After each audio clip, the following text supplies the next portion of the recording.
and choose hands that will go in the air. And at the end of the day, a check will be written in my names. That's how sweet it gets. All right, we're privileged this morning to sit in courtesy of the Interreligious Council of Uganda and Afrobarometer and their multiple partners. When they come up, they'll be able to brief us who the partners that are making this morning happen are. We'll start our morning with a prayer now that we have the Interreligious Council of Uganda with us. The security gentleman, you've come late, and you can come back later. We've started. We will request Canon Kaiso to lead us in a prayer so that we open the morning. Canon Grace Kaiso will lead us in a prayer. He'll give us instructions whether we're going to stand or we will sit where we're at. Can we kindly stand up as we pray?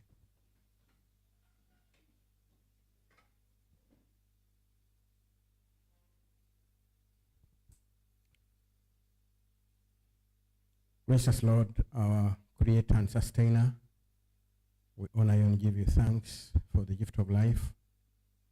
We thank you for the reason for which we gather here this morning. Lord, we pray that you inspire hearts and minds to those things that need our attention to be able to contribute to the stability and development of our country. We are very significant people in society gathered here this morning. We pray that we will not be left alone, but we will think deeply, speak responsibly, engage with confidence, and work towards a future, a more promising future for Uganda. So we commit the events of this day. We pray for those that will be participating in various ways, that all the things that we do here will honor your name and be consistent with the aspirations of our motto, for God and my country. We ask these things in the name of the living God. Amen. Thank you very much, Canon Grace Kaiso. Gentlemen and ladies, at this juncture, we should be rolling, but I would like to make all of us comfortable. So I'd like to ask for a second microphone so that we know who is who in the room.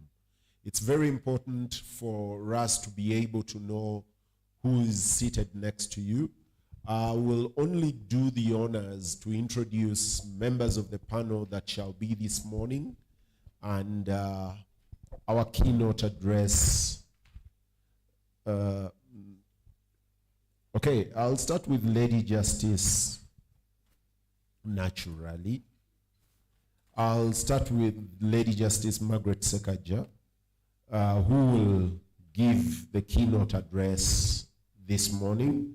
We'll do, I almost said from Makerere University. Where Professor Sali Simba is seated is my brother Emmanuel Dombo, Director Communications at the NRM, formerly of, which constituency was that? Bunyole. Yes. I won't add other things. When we meet, I'll also introduce me in the room, the former leader of the opposition in Parliament. We are still asking what happened to her 500. Dogo is still keeping it. Okay, the rest of us, members of the panel, I'll introduce the panel when they are walking up. I'll introduce each one of them as they walk up, and we'll say a few things about them. As at now, may I request that we take the microphone round. Every one of us says who they are and what they do. We're beginning from here. Oh, thank you. My name is Iberi Aritua. I work for the Women's Democracy Network. I'm happy to be here. Good morning, everyone. My name is Nabalamba Asmat, Secretary General in charge of Eastern Central African Region, International Muslim Women Union. Thank you for inviting us. My name is Henry Muguzi. I am the Executive Director of Alliance for Finance Monitoring. I also coordinate the African Election Observers Network. Glad to be here.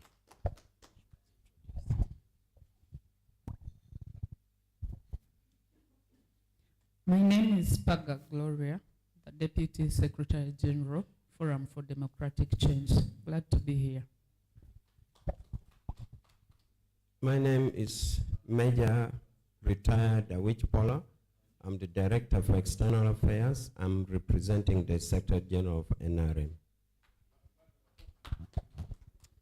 Charity Kalebo Ahimbisiwe.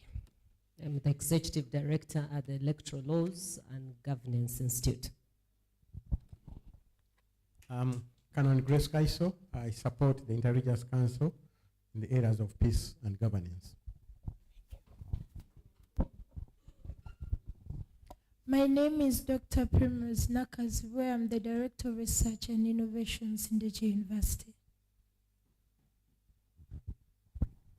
My name is Walkamba Mase from NUP, act as a chairperson, EMC. My name is Julius Muchunguzi. I'm head of public relations at the Electoral Commission. Thank you. Bishop Andrew Rugolovi, I'm the Secretary General, the Born Again Faith in Uganda, also Executive Board Member of the Inter-Religious Council. My name is Monsignor John Kauta. I come from Uganda Episcopal Conference.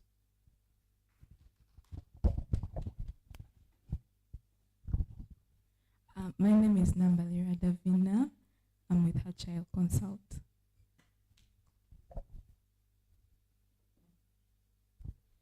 My name is Anne Daula. I'm administrator at Child Consult. My name is Nakaiza Caroline, and I'm working with her Child Consult.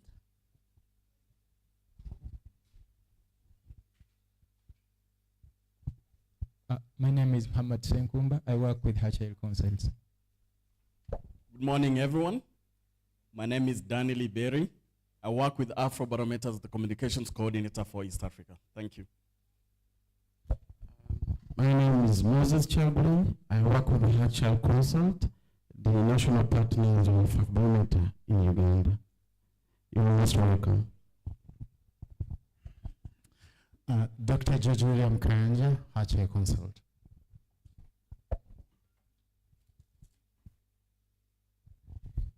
Good morning. My name is Ivan Sebene, and I'm a journalist with New Vision. Good morning, everyone. My name is Sharon Oamazma from New Vision. I'm Charles Katamba. I'm a journalist from Gogo TV. Good morning, everyone. I'm Robert Mwanje from BBS Tedefina. Good morning, everybody. My name is Stephen Pande. I work for Inter-Religious Council of Eastern Africa, which is hosted at the Inter-Religious Council of Uganda here in Kampala. Morning, everyone. My name is Impala Nisentonga Vision Group.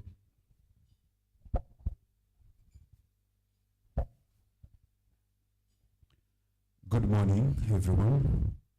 My name is Alera David Pechokisika OP. I am the Secretary General of the People's Progressive Party. Thank you. Thank you. Good morning, everyone. Samuel Chinji is my name, in charge political parties at the Electoral Commission. Good morning, everyone. My name is Hayat Naigaga. I'm the Legal and Policy Officer at the Inter-Religious Council of Uganda. Good morning, everyone. My name is Latifa Jamal. I work with Inter-Religious Council of Uganda.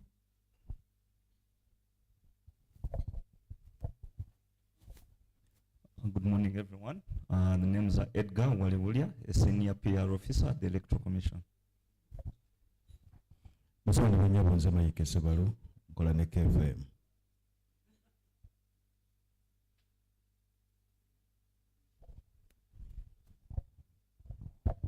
Hello, my name is Herbert Asinja Mubatsi, Communications Officer, Interreligious Council of Uganda.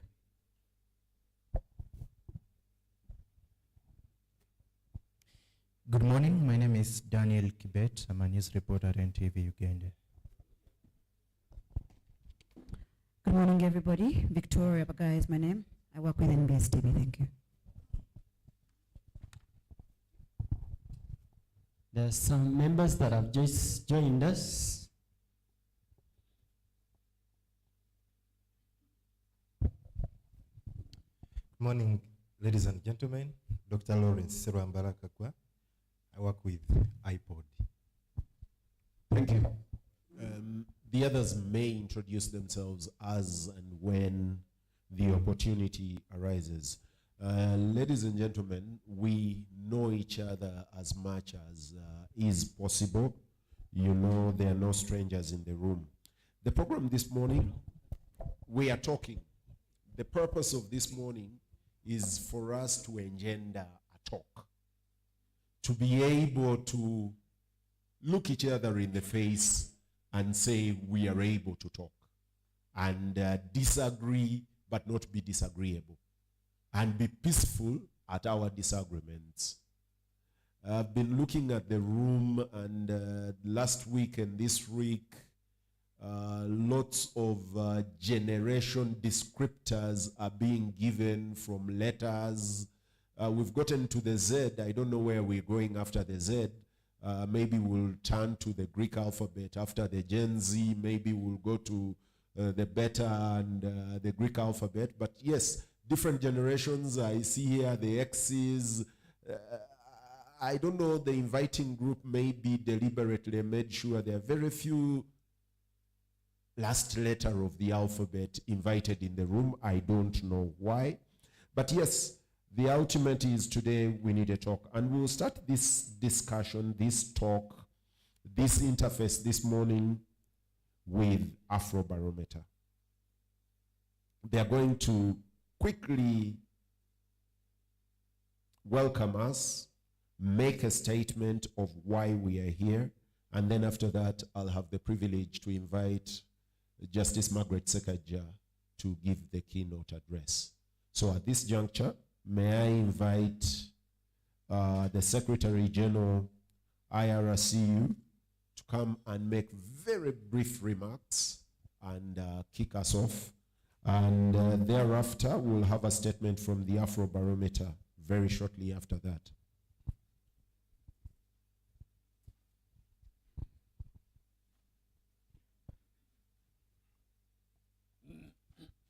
Our distinguished guests this morning, I'm standing here on behalf of the Secretary General of the Intelligence Council of Uganda, Mr. Joshua Chitakule, who is not feeling very well this morning. We're here in partnership with Afrobarometer to create a space for conversation. We recognize that political parties are critical to the stability and development of any given country. They provide the framework for organizing and engaging with issues that are taking place in the nation, and therefore they have the potential to really either stall or accelerate the stability and development in the country. So from our perspective as Intelligence Council, we recognize that people work from different interests, especially political parties, because their formation are informed by particular interests. But we as a faith organization that seeks to create to build bridges, if you like, in society. We get anxious when we see that institutions that are so critical to our stability get more focused about their interests at the expense of those that they seek to serve. And part of the impetus for us to participate in this partnership was when we looked at the survey, the perception survey of how people look at political parties, what value they attach to them, what expectations they have of them, their disappointments with them. So we thought that it was critical for us to create space to have this conversation, because we work towards a united, God-fearing, stable nation. And so we have come in this space to have the conversation. We recognize that our history has not been very stable. We've had ups and downs, which reflects the truth of life. Our lives are characterized by, they're not safe sailing. We have ups and downs. And so we are inspired by a story in the Bible, as I conclude. The story of the prodigal son. Many of you will be familiar with that story, Luke 15. When a son, realizing that he needed to start his life, went to his father and said, "Can I have some startup capital? I want to go out and start life." And the father, looking around, said, "Now what do I give you?" The son said, "Well, you know I'm part of the beneficiaries of your assets. Give me what is due to me and I'll go and start life." So the father was gracious, gave him the entandikwa, if you like, for the young man to go and start life. When he went into the world, the joys and the temptations around a young man with money took over him. So he spent the money recklessly and enjoyed life. And no sooner did he find himself without anything left. And so he went, realizing that he didn't have any money. He looked for petty jobs. He was given the job of looking after pigs. And sorry for our colleagues, Astaga Flora, but those animals. And he realized, he began to think deeply about the fact that his condition was deteriorating, and reflected about the servants of his father, who were living much better lives than the life he was living. But there was a difficult thing. What would he need to do? If he continued these conditions, life would only go under.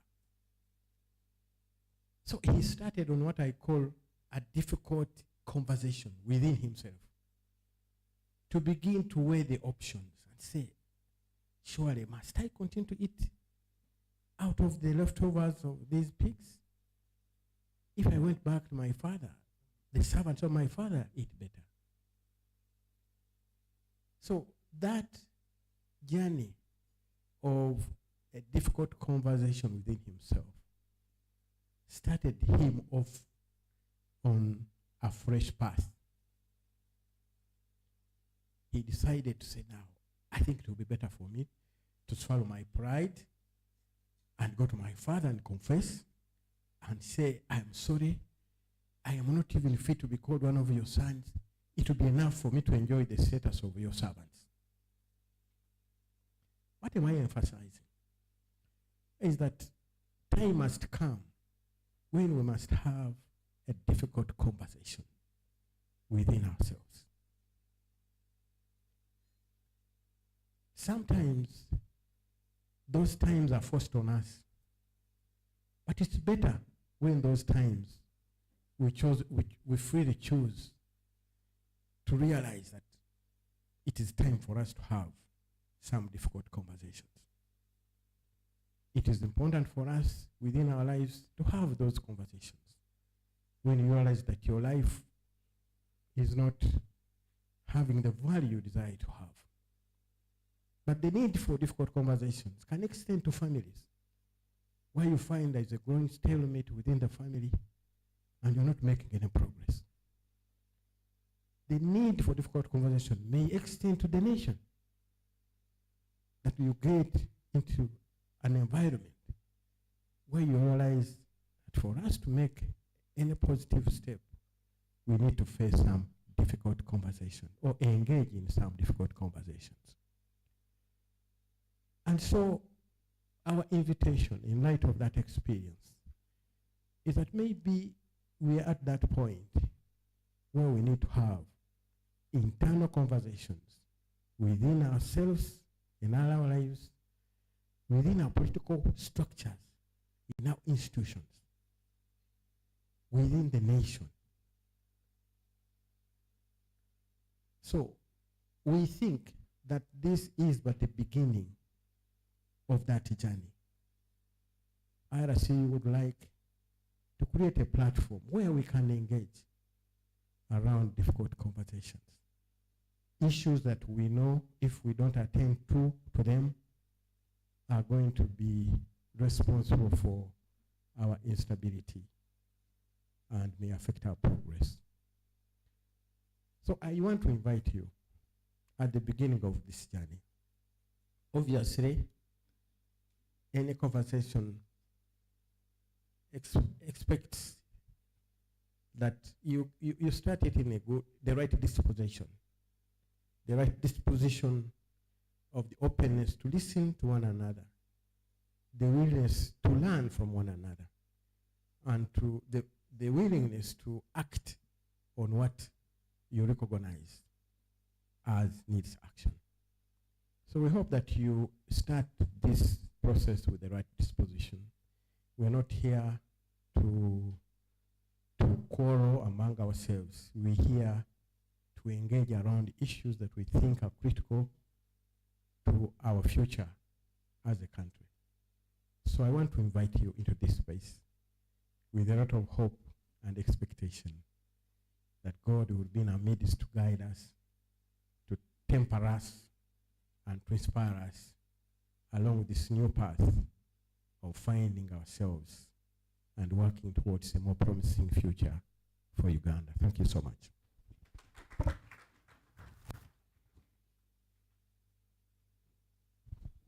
Thank you very much, Canon Grace Kaiso. At this juncture, we'll call on the Afrobarometer. I have been informed that the Regional Coordinator Communications, Daniel Iberi, will do us the honors from the Afrobarometer to make the entry statement.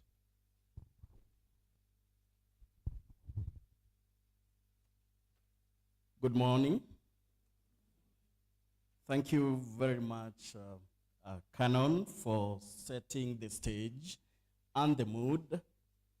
I'm happy to be part of this conversation.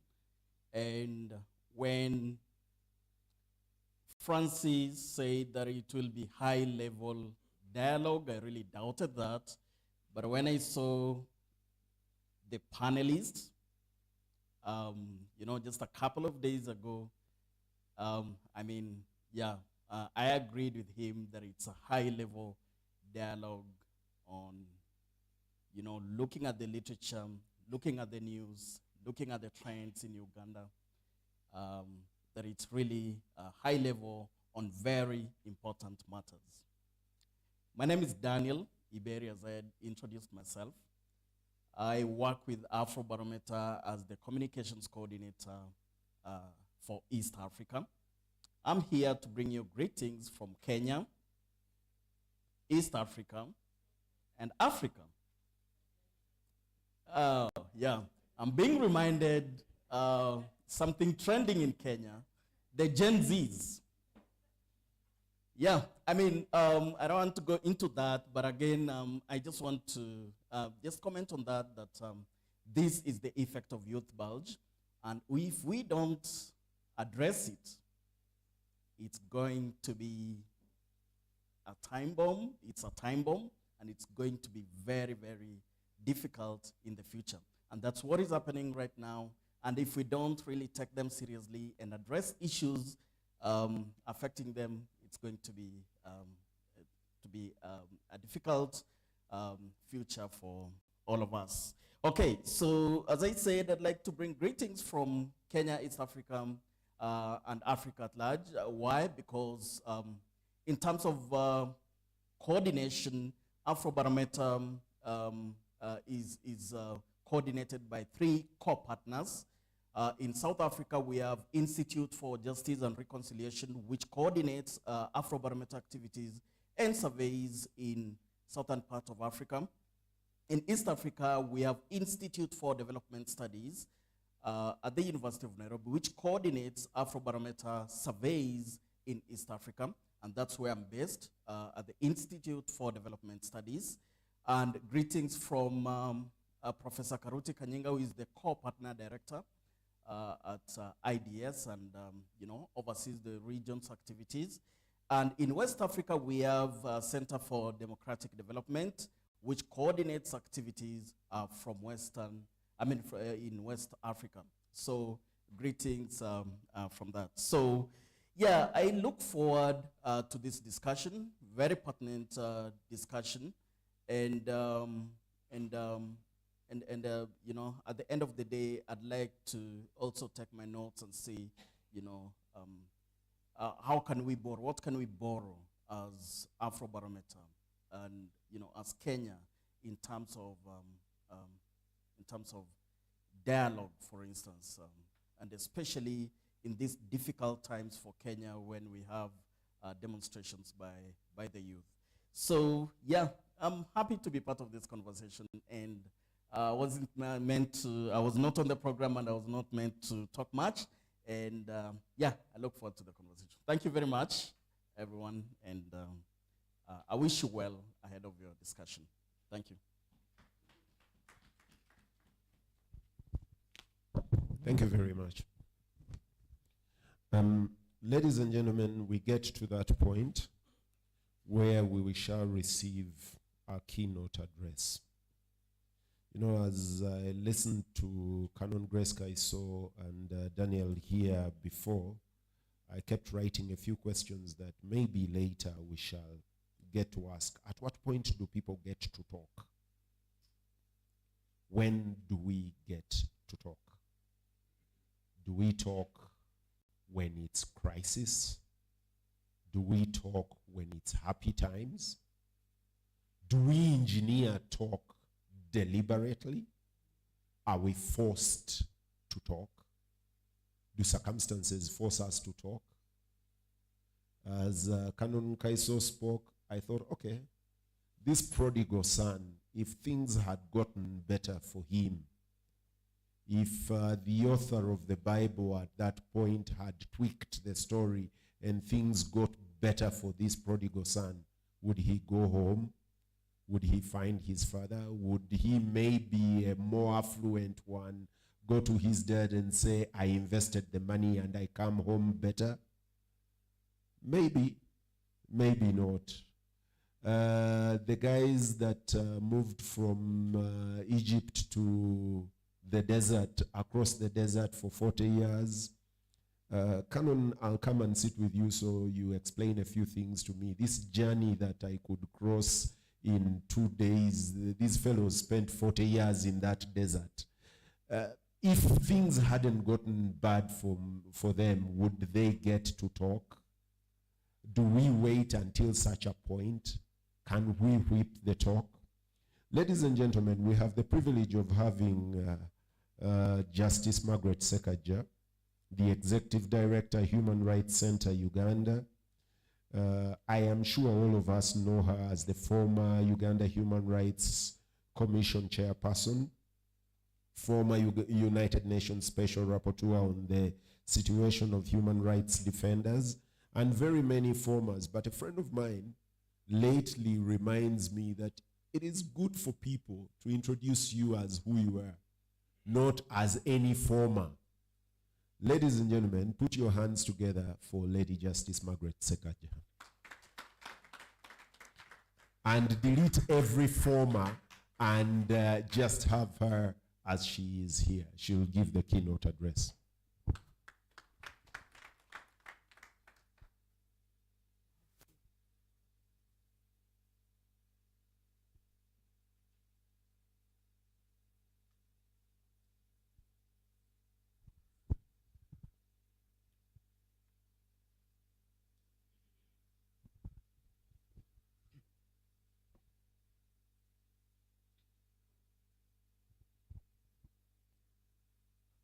Ladies and gentlemen,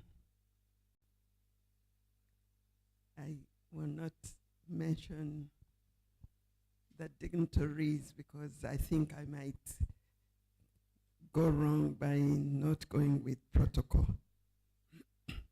It is an honor to address this distinguished gathering today. Our dialogue comes at a pivotal moment in Uganda's political evolution, where the aspirations of our citizens and the realities of multi-party competition intersect. The Afrobarometer, national partners in Uganda, and IRCU Consult Limited for organizing this important event.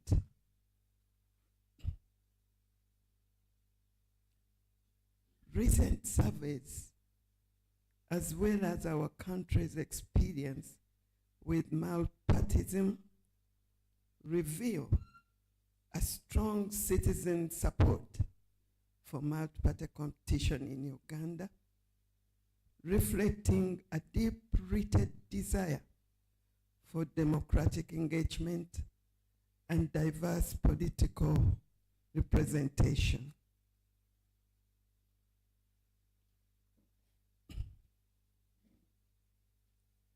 Many Ugandans of all ages, religious faith, and ethnicities have embraced the notion of having many political parties to provide many choices for choosing the country's leaders through open, competitive, free, fair, and credible elections.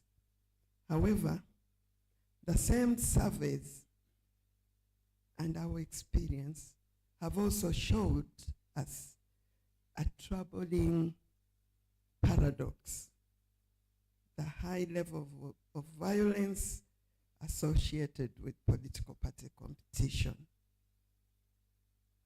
Whereas citizens prefer multi-party competition for purposes of choosing their leaders, they are growing wary of the high level of violence associated with such competition. This dichotomy underscores the urgent need to realign political party programs and activities with the peaceful aspiration of our citizens.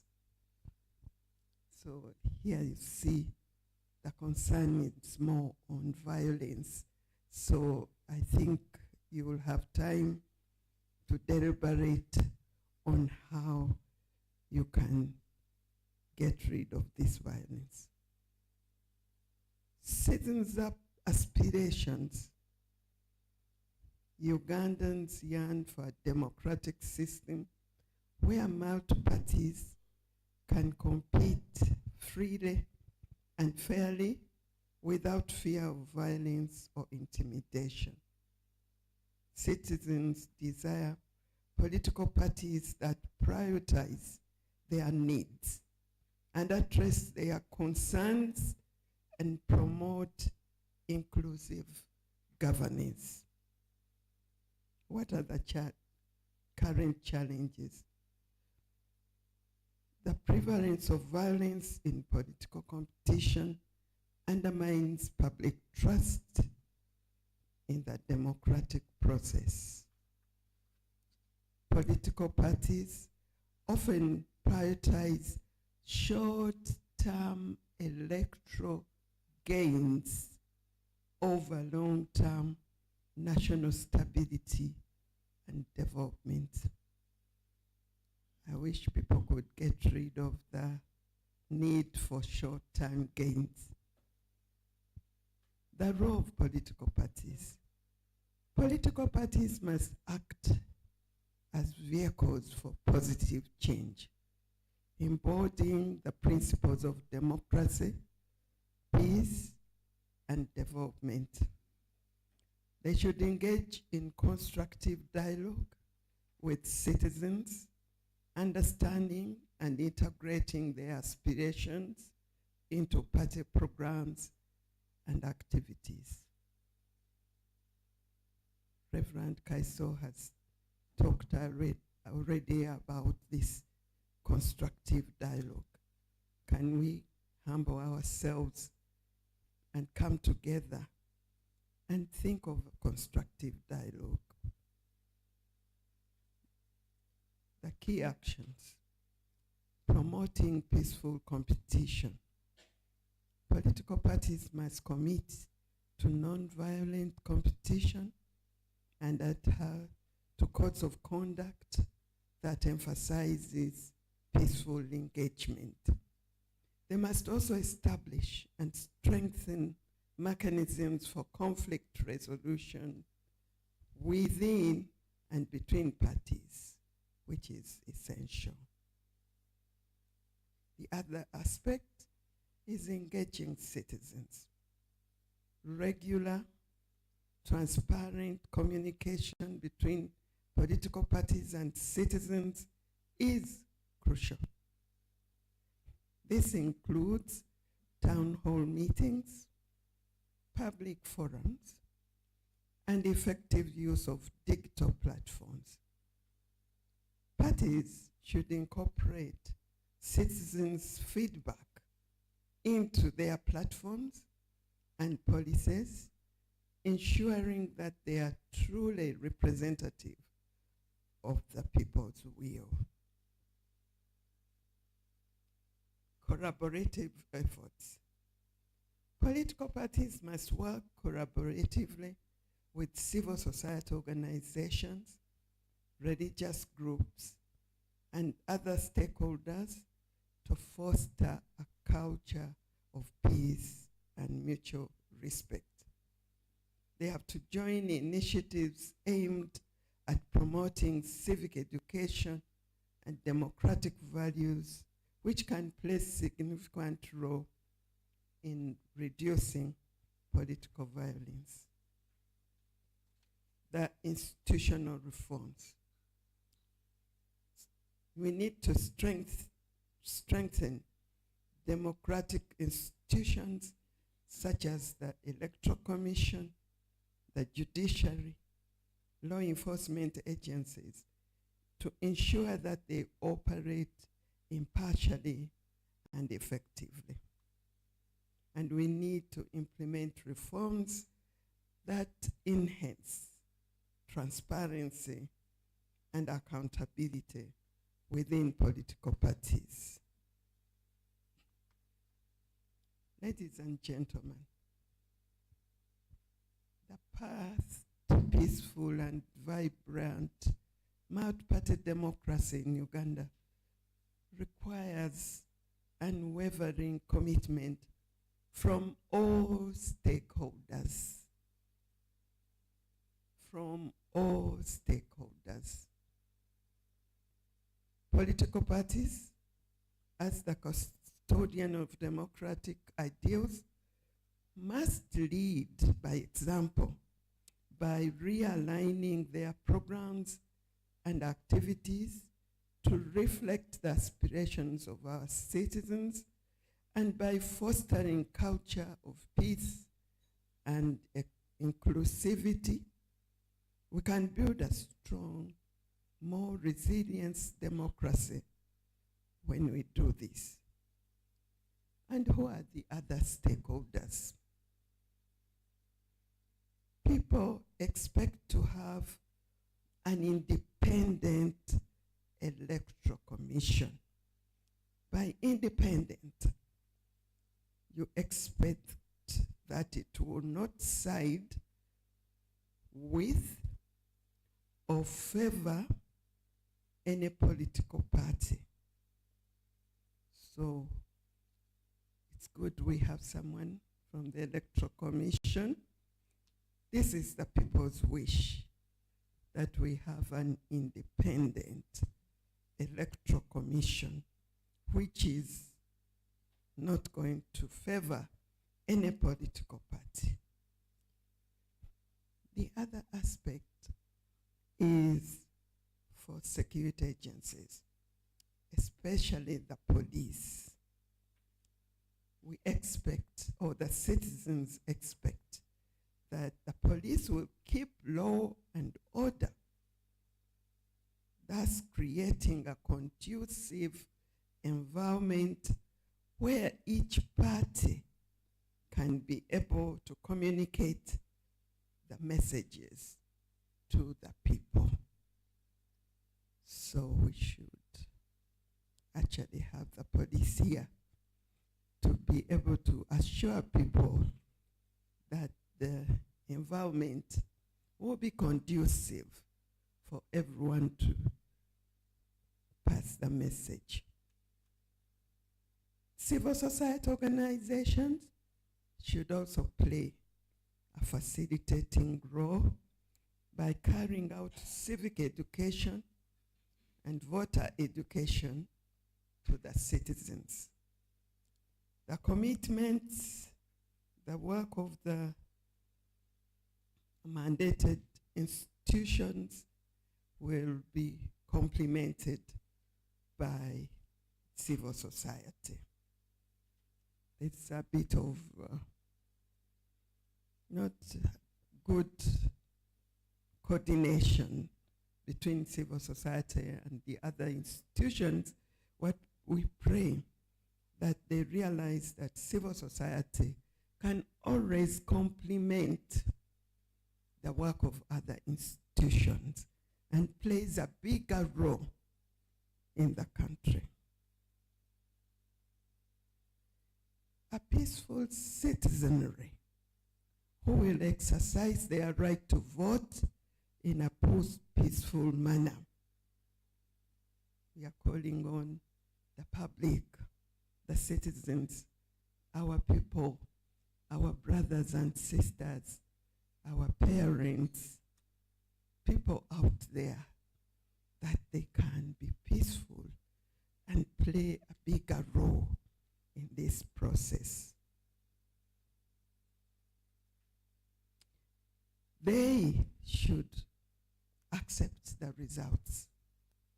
But where they do not, they should be able to use institutions established to resolve disputes.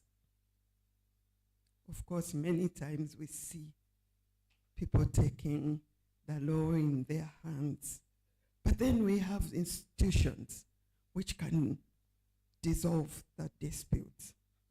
So the courts are there, ready to take the arbitration role, or where this is not possible, the courts are ready to resolve the complaints. They should be able to do it in a speedy and impartial way. For this conference, let us seize this opportunity to transform our political landscape and create a future where democracy thrives without violence. I'm sure you've been watching the television, but what struck me most was the aftermath in Kenya, when people were walking on the streets, looking at the enormous damage which had been caused. I don't know whether now they are regretting or whether they are happy to see that mess. But it's something worrying. How do we handle that? Yes, you can go into it, but the aftermath is usually a disaster. So let's seize this opportunity when we have a chance to transform our political landscape and create a future where democracy thrives without violence. I'm sure, as you sit here, we can make a difference together when we've learned from the past and then look for the future on how we can work together and how we can transform our country. I thank you very much.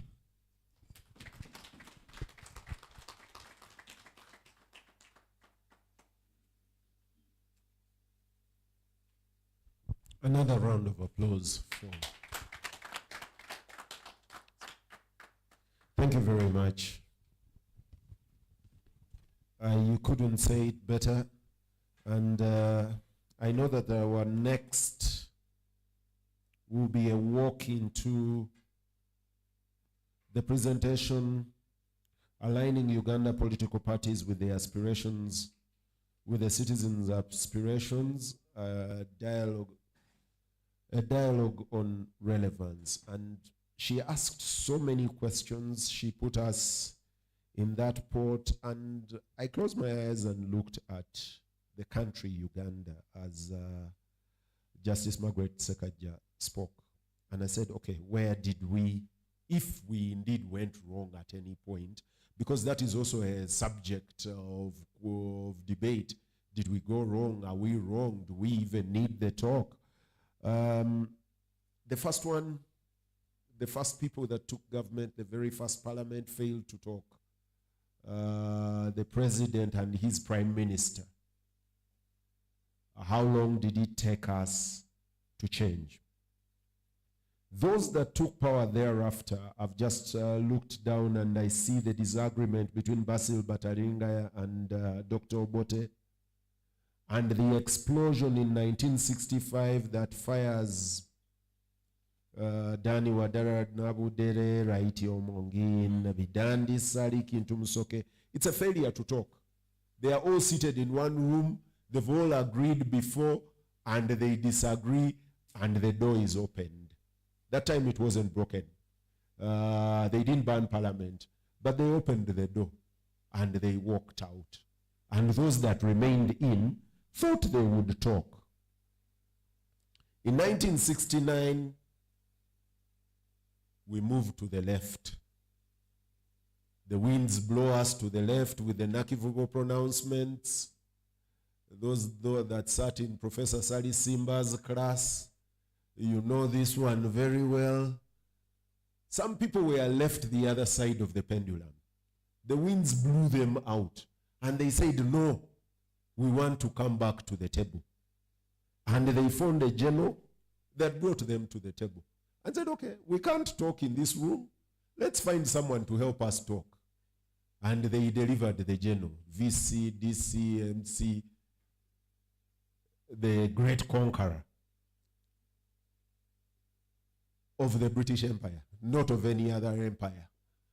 That one was delivered to the table, and they thought they had brought a gentleman that would help them talk.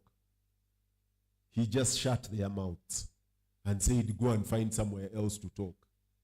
They migrated and went and talked in Tanzania. They sat somewhere in Tanzania. Yash Tandon, I think, publishes a large one of the debates in Dar es Salaam. And they sit in Tanzania and say, we cannot talk in Kampala. We will talk in Dar es Salaam. The talks delivered them to Kampala through 2 vehicles, and we keep asking which one of them was supposed to talk. Was it the Chikosi Maalum? Chikosi Maalum is the umbrella that brought together FRONASA, brought together the UNLA, the guys that had the machines. So, was it Chikosi Maalum that was going to deliver them to talk? Was it the Gang of 4 with the others that said, okay, the NCC will get us to talk? Or did they still fail to talk? We went into an election, and immediately after that election, we were ushered into a different phenomenon that delivered liberators, put a quote on the opening and a quote on the closing in 1986. Are we talking since then? Do we need to talk? Are there reasons to talk? Francis, come and talk to us. Come and tell us what Ugandans are saying. If actually they need any talk. Ladies and gentlemen, we'll have the presentation at this point, and after the presentation, we'll roll into the panel and a Q&A. Write down as many questions as you want. The panel will listen to you, the Afrobarometer will listen to you, and the IRCU, and they will answer the questions. Thank you. Thank you very much, Mr. Peter Chibazo, for those wonderful feeling remarks. Our distinguished guests this morning, all protocol observed. Ladies and gentlemen, you are most welcome. And thank you for honoring our invitation. My name is Francis Kibirige. I'm the co-national investigator of the Afrobarometer Research Network in Uganda. And together with the Interreligious Council of Uganda, we have put together this event, and we hope that the fruits from your labors today, your views, your deliberations will help us to put together part of the report that we are writing from this research analysis. Once again, I thank you very much for attending. I will try to match the level that Lady Justice Margaret Sekaja and Reverend Canon Grace Kaiso and the other speakers have set by looking at the numbers and look what public opinion really does say about Uganda's citizens' views about multi-party competition, multi-party politics in particular, but also in a larger context, what we Ugandans hold so dear about democracy as an ideal. Whether we are educated or not educated, we have seen this in our surveys that we Africans cherish these ideals of democracy. Ideals such as being free, being equal, being fair. Those are very popular on the continent. But we also have reservations about what we see on the street, what we see in our villages in the name of democracy at work. We've codenamed our presentation today. Please, Tony, can I have my first slide on screen? Thank you. We've codenamed this a look at the state of multipartyism and political party appeal in Uganda. And we ask the question through our analysis whether multipartyism in this country is rocking. Is it fervent? Is it enjoying life? We look at multipartyism or multi-party competition as one of the norms for democracy in our country. You know, democracy doesn't walk on the street. democracy is enshrined in how we as Ugandans hold dear these democratic ideals that enshrine the freeness, the fairness, the equality that I talked about. And one such norm is having choice, real choice. And in terms of choosing who governs us, that choice comes to us. We so decided in the year 2005 to return to multipartyism by having many political parties through whom we can identify with and choose who to lead us. We also have other norms, such as free, fair, credible elections, such as accountability, such as, the list goes on and on. But also, democracy doesn't work on the streets, but we will see it in very strong, credible institutions. Because the system of checks and balances within and across government and between the people and their leaders, as the scholars will call vertical, horizontal forms of accountability, are also very dear.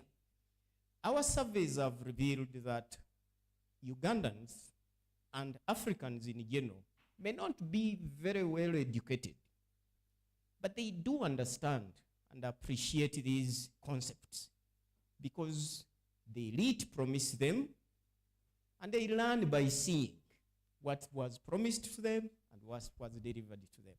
So we ask the question, is multipartyism as a norm for democracy fervent, growing, enjoying life in Uganda?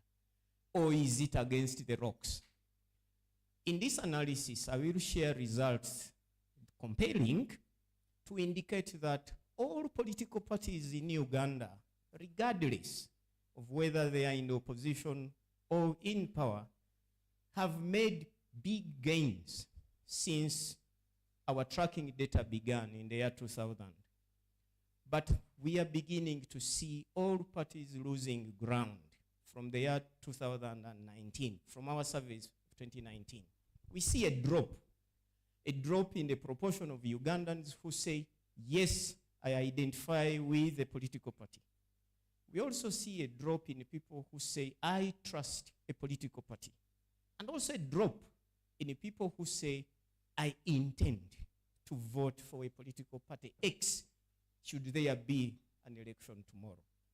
And that's not good news, because we also recognize that these political parties are very, very important institutions in the makeup of our democracy. I am not going to try to speak in more clearer terms than the previous speakers have done. I will straight away go into what we have found. We have found that, to see which of my pointers, okay, this can help me.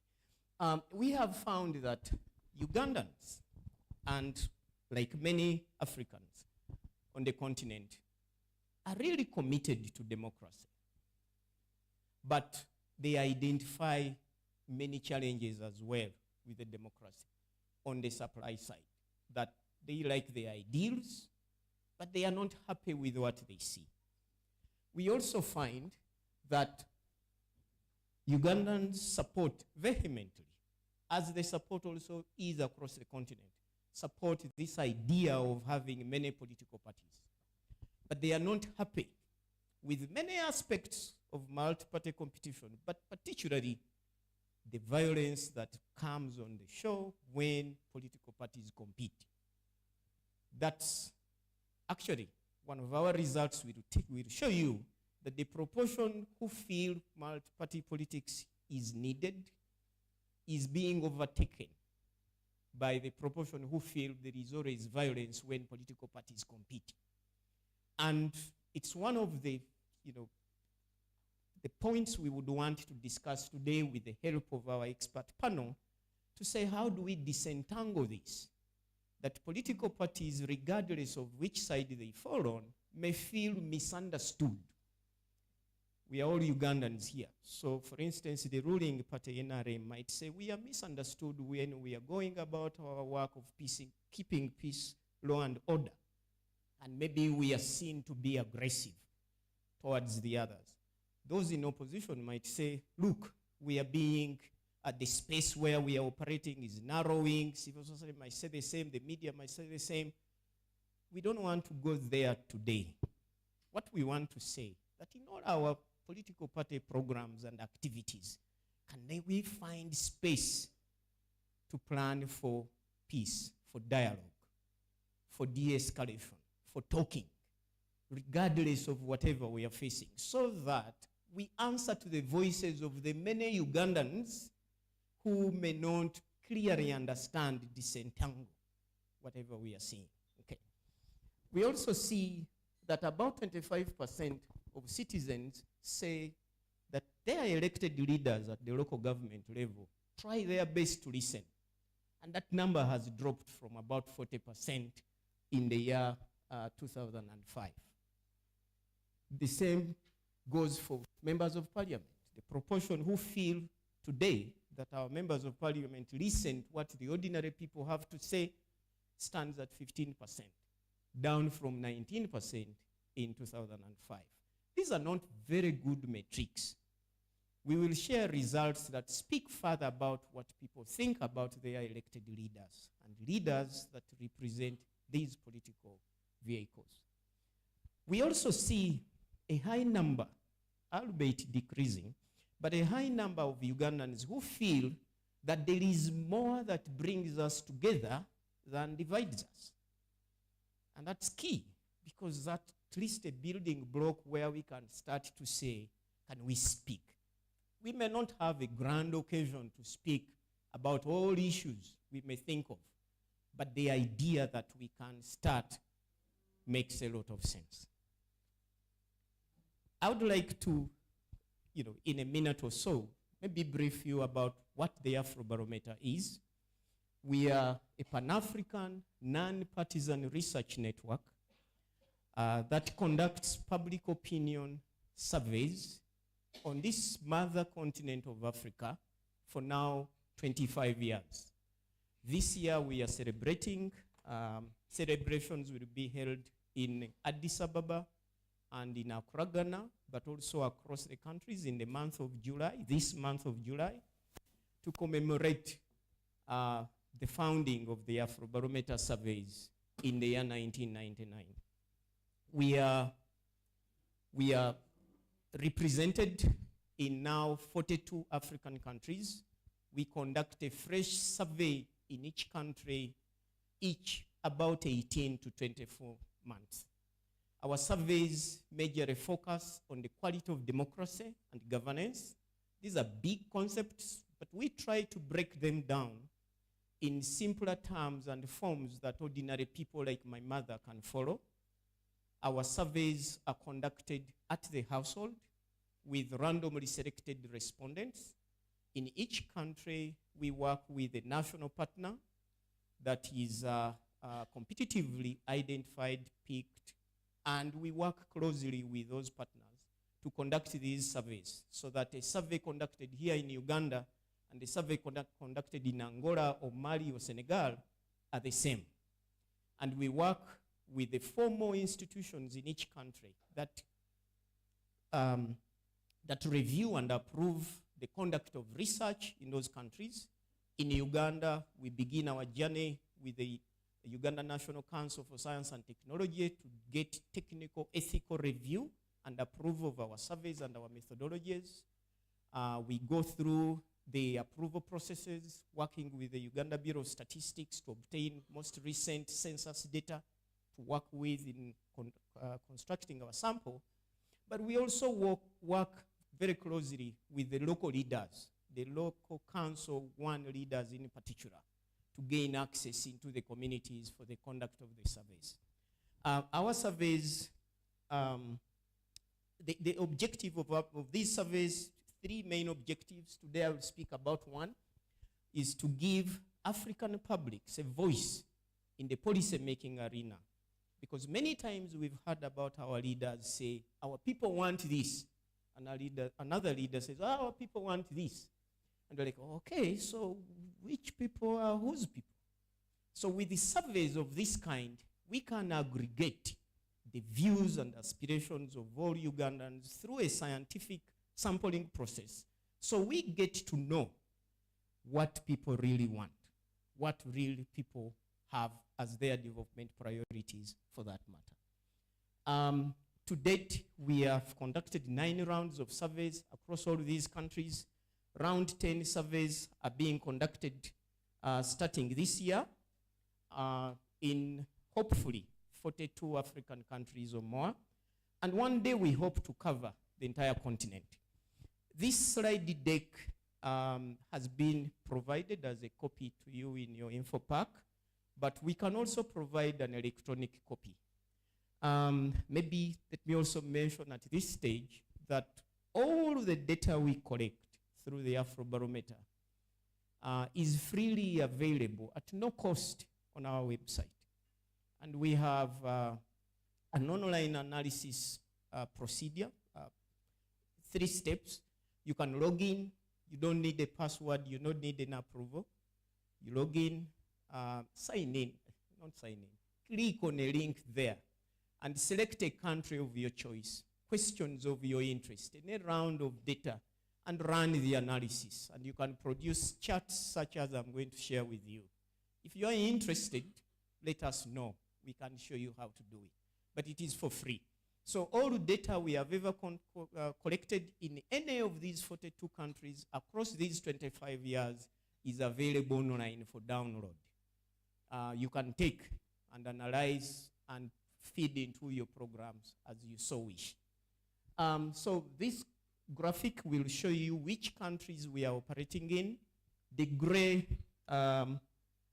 strip in the middle here represents countries we are yet to sample, and in the Horn of Africa. One day we may. Our methodology is very simple.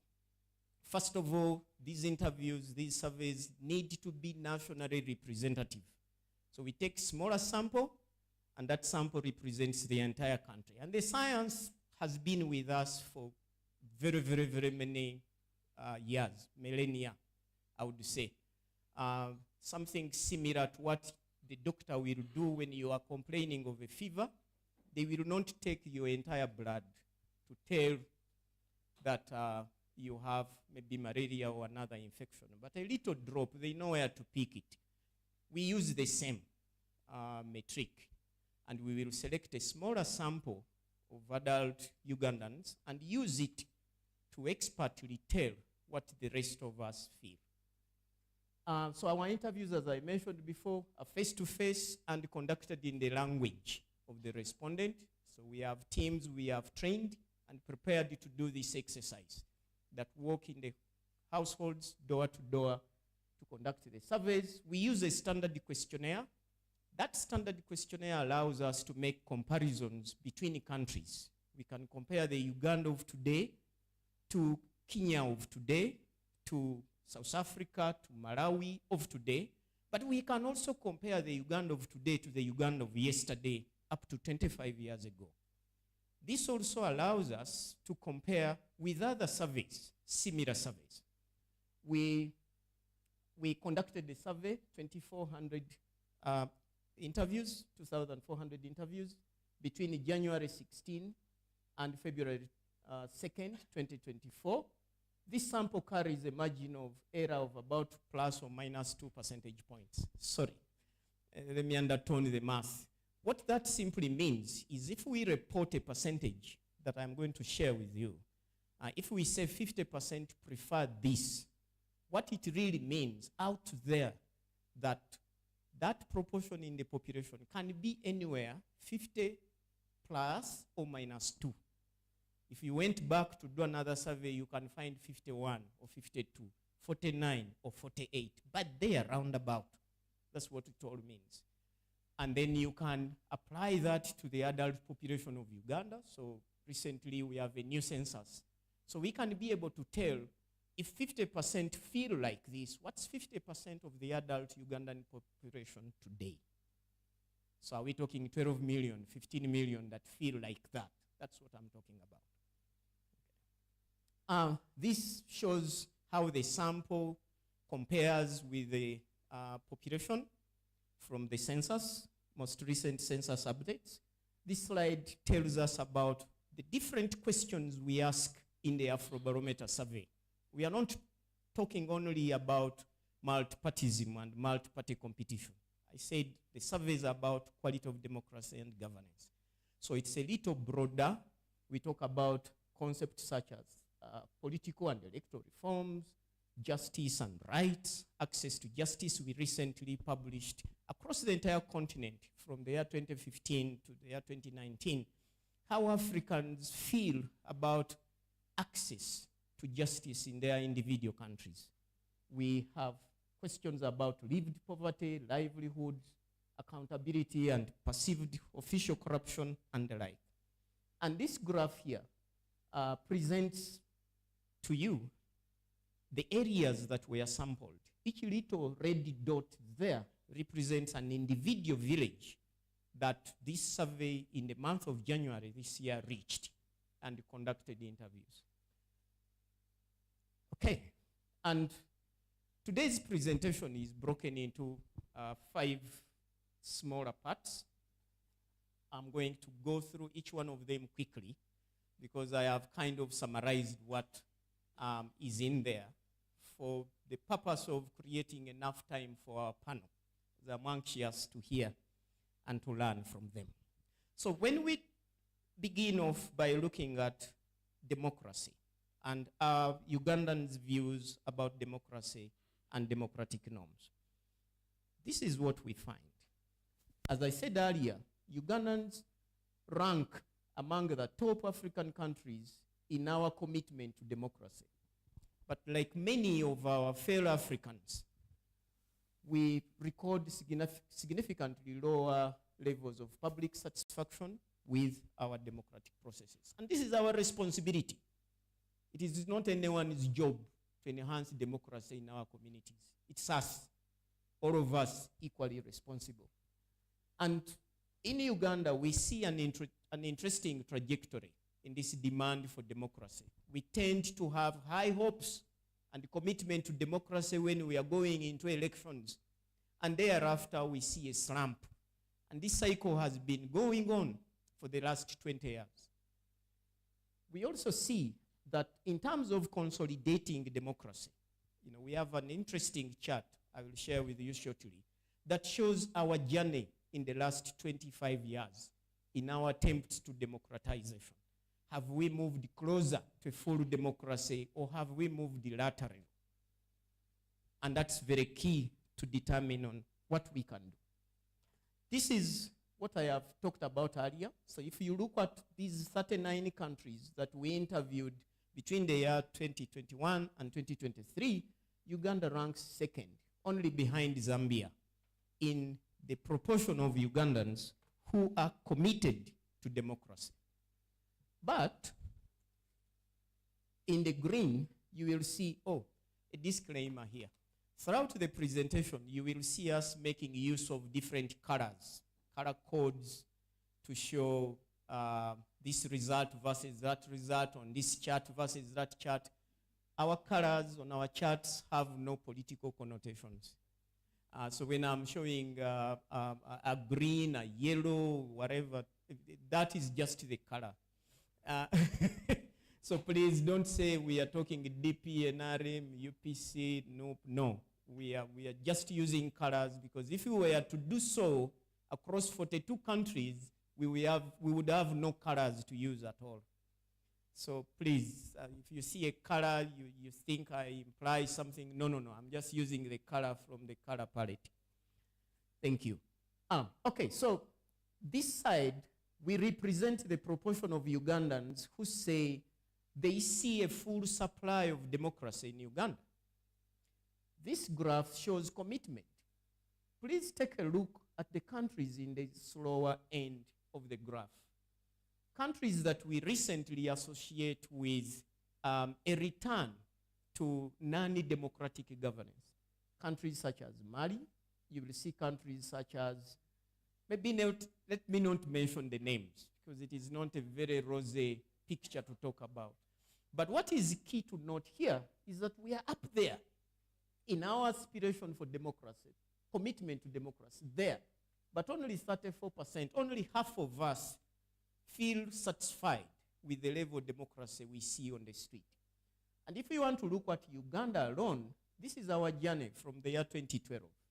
You can see what I talked about. We had elections in 2011. We were up. If I had drawn the graph from before, it would be rising here. Then we slumped coming to 2015. Oh, there is elections 2016. We rise up again. Then we slump. There is elections coming in 2021. We rise up. Now we have slumped. There is elections coming 2026. Our survey later this year or next year might show we are going up. That cyclic nature needs to be further examined. There is a paper we have authored. We are going to review it. On one of our papers online, you could see on this trend broken further. But quite interestingly, the proportion who feel satisfied with the full supply of democracy has been declining over these years, from 40% in 2012 to 34% in the year 2022. The number has increased only recently. We don't know whether this increase up to 2024 is incidental or it's a trend that will stick. We hope it's a trend that will stick. We also look at the proportion who support democracy and reject all other alternatives to non-democratic forms of governance. We see that the proportion who reject one-man rule remains high between the years 2012 and 2024. We just took that 10-year period to look at what Uganda is doing. So the people who say no one should stand alone and decide for us, we should all participate and decide together, remains that high. The proportion who reject one-party rule and say we want many political parties remains that high, 82 to 81 in that 10-year period. The proportion who say they reject military rule, we all know when militaries are in power, military ways of doing things are not civilian ways of doing things. So Africans, not only here in Uganda, there's a paper we published last year, and maybe I should also mention that for each one of you, we've given you that folder. We've also put a flash disk. That flash disk has these presentations in soft copy form, but also many of our most recent publications. Feel free to take a look at your free time. You will see that these results mirror elsewhere on the continent. That the proportion who feel that they reject military rule is also that high elsewhere. And the proportion who prefer democracy also remains that high. But when we distill these to look at people who consistently reject one-man rule, consistently reject one-party rule, consistently reject military rule, and prefer democracy, that's where we get this commitment thing. We don't just say, you said I like democracy, and we take your word for it. We seek to see that you are really committed by passing all these measures. That proportion, okay, I think I hit on a slide unintentionally. That has changed from 63% in the year 2012 to now 54% in the year 2024. So that drop is not good news. Other researchers have also reported a drop in commitment to democracy on the continent. And there are very many reasons, factors that we identify in the research, such as the failure to improve the quality of elections on the continent. Because many people like my mother, who may not pay a lot of attention to what really is democracy going on, they will look at elections and say, okay, this is the time when we do our civic duty under a democracy. They evaluate their level of democracy through the mirrors and the lenses of electoral processes. We look at the perceived supply. We are using more of an econometric demand-supply model here. So when we look at the people who say our country is a full democracy or a democracy with some minor problems that can be solved, that proportion has increased, good news, from 52 to 54. And the proportion who feel fairly or very satisfied with the way democracy works in Uganda also has improved from the year 2012 to the year 2024 by 3 percentage points. So these 3 percentage points is what I reported earlier to say this is, we see it the first time if we compare with this graph, okay? If we compare with this graph, we only see it here. And our question is it going to stay? Is it going to grow? And that's why we need this conversation, to arrest the situation before these trends reverse, because it is rare to see it. Now, we are looking at changes in the demographics. Where are these changes? If we look at, for instance, 2022 compared to 2024, because we've seen that jump, that for the first time in over a decade, the people who feel they see democracy is grown by 3 percentage points. Our question, who are they? Who are these? Are they the young or the not young? Are they the educated or not so educated? Are they in which region? Are they urbanites or people who reside in rural areas? That approach helps us and you, looking at these results, to pinpoint where the changes are happening. Because of time, I will not go into those two charts. But allow me, before I leave this review of democracy, to quickly discuss this model. We've applied this model to our results of 2024 to understand the progress, if any, that Uganda has made over the last 25 years in our attempts to democratize. One, this model assumes that countries that have very low levels of commitment to democracy, particularly below 30% of their population committed to democracy, and below 30% of their population perceiving a full supply of democracy, are at a high risk of falling into autocracy, that they can be ruled whichever way the rulers so wish. But the countries whose population, probably 70% or higher, are committed to democracy, we are nearly there, we are 63, and 70% or higher perceive a full supply of democracy, we are not yet there, are a very good advantage or breeding ground to turn into a full democracy. In between those two are areas of transition or democratization. But if a country is in this lower end, then we call them supply-led, that the people see more democracy, because it will be like here, for very little commitment to it. They are like gifted democracy, which they are not really agitating for. Whereas if a country is located in this quadrant, we say they are more demand-led, because on this scale, demand ranks higher than supply, okay? So it really matters where a country is found on this kind of a model, okay? If you can read about Professor Robert Metis. He's one of our co-founders in the Afrobarometer, who wrote a paper and constructed this model in the year 2010. When we put all countries that we have surveyed in the last 25 years on this metric to identify where do they lie and where are they going, this is the crowd we see. And you can see that the entire continent is cluttered on this lower end rather than the top desirable end. I will not waste your time. I will quickly show you the graph for Uganda. Where are we and how have we moved in the last 25 years? You will see that this is Uganda in the year 2000, that dot. This is Uganda in the year 2002, that dot. This is Uganda in the year 2005. We are there. And that is before we returned to multipartyism. That's when we were under the movement. And what do we see? We see that our level of supply, perceptions that we have democracy, ranked higher than those of us who were committed to democracy.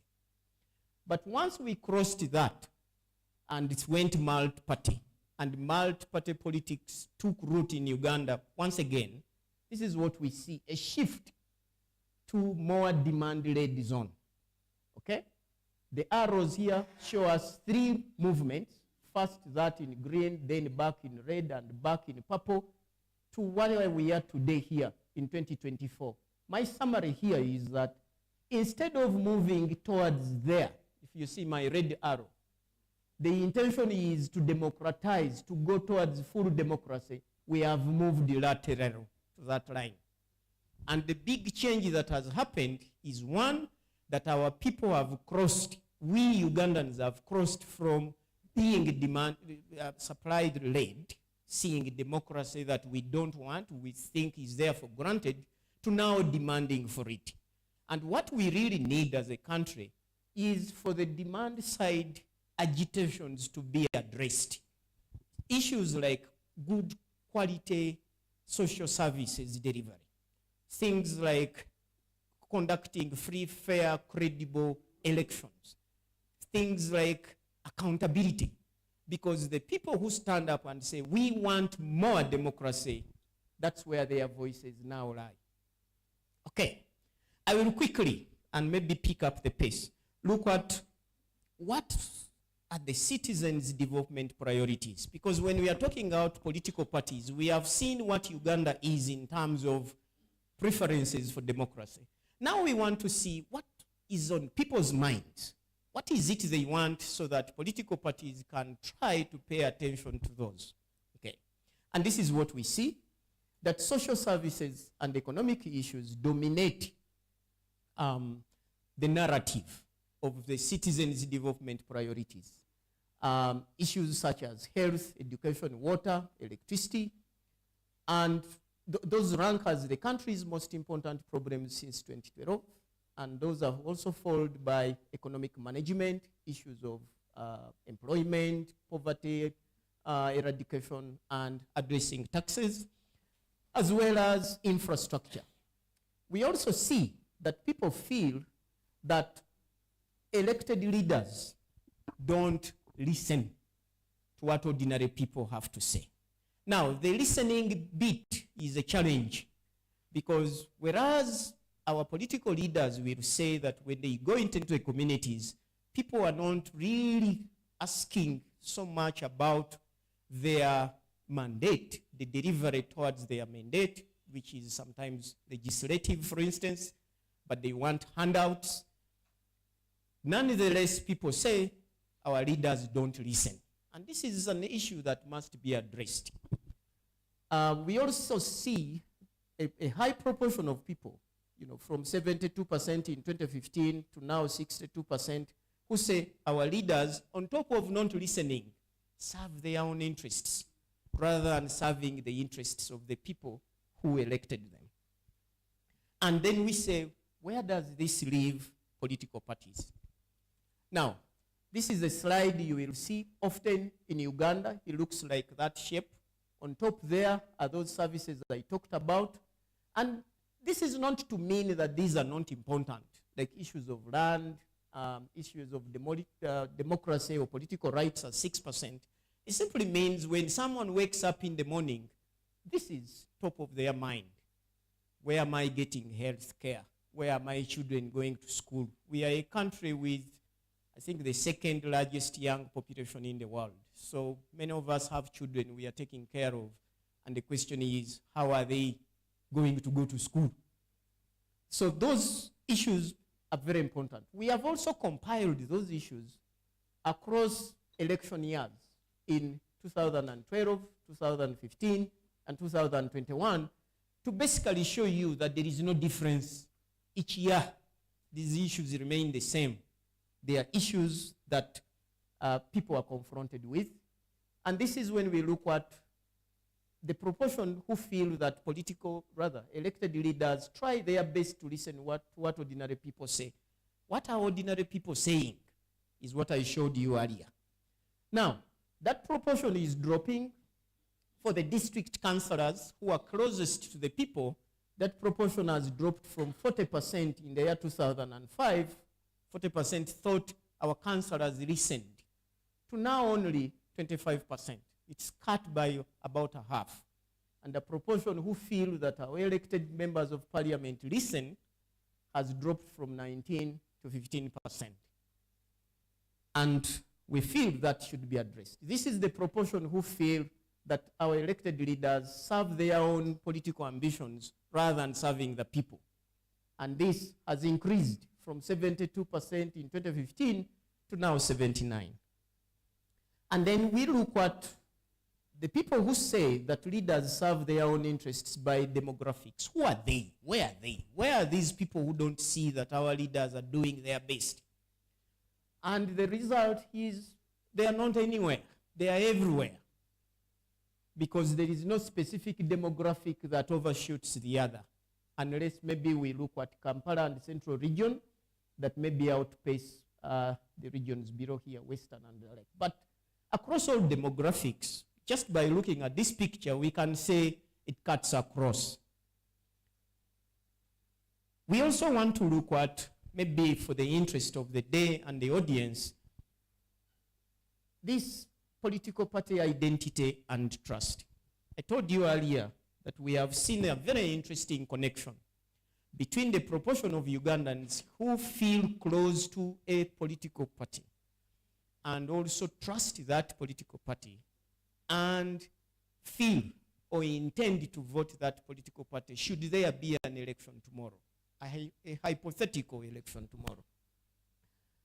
So Uganda, as I said earlier, we vehemently support multipartyism, views of the political position. So since 2015, the proportion of Ugandans who view the political position as a viable alternative to lead this country has doubled. Good news, okay? However, the proportion of Ugandans who feel close to a political party has declined over the same period. So we feel there is possibilities in our political parties to lead us, but we don't identify with any. It's an issue with identity, okay? And trust is decreasing in those political party institutions. And that trust is decreasing in cohorts we originally identified as strong for certain political parties.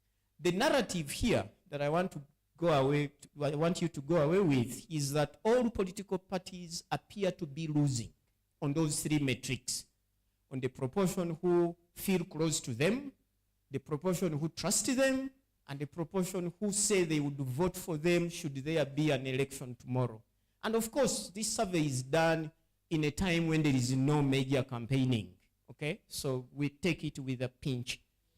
Now, this is where Uganda ranks on the entire continent in support for multi-party competition. And this is the proportion who say when parties compete, there is violence. There are other countries that report violence in their countries. I think those who beat us at 80% are Cote d'Ivoire. I see others. I see here South Africa. But Uganda, 74.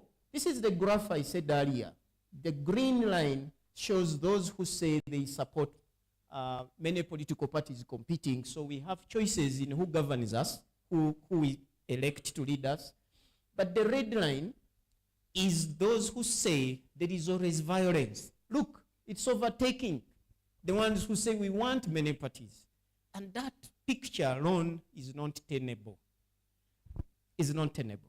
And this is the proportion I reported earlier who say the opposition. Now, on each of those slides I've shared, the text below each graph represents the exact question, the way it was put to the respondents in English.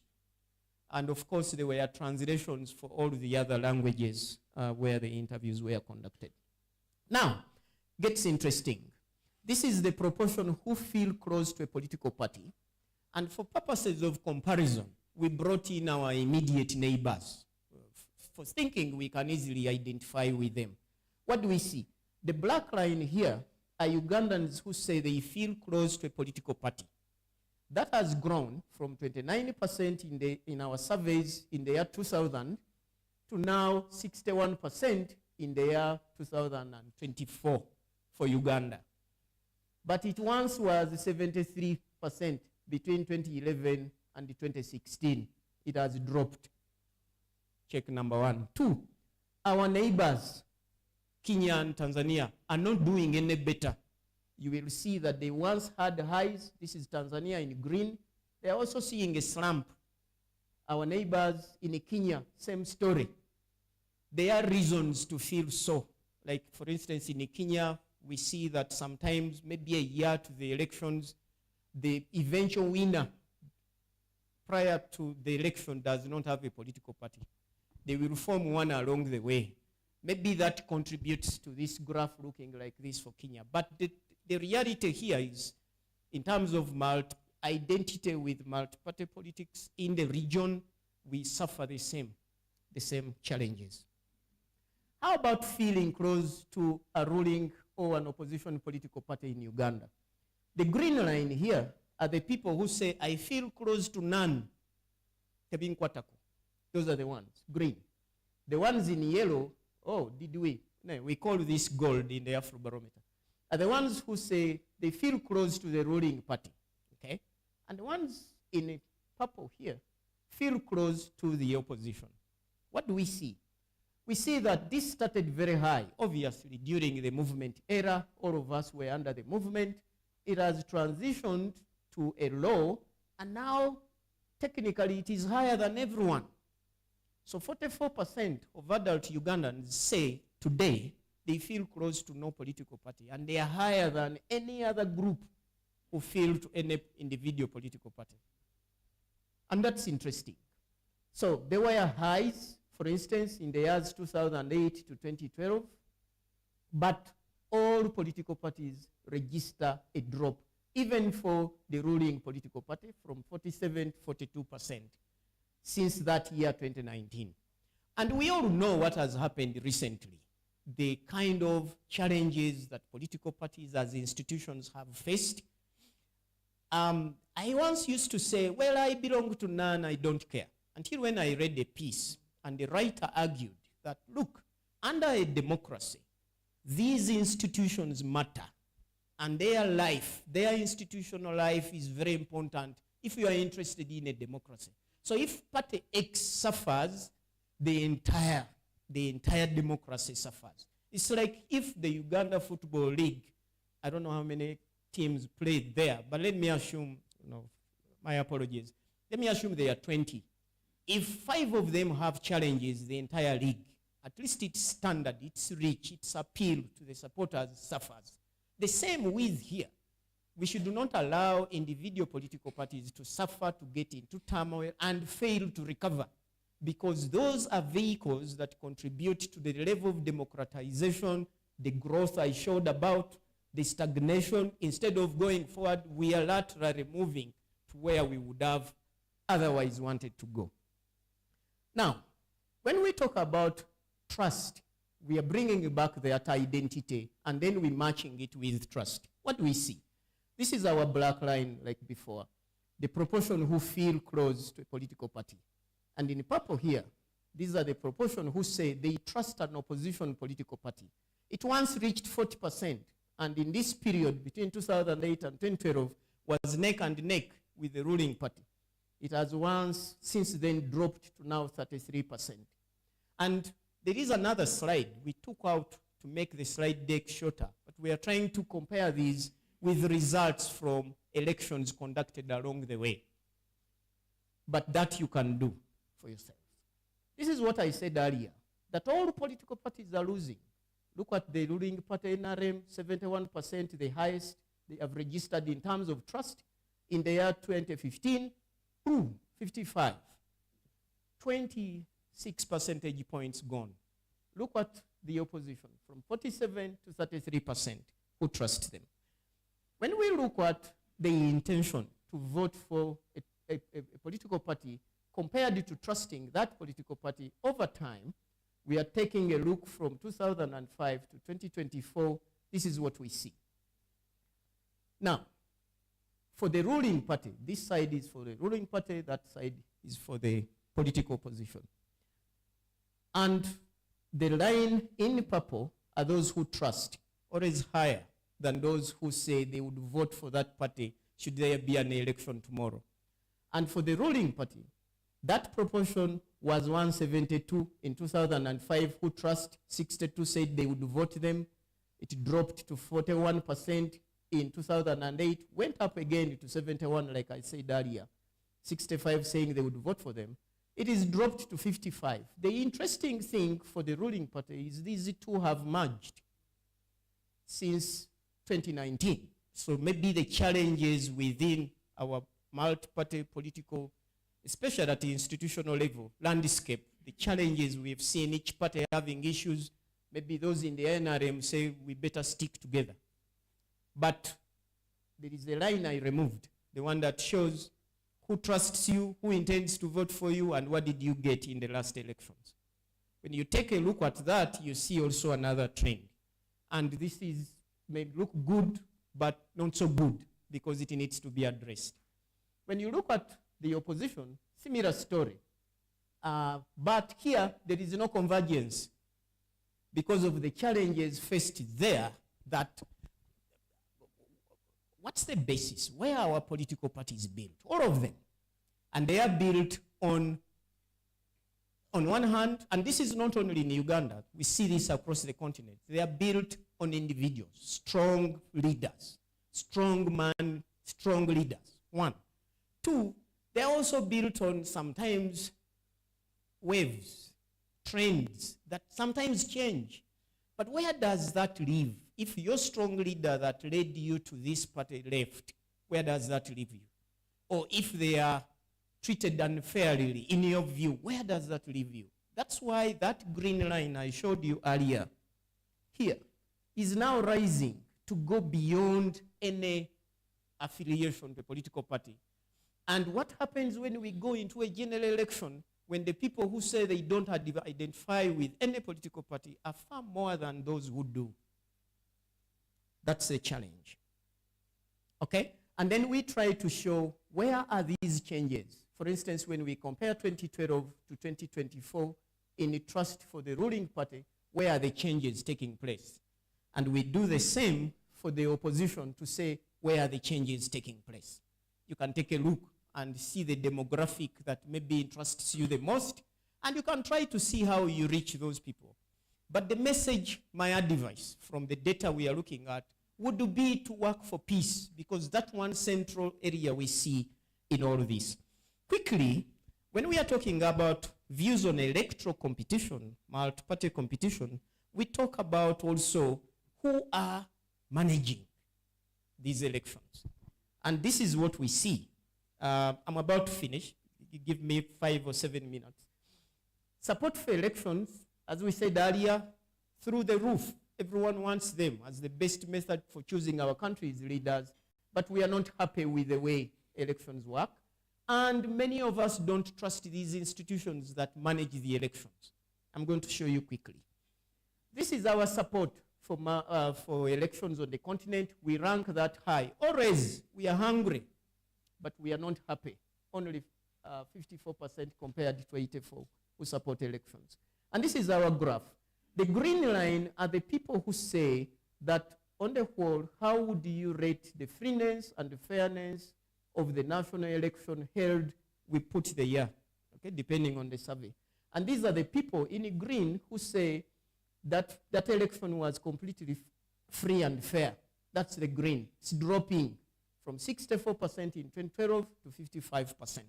Now, that drop of about 9 percentage points, call it 10, okay?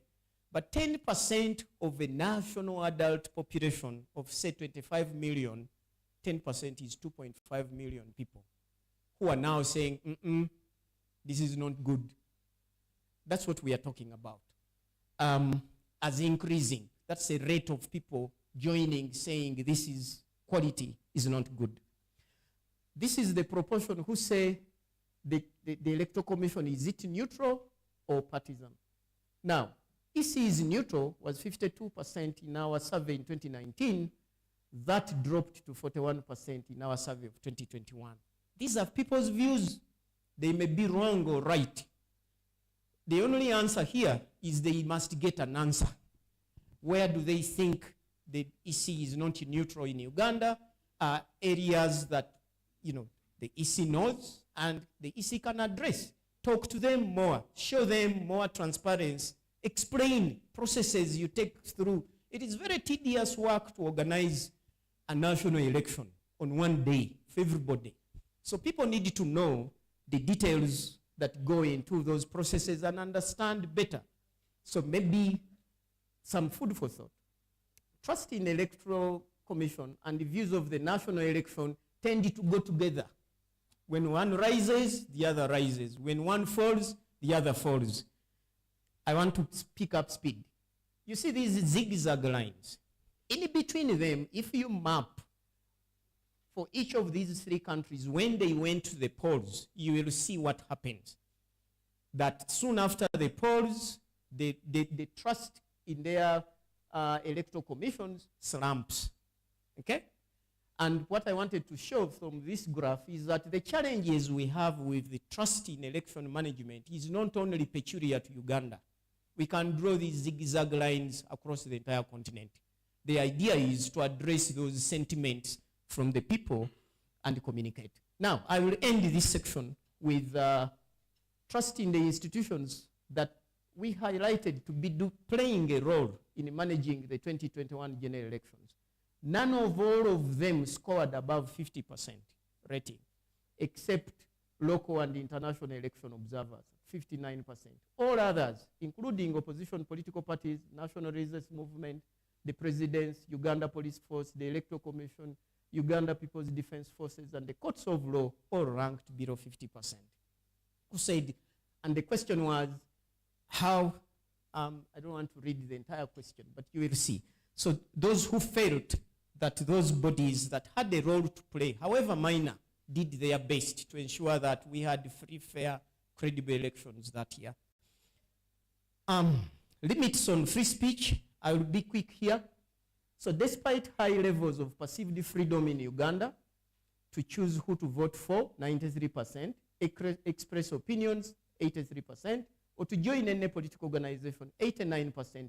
Many of us, 69%, still feel held back to publicly discuss politics. So how can you be so free, yet so fearful? Okay? In the interest of time, you have the slide deck. You can look at the others. So this is the slide we are talking about. We rank so high on these metrics of freeness to choose who to vote for, to say what you think, to join any political organization, but you have to be careful about what you say about politics. We say this needs to be reversed. And the proportion who say that often or always in this country, people have to be careful of what they say about politics is increasing from the year 2002, soon after the 2001 general election, from 47% to now almost 70% in our survey of 2022. And this is when you look at the continent of Africa, we rank above the mean, African mean, in that fear. How can we be so free, yet so fearful? Now, the fear of political intimidation or violence during elections, this is Uganda in purple. As of this year, 2021, 2023, we ranked higher than our neighbors in Kenya and Tanzania at 61%. But we have always been there, up.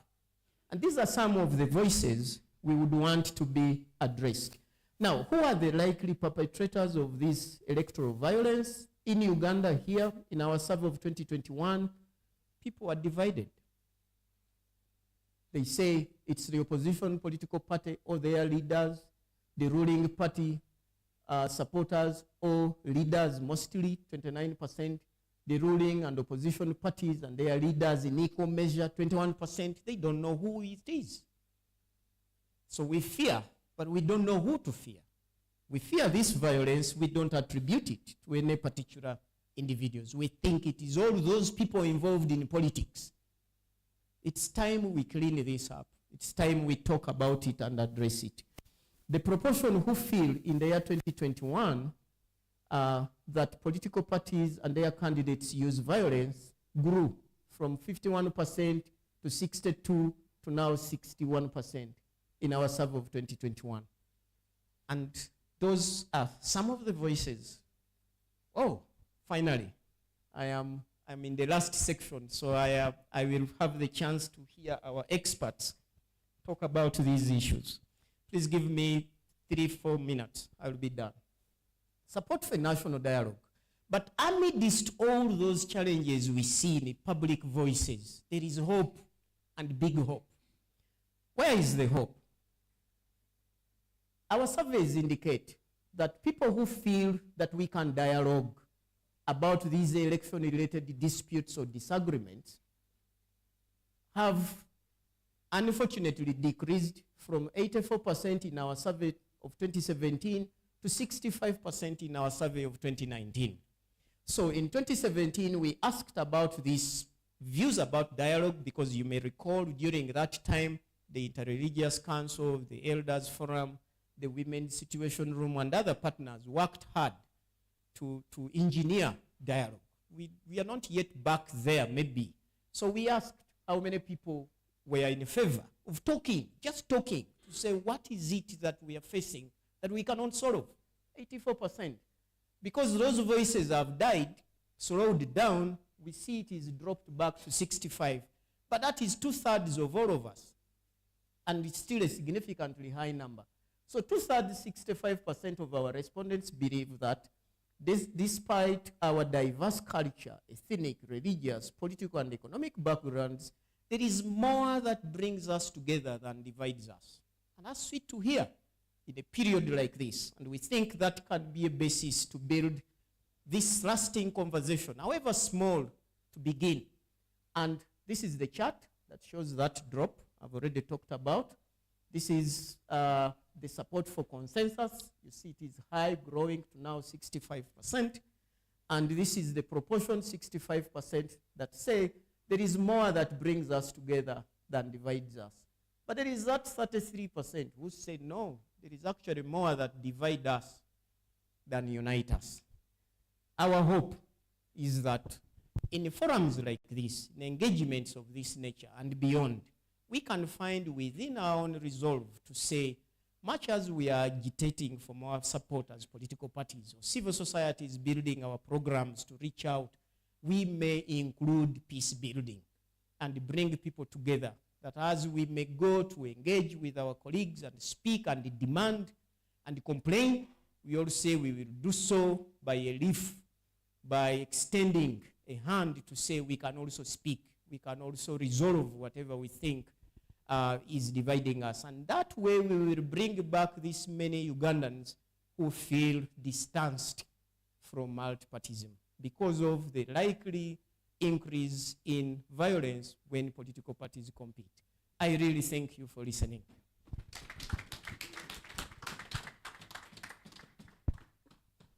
Thank you very much, Francis. It couldn't be richer. And now we roll into responses, reactions. I've seen a lot of people writing. We have a 2-in-1 session. We're going to have our panel make rejoinders, make their observations, take away as much as possible and add as much as possible.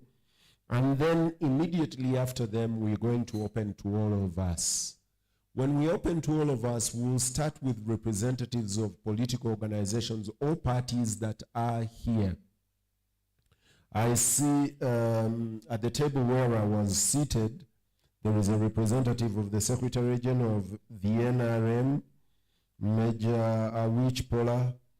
There is the Deputy Secretary General of the FDC. I saw Mercy from NUP here. She chairs one of those very interesting sections of the party where actually they sat and developed their own model of delivering candidates through the elections, not going through what Dombo and team do, the electoral processes.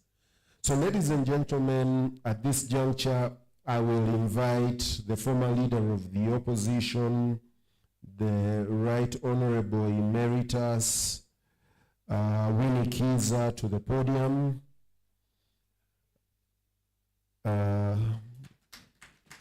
Please clap. Winnie has not yet got her 500. Maybe when we put our hands together, she will get the 500. Does she need it? Someone asks. I don't know. Alongside Winnie, we have Charity. Charity and I have been seated at the same table, and I see she's been in an animated debate since the presentation began. Charity is an executive director at Electoral Laws and Governance Institute. I almost introduced her by the former. Welcome, Charity. Alongside Charity, I have Perry Aritua, Executive Director, Women's Democracy Network. Welcome, Perry. The ladies will take the center. It was deliberate. So the three of you take the center, and then the gentlemen will sit on the other sides. I have Lawrence Serwambara, Executive Director, Interparty Organization for Dialogue, IPOD.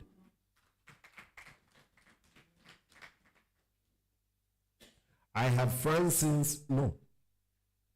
Francis, are you part of the panel? No. Yes, I have Emmanuel Dombo, Director, Information and Publicity, National Resistance Movement.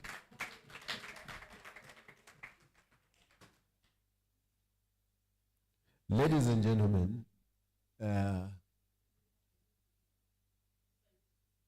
no, Emmanuel is fit.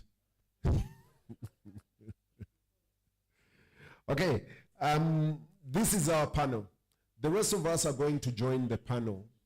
We'll ask questions. You may not ask a question. You may actually put your opinion.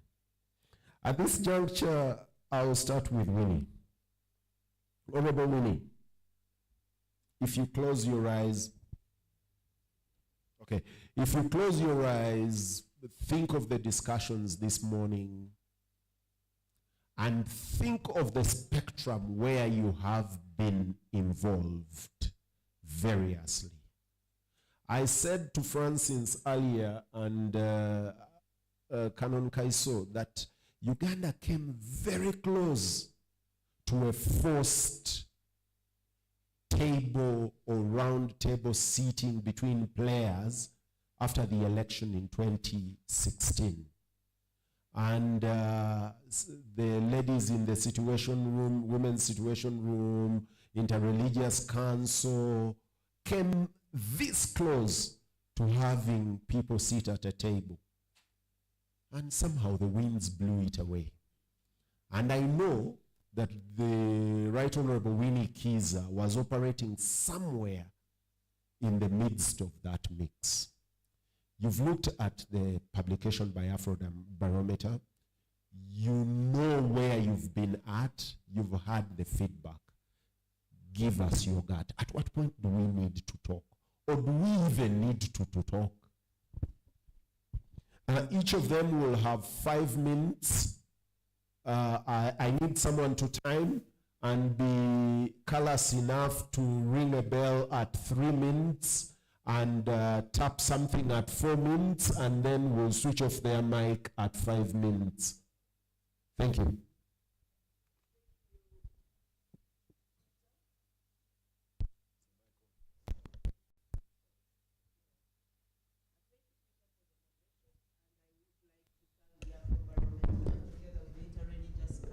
Putting this together.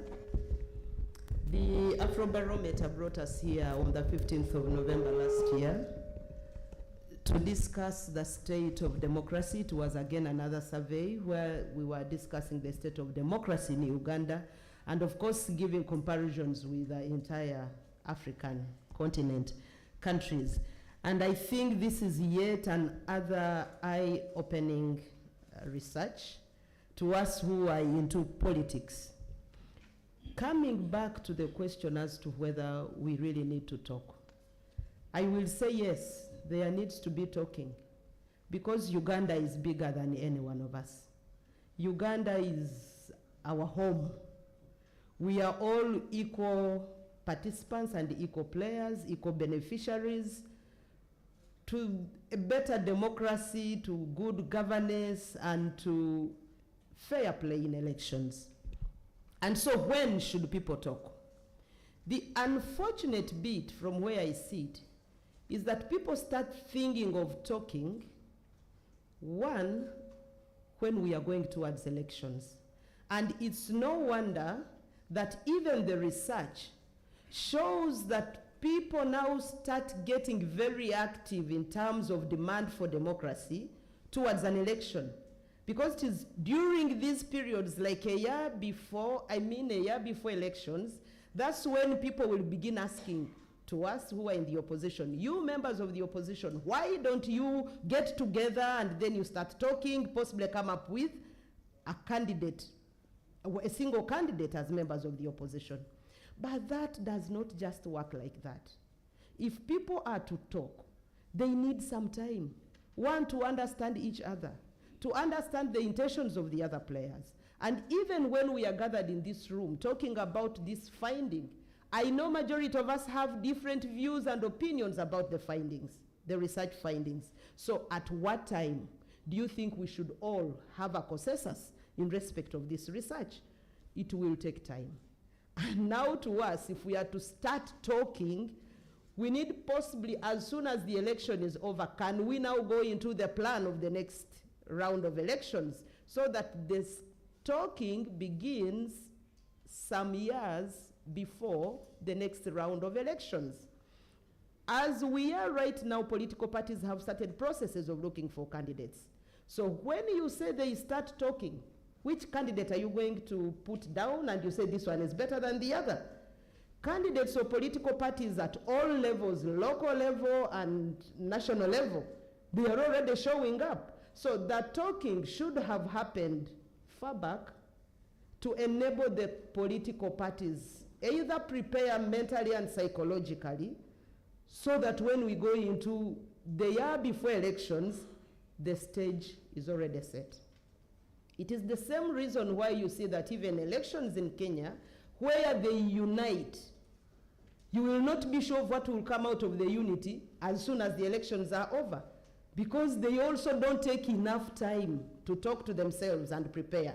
Yes, they know that they need to work together, they build these alliances, but even when they have built the alliances, they don't last long. Because every election presents itself with a different line of alliances, every election presents a different line of alliances. So here, the talking needs to take some sufficient time. But also knowing the politicians that we are dealing with, some of them are not truthful. Some of them may agree to one thing in this room, and yet their mind is on a different matter altogether. So we need some time so that those who are not truthful, we can discover them with time. Those who are truthful can be able to guide the processes, and possibly finding people who are credible enough, like you talked about the women's situation room, they put in a lot of energy. They invested heavily in ensuring that the politicians talk. Can we find out how and where the processes stopped? Who failed the process of the women's situation room? Were they given sufficient time? How would you say, let's talk, when one is behind bars and the others are enjoying the atmosphere outside? So these are some of the issues that we can equally talk about when we say let's allow the talking to take place, and let us think about a Uganda where we consider unity as compared to our personal and individual interests. I know that talking is possible. I know that it is very important. For a better Uganda, we really need to talk. Honorable Kidza, just a little one. I know that you are run down your time, but when you talk about the leadership, it is evident in what you say is that we don't trust the leaders at this level. The survey says we don't trust the leadership. You say we don't trust the leadership. Where is the role of the citizenry here?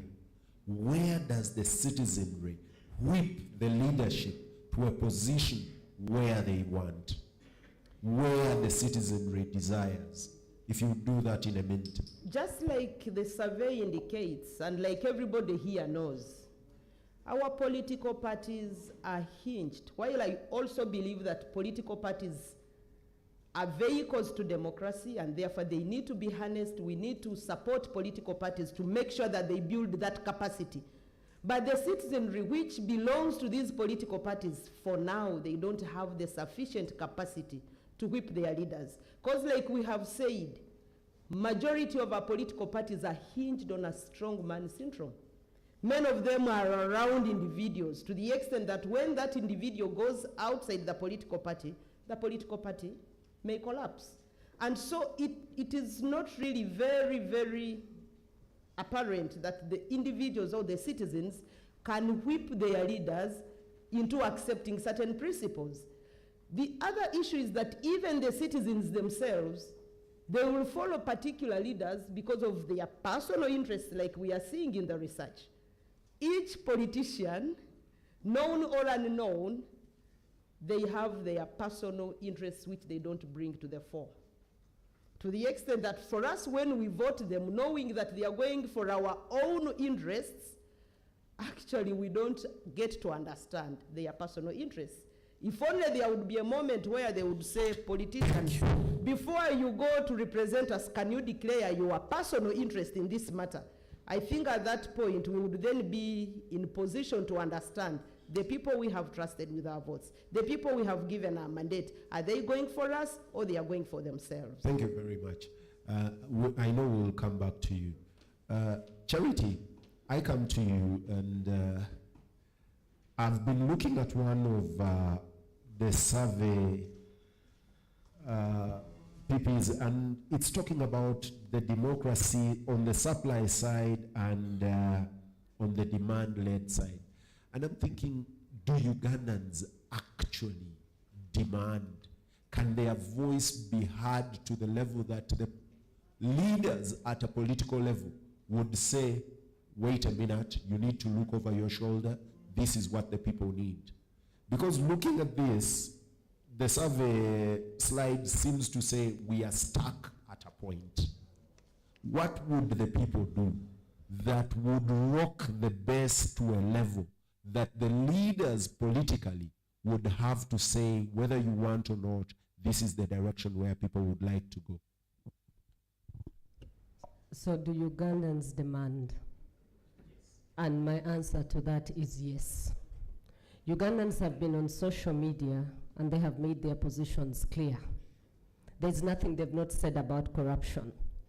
There's nothing they've not said about poor leadership. There's nothing they've not said about being taken for a political ride even during elections. There's nothing they've not said about poor election management.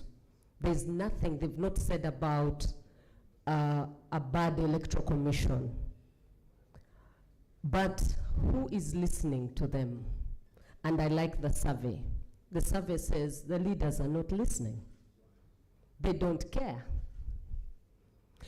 And for me, if you asked me to summarize this survey, this is my summary. The NRM has killed institutions. What a chilling headline. Because this is what we just saw the survey telling us, none of the institutions could score above 50%. Now, if you have no institutions, then how do you demand for democracy? What is democracy? Democracy is run on tenets, and the principles are over 15 or 16 or 17 of them, but I like Larry Diamond.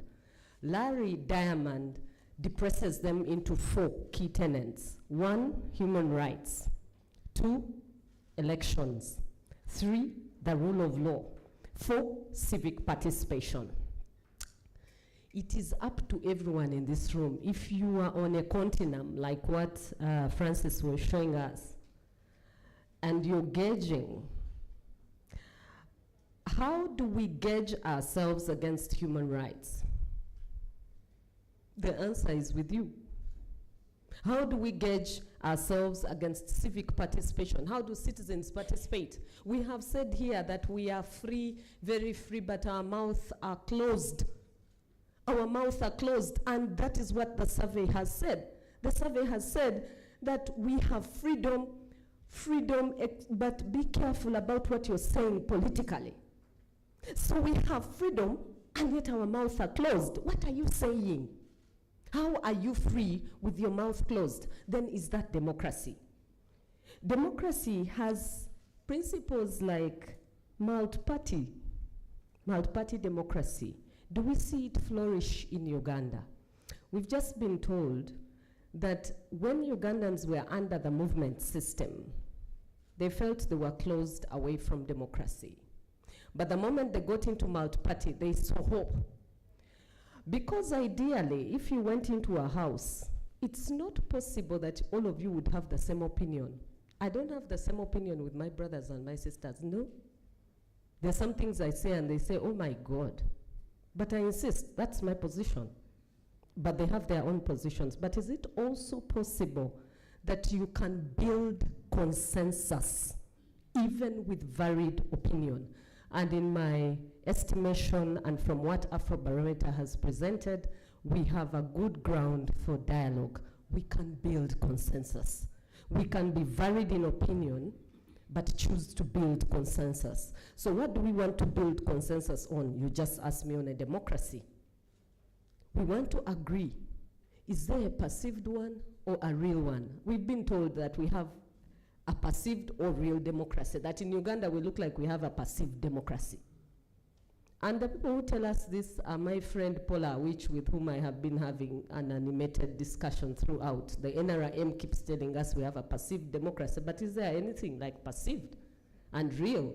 Dr. Simba Sali is here. Maybe he will help me at the end of today. Do we have something called perceived and real democracy, or do we have democracy? When you first enter a class of political science, you'll be told it's a government of the people, by the people, for the people. But these people are not talking. These people are free and their mouths are closed. So is it for the people? Does power actually belong to the people, like Article 1 of the Constitution says? Does Charity, is there actually a problem with the people? With the people? The people.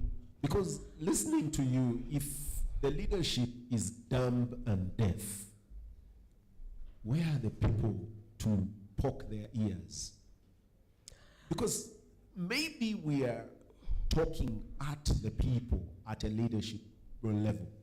Maybe what we cry out is not what the people want. Is it possible that we are totally on an X level with the people, we are moving in a different direction? Because you say the people demand, the people would like. The survey says these are the things the people want. Why can't they stamp their foot? What is wrong with those people? Peter, you started us at a point of where you told us we have a historical perspective. Uganda is a country of a history. So did we have wars? If we look at the tumultuous period of 1966 onwards up to 1985, is it true that we had bloodshed in this country and that people died and died in big numbers and people lost their relatives and they remember those things, and the skulls of Luwero live in some minds and in some bodies? So when Ugandans remember those things, we cannot be the Gen Zs of Kenya. Kenya has never actually faced a full-fledged war, and their historical perspective is totally different from our historical perspective.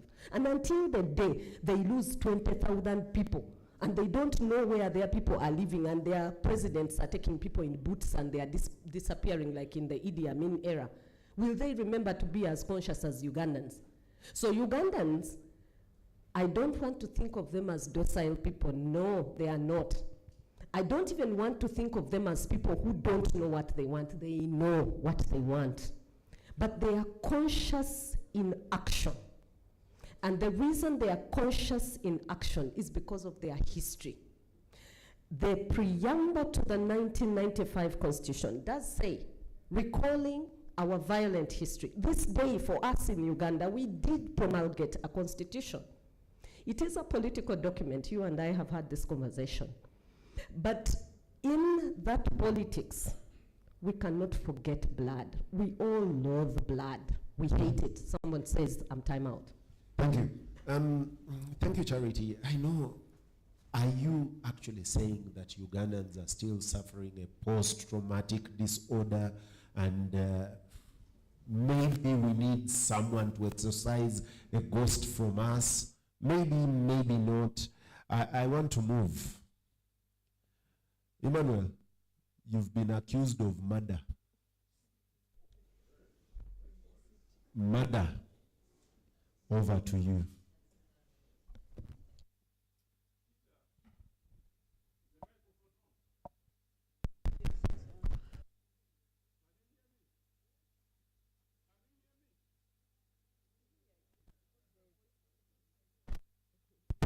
Someone adjust the mic. I can hear him without a mic, but sure. But how will I switch you off then?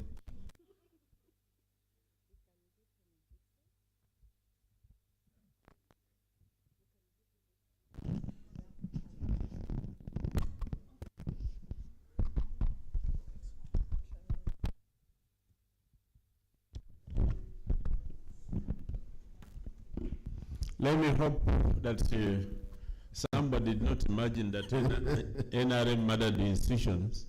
And the microphone. So they chose to murder the microphone.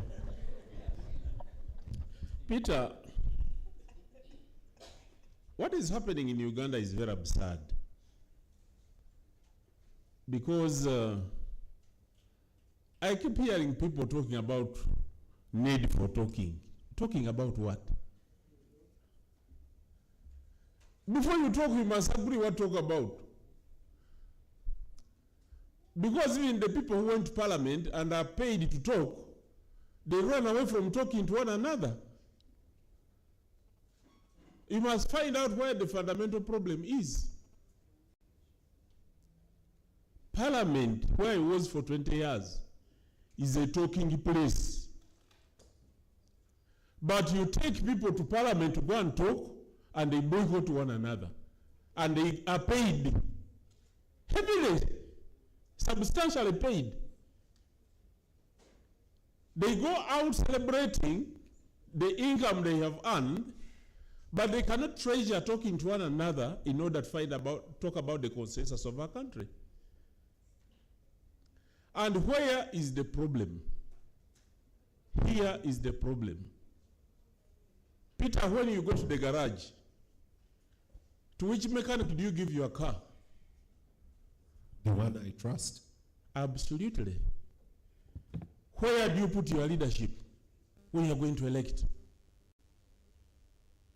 Who told Ugandans that because somebody has reached in senior 6, therefore he has enough knowledge and experience to run a country and he can govern people? We must define our fundamentals and get them right. And know that, like, you go on a dissection table and you cannot lie before any doctor, that the matters of the country cannot be just trusted to anybody. But how do you find out that anybody if the fundamentals are not defined properly? So as a country, the most unfortunate thing, what people here call civic activity, there are people who are crying in Uganda because the Z generation is acting in Kenya and it's not happening in Uganda. If Ugandans are happy and comfortable, why would you want them to act?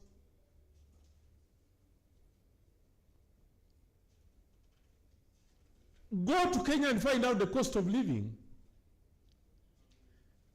The maize they buy from Uganda.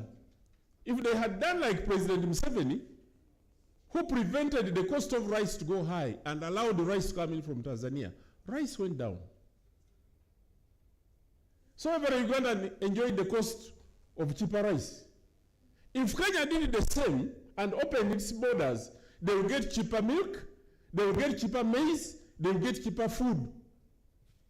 It's a problem of the economic management. So when the Kenyans react, it's because they have problems there. When Ugandans don't, even when they may disagree with the leadership, they are comfortable with many things that are happening. That's a survey that must be done. The final thing I want to talk about. In Uganda, we are going to get a crisis of confidence. One of the biggest problems is you people, what you call civic action. What are leaders for? Now I see members of parliament. I recently also a member of parliament who called the press conference to tell people that they voted in his constituency to tell him to come and sign essential motion. They even gave him somebody to accompany and see how he signs. So who is the leader? Leaders must be able to see where we are going, and they must guide the people they lead. We cannot be leaders, and at the same time we are saying that the people are leading us. What type of leadership is that? Even in heaven, did it happen? So, the findings of this Afrobarometer is very good. It coincides with what is happening in Parliament. Where members of Parliament, instead of discussing a budget for the people, they go to discuss a budget for themselves. It is shown here in the survey. The loss of trust. But what is the underlying factor in all this? It is poverty. From the time we entered here, Peter Kibazo has talked about the 500 million 5 times. I've been counting. When Honorable Mpuga was in Parliament, he hid under leader of the opposition, under leader of this. But what was disturbing him? Poverty. We must deal with poverty. People, in order to make regular economic decisions and political decisions, must be not marginalized people where anybody can abuse them because they have given them 1,000 shillings. People must be literate. People must be economically empowered. People must be knowledgeable. These political parties, let me tell you, they are foreign and alien. Go to Uganda. How did Uganda determine leaders? Go to your family. Read the Bible. The man is the head of the family. Just as Jesus is the head of the church. Time. As I conclude, let me tell you, there are fundamentals we must deal with. We shall come here in the meetings and talk about political parties. These things are alien. I can see the leader of the opposition. Where in Uganda or in your clan did you prepare somebody to oppose before you meet? Before you go into governance, you will even have a person who is going to oppose. Our clan structure is not like that. Thank you, Emmanuel. As I conclude, you sit in the clan meeting, and if you have anything to oppose in the clan meeting, you come up and say, no, I disagree with this. This is how our society was built. So this anything called political parties, let's try it, but it will not deliver us far. That's why in Kenya, every time they change it when they are going for elections, and they come out with other political parties. In Uganda, let's keep testing. But when we empower people, the people will do what is expected on them. Thank you, Emmanuel. Perry. Emmanuel says we actually don't have a problem. Yes, we actually don't have a problem. What are you looking for this talk about? The people have said, we're good. The people have delivered. The mechanic they trust. That is what he says. That the mechanic they trust is in charge. And we are at cruising point. That's where we're at. And my gut is, he sounds, I mean, he's throwing it in your face. But my question about those people is also thereabouts. If the people don't feel what Emmanuel Dombo feels, where are they to say nay? If the people are dissatisfied with the leaders in Parliament, I was telling Charity and Honorable Winnie Kiza a while before we began that currently we have the most educated Parliament for all the 11 parliaments we have. We have the biggest number of PhDs ever to step in a parliament. Survey our parliaments, we have the biggest collection of master's degrees in a single house since that house was created. We have the singular biggest number of graduates. The guys that have just jumped out of high school and their equivalents are the minimal most. We've delivered the most educated parliament. Shouldn't we be satisfied with them? What is it that we disagree with that should make Emmanuel Dombo uncomfortable as the accused murderer? Thank you, Peter. I think what the survey shows us are three major things that Ugandans care about. The education, health, economy came out very prominently. And you see, when you have leaders, the expectation is they have a social contract with you. And one of the tangible benefits of democracy, as it should be, is services. So if Ugandans are saying, look, we are dissatisfied with education, we are dissatisfied with health, with the economy, we hate violence, I think those are things that leaders should be concerned about. One of the things missing, and I think where our constitution needed to be reformed, is the right to recall a member of parliament. Absolutely. Because that right was taken away when we ushered in multipartyism.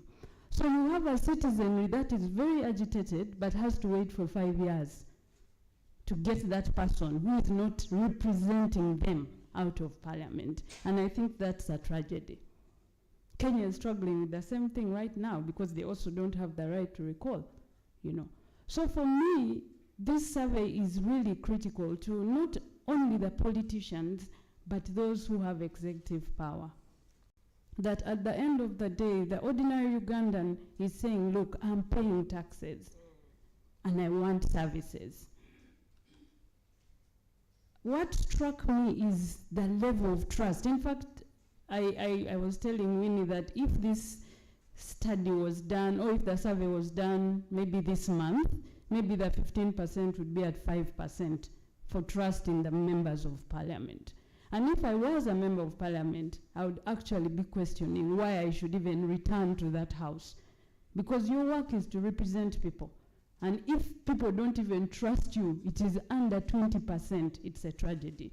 When I looked at the trust for the local councillors, I actually sympathized a bit because currently they don't have a lot of resources at their disposal to respond to the issues that the citizenry cares about. Most of our resources are centralized. So even when they're being held accountable, I'm thinking, okay, for what? They have none at all. Exactly. They are all executed by Ramadan somewhere near here. Now that is part of the problem, because if you have decentralized, you cannot take away all the resources to respond to service delivery. And maybe that is where we should be having the conversation, the issues of centralization. Are we on the right track? Should we actually go back to what the original meaning was so that we're able to respond to the citizens' demands? The last for me is the fact that we want to be a democracy, but we can't speak. That 69% is so significant for this country. And I kept saying, how can you have a democracy where you can't speak? Because speaking is what ideally leads to what can change. Then I looked at the political parties. What struck me was also that, like, the external factors that even affect them, that make it almost difficult for them to work. You know, the political culture, a culture that doesn't even, value the fact that we may be different, but at the end of the day, Uganda is bigger than us. Really having conversation on things that matter. And even when Emmanuel Dombo says, what should we be discussing as a country? Why is dialogue important? If we go back to from the 1995 constitution and the number of changes that have happened, because ideally it's the constitution which gives the basis for us to have a conversation between us as leaders and citizens. There are a number of things that have been removed from that constitution, and there are a number of things that need to be reinstated. So is it possible to agree on a bare minimum, to say as a country, what are our aspirations right now? What are the things that need to happen for us to be able to progress as Ugandans? And I think from those basics, we can be able to derive the issues on which we should have a conversation as a country. Thank you. Thank you. Perry, before I go away from you, you talk about the issue of services, and I know that my friend Emmanuel also actually gloated about them. Says people have services, the demands by the people. If you look at that curve, the people are crying for education, health services. That's where their demands are. In your gut, if people actually got these services, would they negate the other issues of democratization are people closed at services? If I have schools, if I have roads, if I have electricity, health is good, then we are home and dry? I think their satisfaction with democracy grows because, as I said, the tangible dividends of democracy are what you get out of it.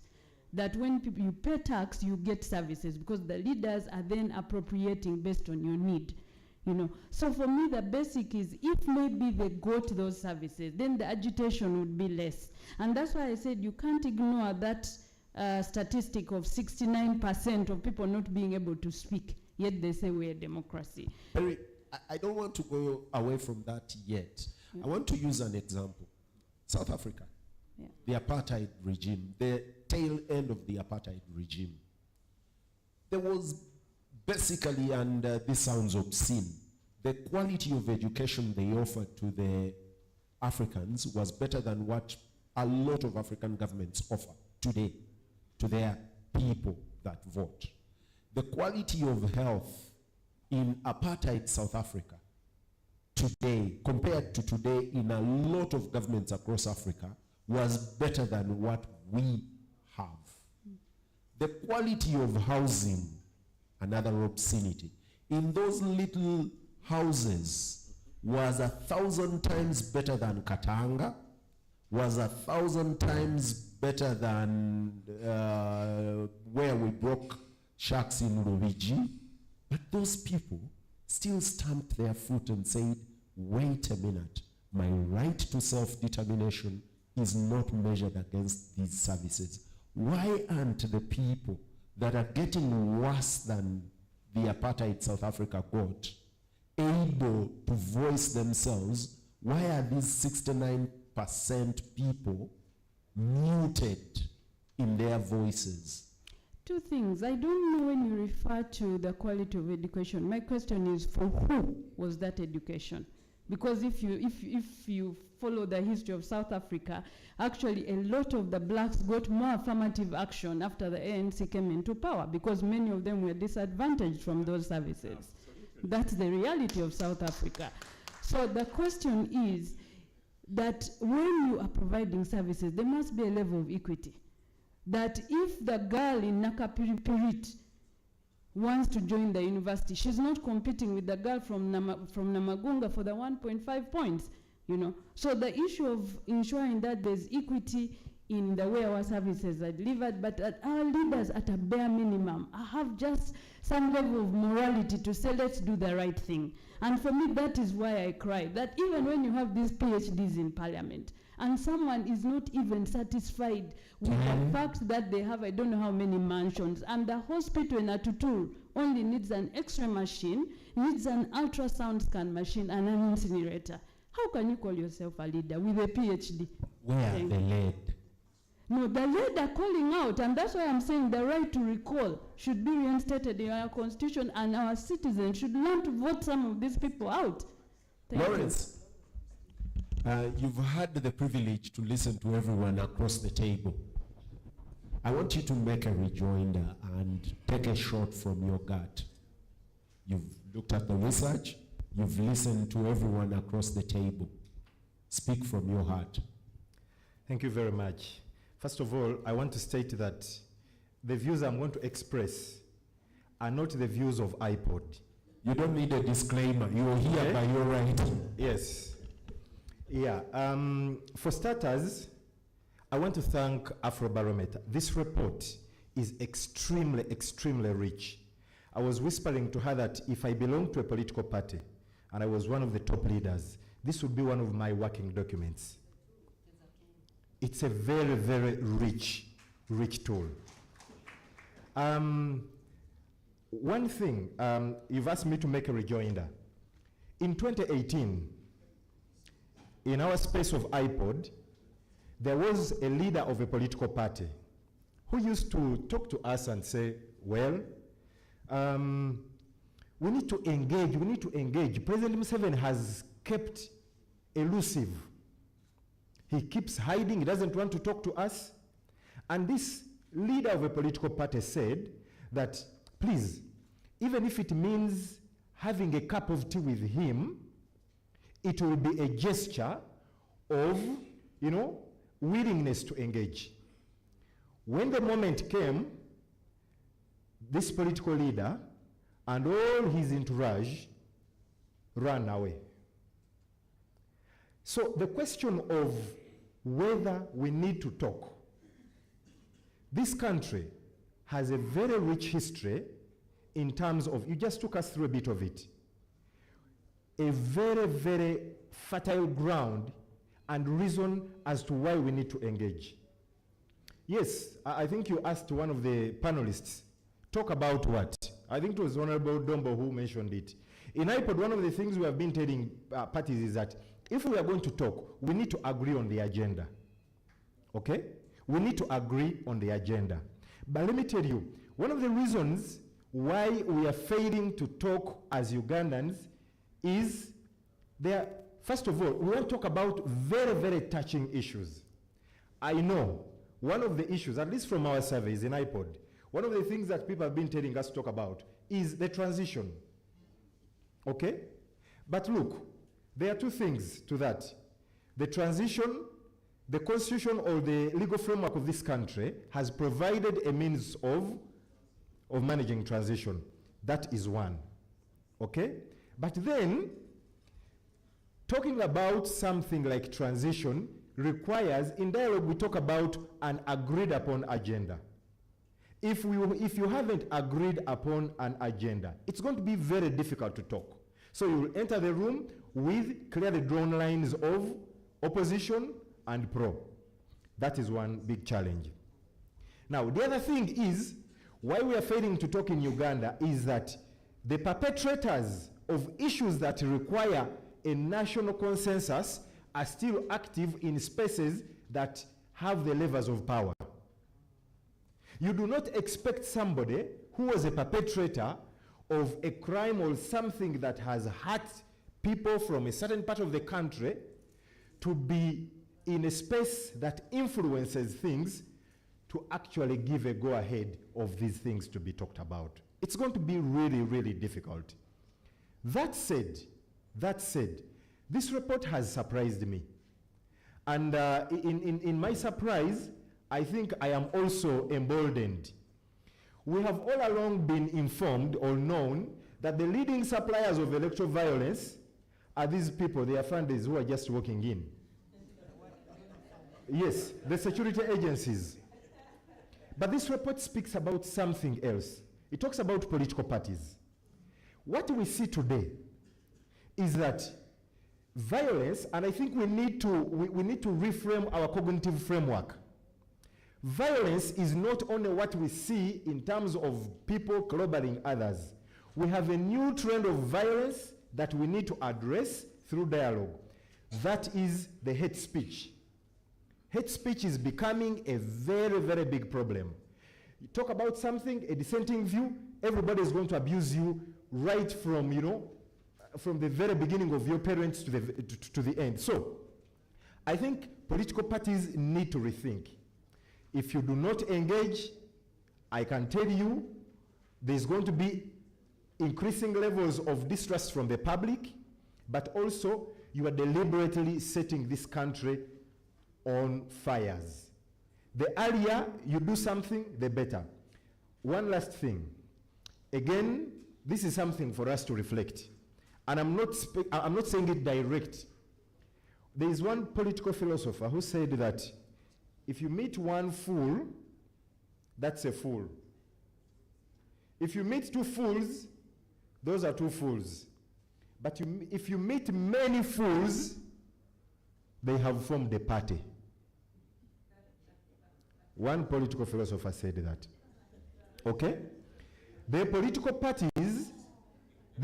parties are formed based on a belief in a certain ideology. If you do not agree with that ideology, you shift position. But even if we said that, okay, going by that political philosopher, by his description, they have a leadership, which leadership believes in a certain set of values, positions, and interests. So as I wind up, I'd like to Lawrence, just a little there. And the fools, okay. Political parties are formed alongside ideologies.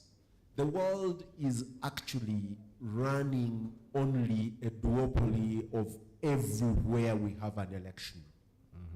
Our neighbors in Kenya have recreated vehicles, and I'm not calling them political parties, have recreated vehicles for every election. And they are not political parties. And they've delivered them. Some of them are built around individuals, some of them are built around tribal agendas. Is it possible that actually the problem with this country is people are stuck to what they call their political parties of yesteryears instead of being proactive and breaking away into waves, quote unquote, agendas and say, okay, this election we are recreating, we are breaking up and creating a vehicle to deliver us at this point. Is the word ideology and politics actually, are they related? Well, the fundamentals are that a political party should be hinged on a certain set of values, which values form its ideology. Power. Exactly. However... No, of course power is not a value. Power is not, yeah, power is not. I mean, that's an end. It's something that is at the tail end of, you know, of the graph. But what we see in Uganda today is that individuals, I mean, if you asked, and I may challenge even our political leaders here. I have been in certain spaces and I've told people have said that, you see, a political party, your leaders get bought off by NRM.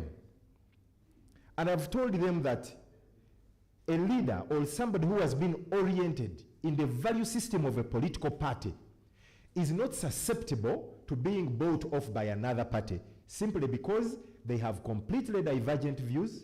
Their ethos are completely premised on different, you know, anchors. So it's not possible. But there's one thing you also need to know, that positions are flexible. Positions of a political party. And even as somebody who is politically savvy or active, one of the phenomena that are being studied today by political scholars is what they call societal management by scandal. One of the ways, two things, societal management by scandal, and then the other one is overloading society with democracy. You push a lot, and that's what the report was talking about. I actually saw something that was very peculiar, that the areas of our multi-party democracy, we saw a lot of supply. Then somewhere it shifted, but in 2015, there was a higher supply. And I was thinking to myself, is this one of the ways that the NRM government has tried to manage the Ugandan society? That sometimes, as and when it wills, it oversupplies, but with a string at the back to pull. Oversupplies what? Oversupplying democracy. Okay? But, yes, the report says there have been those instances. Of course, we will get to that, and we'll ask questions on whether it's actually oversupplying democracy or oversupplying a particular item. And my gut is in this particular section is they are oversupplying elections, not democracy. Well, but elections are one of the pillars of democracy. So the issue is whether they supply the democracy in its entire spectrum or bits of it. And we know it doesn't do everywhere, like, you know, that everything is going to be supplied in its full strength. But even when they do, this again is my belief, that government has managed a way, has found a way of managing this society. That when people are asking for more, they will manage you through scandals. Something will come up, divert your attention and say, okay, if you cannot, don't focus on this, there is something else for you to. Thank you. Thank you very much, the panel, for now. And I'm going to turn to the plenary, and then we'll hear if you want to throw it at a particular member of the panel, if you want to put in an idea that you feel hasn't been put in. I know there are representatives of particular political organizations here, but you will allow me start with the people that manage our elections, the Electoral Commission. Can I have a microphone go around? Where? Yes. I'm going to this table.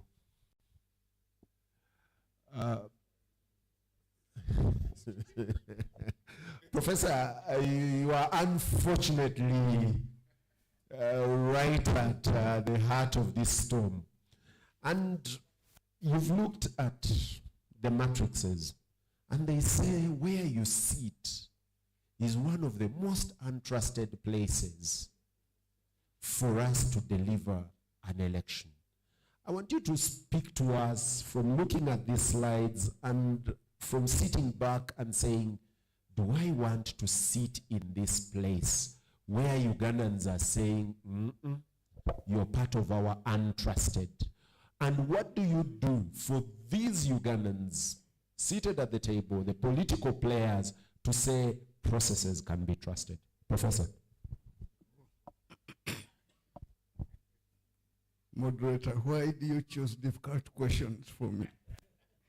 Okay, thank you very much. I wish to thank Afrobarometer Interreligious Council for organizing this function.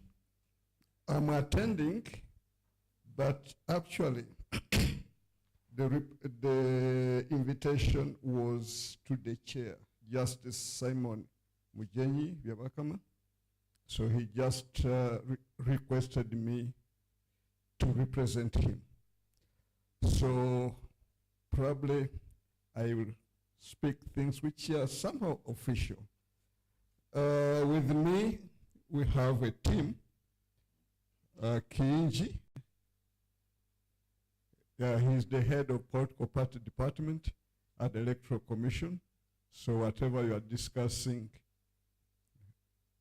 he's more knowledgeable, and quite often we shall call him to back up. We also have, I'm sorry to mention, police officer. We used to call them our Enanga, but now you have distorted the thing. We also have our Enanga, Julius. I think he'll also come in when necessary. There were four. We have four. Another staff of Electoral Commission who is here. Yeah, from public relations. Okay, thanks. I'll just mention one or two things. On independence and neutrality, I'll discuss the issue of trust, dialogue, and concept of pure democracy, and so on and so forth. One, independence and neutrality. Every person has his or her own view of what independence and neutrality is, but at Electoral Commission, our independence and neutrality is guided by Article 62 of the Constitution, which requires us, whatever our background, once you are elected or appointed as a commissioner, you must act in an independent and neutral manner. We are also guided by Article 13 of Electoral Commission, which requires us to do things without favor or bias. Without favor or bias. So our definition of independent and neutrality is that whatever we do must be guided by the law. That's our independence and neutrality. Whatever we do at the Electoral Commission must be guided by the law. In fact, when I was appointed member of the Electoral Commission, before I even entered the office, they handed me this book. That is the compendium of electoral laws. So people who say the Electoral Commission is not independent or non-neutral should kindly tell us what laws we are violating. Once you tell us the laws we are violating, we shall either change, and if we refuse to change, again the law says you can go to the judiciary. So people who say we are not independent and neutral, what laws have we violated? So that's one. The only contradiction in the law, and by the Electoral Commission did not make these laws, they were made by Parliament, constituting by elected representatives of the people. Who are we to go against the ideas of elected representatives of the people? Who are we? So that's right. The only contradiction in the law is that whereas we are supposed to be non-partisan, we are also supposed to vote. Voting is partisan. Voting is partisan. So we are supposed to be non-partisan, but we have the right to vote. And this one has a historical context because democracy has been growing, as I've said sometime later. There is a time in the democratic practice that situated people, members of election management body, and the public service should not vote because they are supposed to be neutral. Public servants, since you are supposed to serve any government, you should be neutral. Security forces, since you are supposed to serve whoever commander-in-chief, the people decide you should be neutral. There is a time in history when these three institutions were not voting. But over time, say, okay, these are also human beings. Man is a political animal. We should not remove away their rights. So the dilemma we have, we are supposed to be non-partisan, but at the same time, we are supposed to engage in a partisan activity of voting. Fortunately, circumstances have made us not to exercise that right because on the election day, most election officers are so busy to vote, and most of them are stationed in areas where they are not registered for.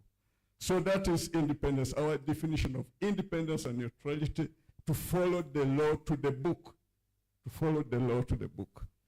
On the issue of trust, true, I've seen the report. Unfortunately, or fortunately for me, I'm happy because we are the third most trusted institution. You look at the report. I'm not concocting that. We are the third most trusted institution of Gallup. And the percentile? The percentage, those are an issue. It is always said in the world of blind people, one person with one eye. So what is even interesting? Professor, this is a failing grade. Yes. And you're saying that among the people that have failed, at least for us failures are better than the other failures. Yeah. But let me comment on that. True, we strongly believe for us to perform efficiently, we need the trust from the people. At Electoral Commission, we are designing strategies to reach out to all stakeholders. First of all, we think it is their responsibility to tell us openly why they don't trust us. Unfortunately, the report did quantitative. We thought they should have done qualitative to say why do people don't trust Electoral Commission. And with that qualitative information, we would have acted. Nevertheless, there are two things. One, cause of lack of trust, political culture. We are in a country where we don't have a culture of accepting defeat. I'm about to finish. Culture of accepting defeat. When you are operating in a political environment where nobody accepts defeat, people will always look for a scapegoat. People look for a scapegoat. But having said that, since time is out, I would have gone through the process. We value trust. We have a strategy of reaching out to everybody, most important, Interreligious Council, and see how we build that trust. But since much as time is going out, there's what they call a katalekeka. People have been talking of dialogue. There is already a framework for dialogue. Article 20 of Political Parties and Other Organizational Act sets the National Consultative Council. The National Consultative Council is constituted by all political parties. And one of the responsibilities is to abide by the code of conduct and also to find ways of resolving disputes. So Electoral Commission the country has a framework for talking, only that the process is not funded. Sorry, I said last by last. Unfunded priority. Yeah, unfunded priority. Even the lack of trust, lack of engagement. And by the way, before, I'm sorry to mention, one reason I'm happy with this report. One reason I'm happy with this report, that question, this is very important, that question of if you voted tomorrow, whom will you vote?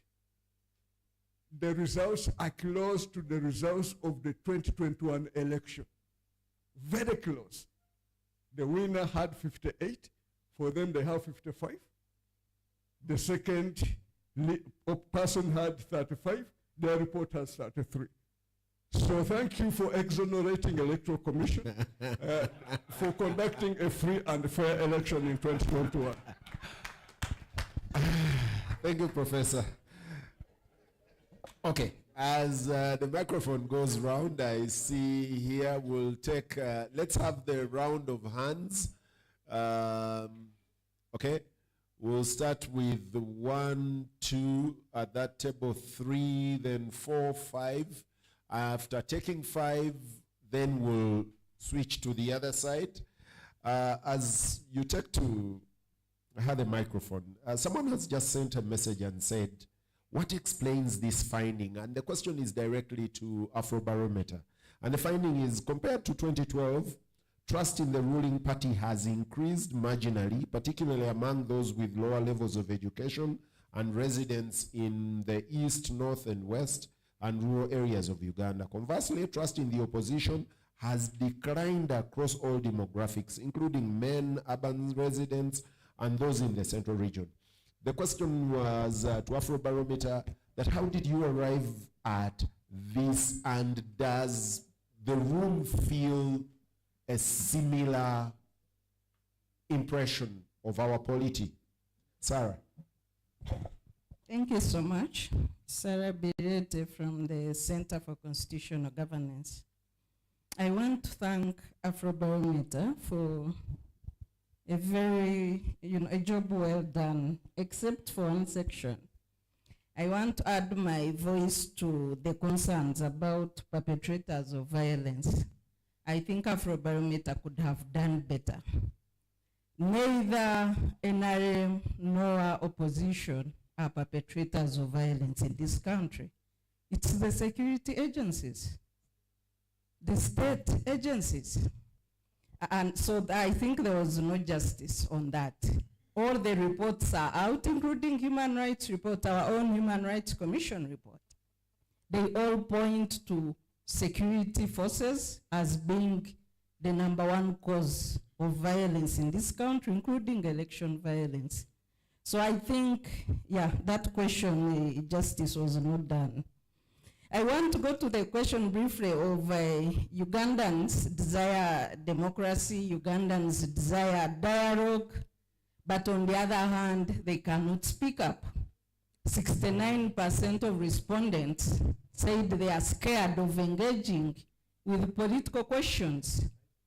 Democracy can never be granted on a silver platter. So we have a citizenry that cannot demand and cannot act. So the desire for dialogue is a mere wish.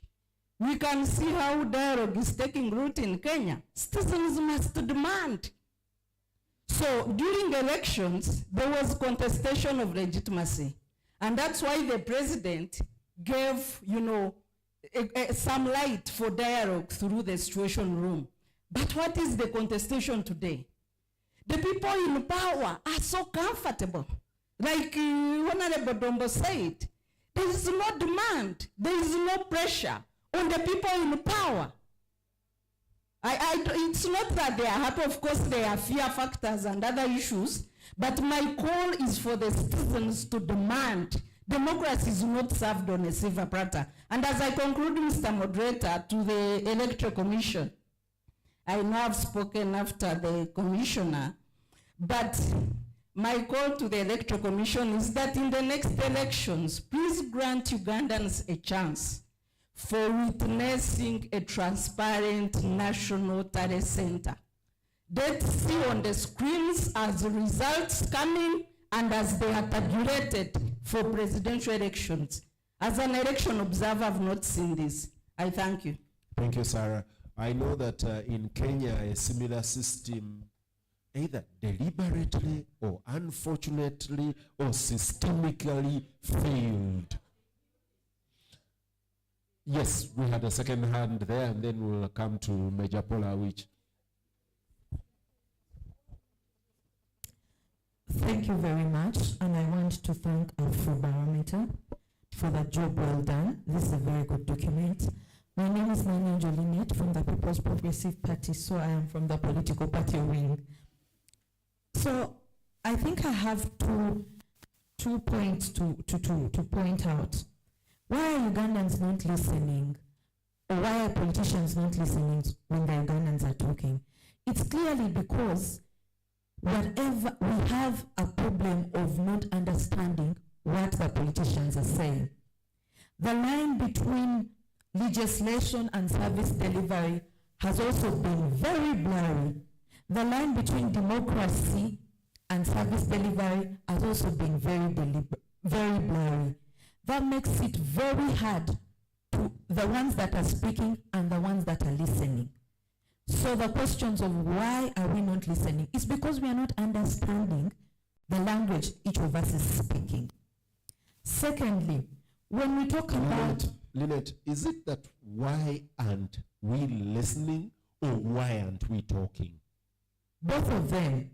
Because when you talk to someone who is not listening, you get tired of talking. You eventually keep quiet. But also if you're talking to someone who does not understand what you're telling them, it becomes very hard for them to listen. So it's a circle. Unless we understand what we are telling them and they also understand our language, then we will have a conversation. Thank you. Lastly. Can we make it one? I have so many people. Last one.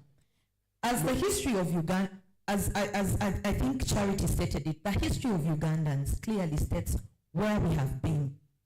And that makes it, that's the main reason why Ugandans think service delivery is directly an answer to democracy.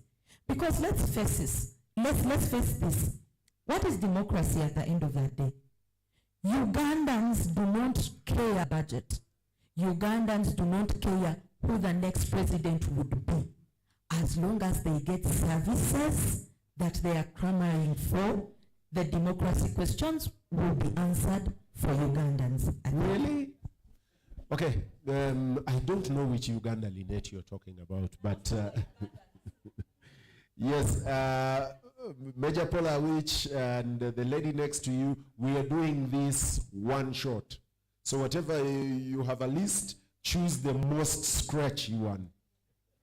One. Thank you so much. I have one thing but divided into two. My comment is about the survey, but also my comment is about the need or not to talk. Now, I start with the survey. I'm happy with the survey. And I'm so happy that I almost wanted to concede, even if it mentioned the lackings on the side of NRM. I will take two things that shows my happiness. Can you do one? First of all, contrary to what Sarah says, the research has proved that oppositions are more perpetuators of violence. And I've said again and again that for us NRM, we are the victims of political violence. I have tasked somebody, I told a friend of mine who was noob, I said we can test this. Give me t-shirts of cap for noob, I wear it now. I give you t-shirt for NRM and cap, you wear it now. They drop us in one gear. If you think it is us who are perpetuated, you who think we are perpetuators, wear NRM t-shirts, me, I wear noob with the kofia, they drop us in one gear. We see who will be attacked first, if we are there. He feared it because he knew it was them who are perpetrators. The other thing is that the drop in support, 44% don't support any other party. But the next to support is NRM with 42.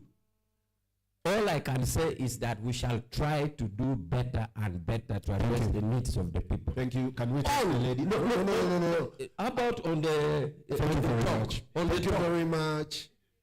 On the talk, just one sentence on the talk, sir. No, thank on you. the talk, Someone switch off the microphone. I am taking one shot from everyone so that we have a lot more people.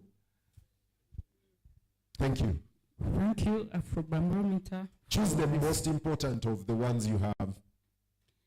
Yes, my name is Paga Gloria. As a political activist and leader and a human rights activist, Ugandans should be concerned about the apathy in this country. Ugandans are not docile. And what you should note is that majority of the adults now are people born between 1986 to probably 2006. They are adults now who may not so much be involved in the history of the country. Probably they hear about it and have studied about it. There is a stifled political space, and meaning majority of our population is actually young people who are stifled, who are not voiced, and that is a time bomb. Thank you. It is a path that we have to painfully study. It's a ball that we shall have to painfully press. Thank you. Canon Kaiso, one shot. Now, he's the one that hired me. It becomes very difficult, but I'm saying one shot. Yes, one shot. Thank you. Honorable Dombo raised an issue that has been part of my concern for a long time, to the extent that I wrote a small book, which I should pass on to you. The issue of the relevance of our political system and the fact that the current political parties that we have, or political system that is informed by the Westminster model of democracy, has run its course, in my opinion, and that we need to be thinking of evolving a political system that is informed by our history as a country and our chemistry as a country. So that is my plea, that part of the agenda of decolonization should start by us having a conversation, consultations among ourselves to evolve a new political system that is relevant to our needs. Thank you very much. Thank you very much. For this round, we'll take the last one from there and then return to the table just in case they have anything to respond to. And Francis from Afrobarometer as well, I know there were some concerns that you should respond to, and then we switch to the other side. Yeah, thanks so much for giving me this opportunity. I'm Mercy Olukamba, Chairperson, EMC, Nationality Platform. EMC's Election Management Committee. Mercy, take heart. Dombo should not bully you. I'm the chair here. Yeah, let me just say that these days Ugandans, they've lost confidence, especially in this national dialogue. We come here, we talk, we say so many things, but at the end of the day, nothing's being done. And let me also answer this gentleman from the NRM, what he says, Major Pola, that when you put on a t-shirt of Nationality Platform, and one puts on a t-shirt of NRM and you go to round gear. Let me tell you, people attack NRMs or somebody putting on NRM t-shirts because people are angered. People have no voice these days. People don't have where to run to. So when they see that the NRM is among them, they do, because they are angered. That's it. So they see, they don't attack the new person because they see that it's on their side. We are on the side of the people who are being oppressed. Thanks so much. Thank you. You're making the gentleman here very happy. Okay, Francis, where are you at? Yes, Francis, I'll start with you. A number of questions. One, there is a microphone there. One is to do with the report itself. Sarah Birete says, your perception and the report on violence is totally a misrepresentation of what is. Then my friend that asks, where do you get this data that seems to say things are doing well, okay, marginally well for the Dombos, and they are actually degenerating for Masiwa Lukamba? Thank you very much, our esteemed invitees, for such a wonderful engagement. Sometimes you fail to find where to start because it all sounds so interesting and so important. Sarah Birete, Doctor, you ask a very important question. Who is a perpetrator in these reported increasing levels of violence? We are talking about a national survey that was not conducted in only one corner, one part, one region of a country, but a survey that went random across the entire country. And we have been tracking, as the graph will show you, we've been tracking this perception that this violence is increasing. And I think 3 months after the 2021 general elections, we compiled a report that showed what this violence is actually doing to the views of ordinary Ugandans with regards to their perceptions of democracy. And we took that report to the police headquarters. We wrote to the IGP, and we were granted access to present these results to the police headquarters. I think 22 directors of police were there. We sat for a good number of 4 hours and showed them. And we said to ourselves that it is not only enough to report increasing levels of violence without quantifying or trying to look deeper to say to the ordinary people, my mother, who may not be that tuned into politics and political movements and understanding of political issues as deliberated, presented by the different political elite. And what she's only interested in is on the day she's to vote, to walk, to go and cast her ballot and go back home. What does she see? So we asked the question in that survey that who are the perpetrators? If you fear this violence, if you perceive it, who do you think it is? And that's what the results show. That's what the people say. To them, that's what they see. There are many people. Francis, make Yes. yourself very brief. Oh, okay. All right. I thought I was back there. I'll be brief now. Now, so this is what people see. Now, to some people, when you see how, for instance, our political parties have reacted to the shrinking space, I know, Sarah, this is dear to you, to the shrinking civic space where they are operating, to the laws, the POMAs and others, and they are debating them in court. They have to write to police to even meet. And when they go to radio stations to address their supporters, they are stopped, they are switched off. And the police is using a law. That's what the office has told us, that they are a law enforcing institution. And they are using a law that is applicable at the time. Now, what do they do? What do they choose to do? They also choose to react. And in their reaction, they do, for instance, defiance. They dress similarly to military attire. And what ordinary people see them walk, march around, they're like, these people appear violent. These people appear scary.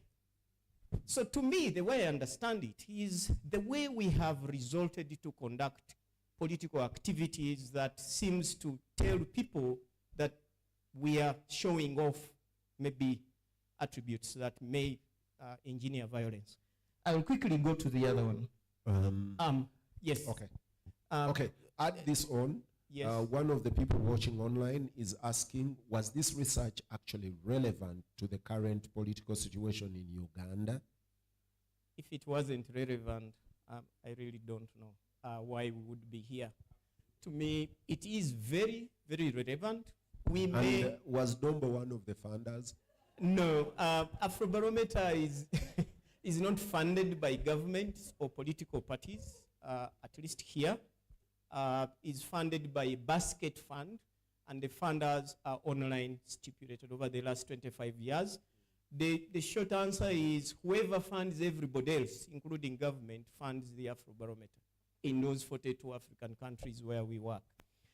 So the question about where this changes in, I talked about the linkage between feeling close to a party, trusting that party, and the intention to vote for it. And where we see these shifts happening, it is because we think about these regional dynamics in our political setup, especially in the political parties.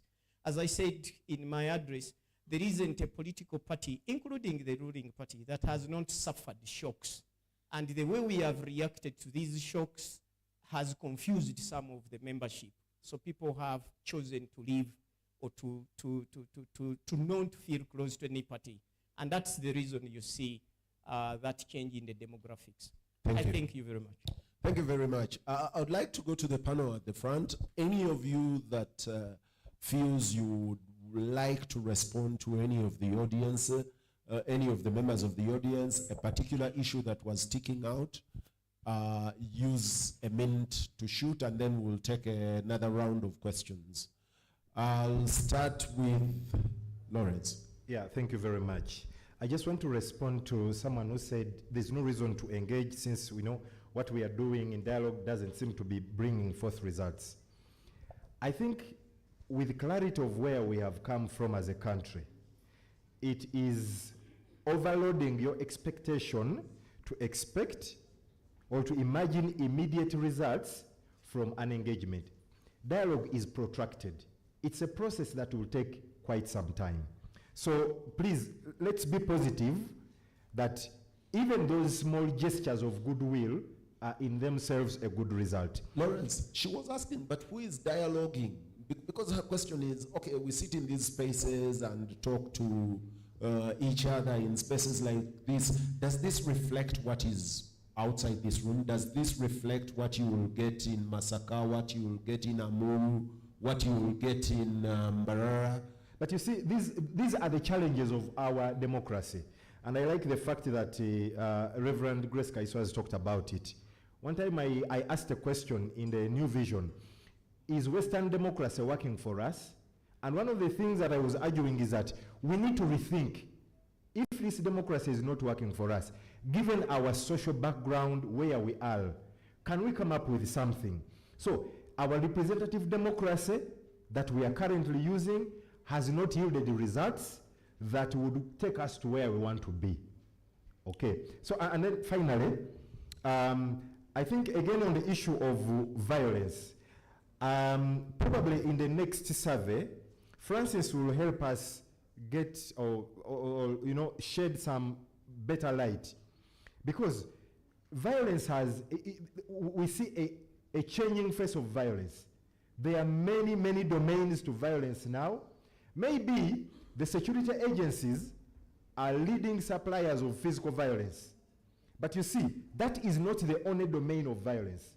I walk out here and I will be subjected to a lot of abuse, a lot of trauma and that kind of thing. Thank you. Thank you. Honorable Winnie, let's hear you. They say maybe this nature of democracy isn't working. And my experience is Colonel Muammar el-Gaddafi, when he wanted to entrench his soul man, strong man dictatorship, he said the democracy from the West does not work in Africa. Africa has its own philosophy of democracy. And he preached and he became a philosopher in Africa. I seem to hear that permeating in this room, saying, wait a minute, the democracy from the other side isn't working. So what works here? I think President Museveni is achieving what he wanted. From the word go, when he came into power and we had to go into the constitutional making process and put certain sections of the Constitution, articles of the Constitution that we thought would help us grow and nurture our democracy, Some of them have been removed without being even put to a test. Check, for example, if we had maintained the term limits and we see how they work, to see whether we can change a president without necessarily having violence. Check if we had maintained the age limits and we put them to a test and see whether they can work without necessarily us having to use force. That is one of the issues that, to me, I believe, is causing anxiety and excitement amongst the population. And one of the other reasons I would imagine why the survey thinks the opposition are part of the perpetrators of violence is, I think the sample that was consulted in the survey was not sufficiently briefed on how violence begins. Because in most cases, the opposition will be reacting to a force that is meted upon them. You have gone to a radio station, you have paid for it, and you are there speaking, and the army comes to close the radio station. What do they expect you to do? You are a political party registered to look for elections, and the Electoral Commission has given you a program. You are going to a space, you are going to speak, you find it cordoned off. What do they expect you to do?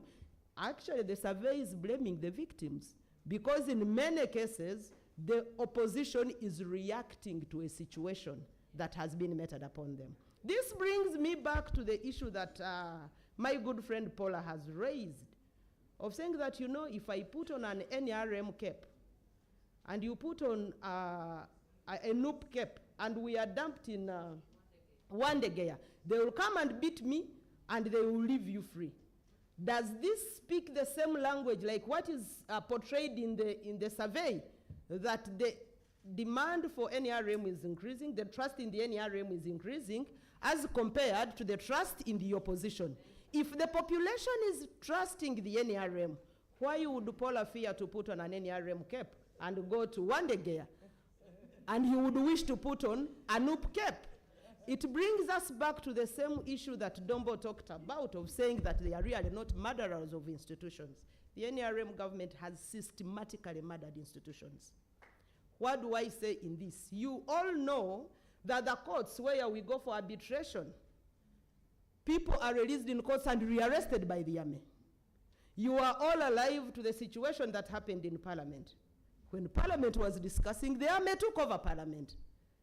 Recently, you have seen how even political parties are now being, well, a member was talking about, I think, maybe the issue of ideas and values of political parties, but even systematically, the political parties are being killed, where leaders of political parties are brought on table under a system that is not clear even to the members of a particular political party, to cause this instability even in political institutions. To me, I would believe that stable political parties would usher in stable democracy.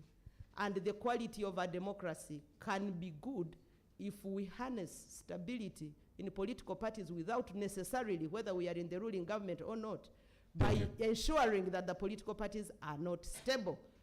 The other issue that we should all bear in mind is that the vehicles that would lead us to engage, like the Electoral Commission representative did talk about the National Consultative Forum, if there is political will for the engagements to take place, and I talked about it at the beginning, that when the Women's Situation Room was trying to create a semblance of engagement, why did it fail?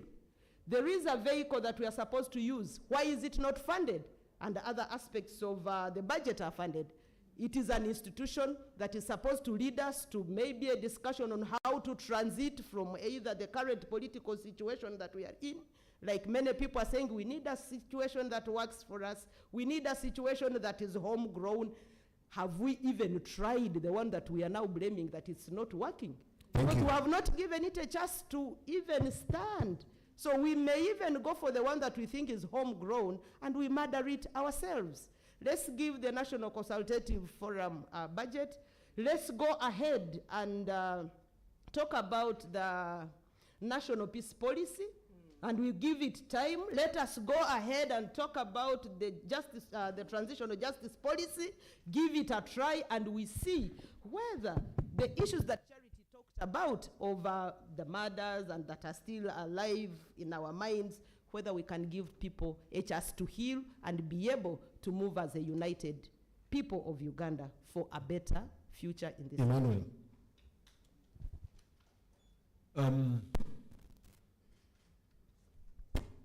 Does this?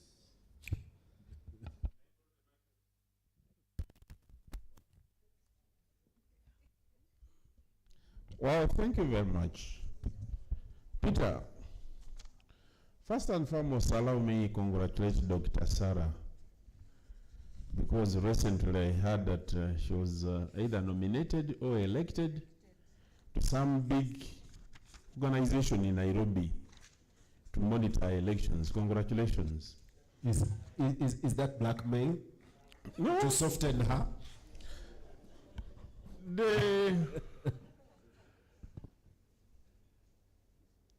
You people, we must talk to one another. We don't even need a law. We should do speaking to one another every day. That is, but in order to do that talking, you must agree. You have had the opposition always saying, why don't you talk to one another to agree? To agree how to throw out President Museveni. The purpose of parties is not throwing out President Museveni. The purpose of parties is to bring their agenda so that it can be elected. Now through that, they create another agenda to say, why don't you agree to talk on how to do regime change? Talking to one another, people must, and we should. The Prime Minister, the Katikiro of Buganda, I admire him. He has repeatedly told the young people of Buganda, and he said, go and speak to one another. Speak to one another. This is what the country needs. Our church people have been preaching the same message. But why aren't politicians accepting? There is something, it may be controversial, but let me raise it. I've been witnessing over time. I was in parliament for 20 years. I saw leaders of opposition coming from various parts of the country.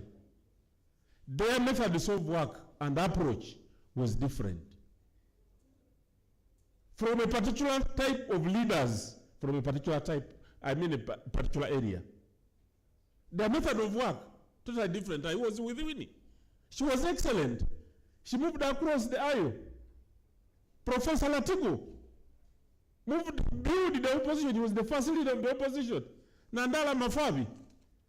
All these people, this lady from Kitugum. But when my brother Mpuga came, the seeds he planted, that when the president is in Kolo, we boycott. Recently, they boycotted him. Because those are the seeds that our younger leaders are planting, and we must preach against it. Let us be specific. Because people go to hiding and speaking in parables, but this is a conversation we must begin talking. Study the behavior of our leaders and begin asking yourselves, why and why them?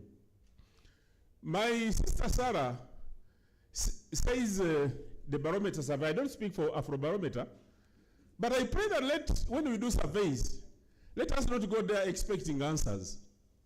Let us do surveys, and the surveys give us the what? Because even by a simple survey, your neighbor has just confirmed to you. He said, yes, NRM will be pelleted. Why? Because she gave you the reasons. I want to tell you that actually police may not be the biggest perpetrators of violence. Under NRM primaries, there has not been police. People fight to the level of killing one another.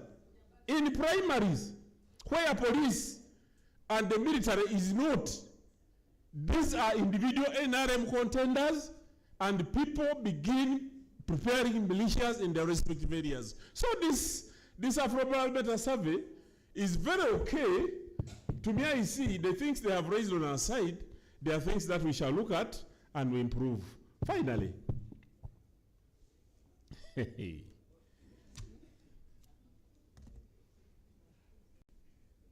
thank you. Barry, have your gun. Thank you, Peter. Just two things. The survey shows 77% of Ugandans actually prefer democracy. That means the principles of inclusiveness, of equality, of human rights are still dear to Ugandans. So for me, the thing is the practice. That's what we need to work on. That you send a representative who is supposed to speak for you, the person goes there and does their own things. That's the problem. The problem is not the system. The problem is the actors in the system. The second thing that I also wanted to comment on is what Lynette spoke about, that citizens have not yet created the linkage between democracy and how it affects their lives. And that's why I said that for a country that works, they must see the tangible benefits of democracy. For instance, you choose a leader, the leader is accountable, the appropriation is done based on your interests, you will appreciate democracy because you're seeing your hospitals working better because that person has appropriated resources for your need. Now, why they don't appreciate it is because they are not seeing it work. They pay taxes, but their priorities are not the priorities that are budgeted for. And I think why we must continue to have this conversation is you have a young population. The census just released shows 50.5% is under 17. They still need education, they still need health. So if you say you are going to try and grow your democracy, this young population must be budgeted for so that they appreciate this system. Otherwise, then we start thinking we need another system. No, the thing is we have not made the system work because the practitioners have failed its principles. Thank you. Thank you. Charity, do you have to speak? Maybe not. Yeah. But allow me wrap it in 2 minutes this way. We all sit in this room. Some of us have children, some don't have children. But we have people in our care whom we will bequeath something as we go. What do we want to pass on to the next Ugandan is the big issue. Because everyone who gets into leadership steals and makes themselves stinking rich at the expense of anyone. It is your business.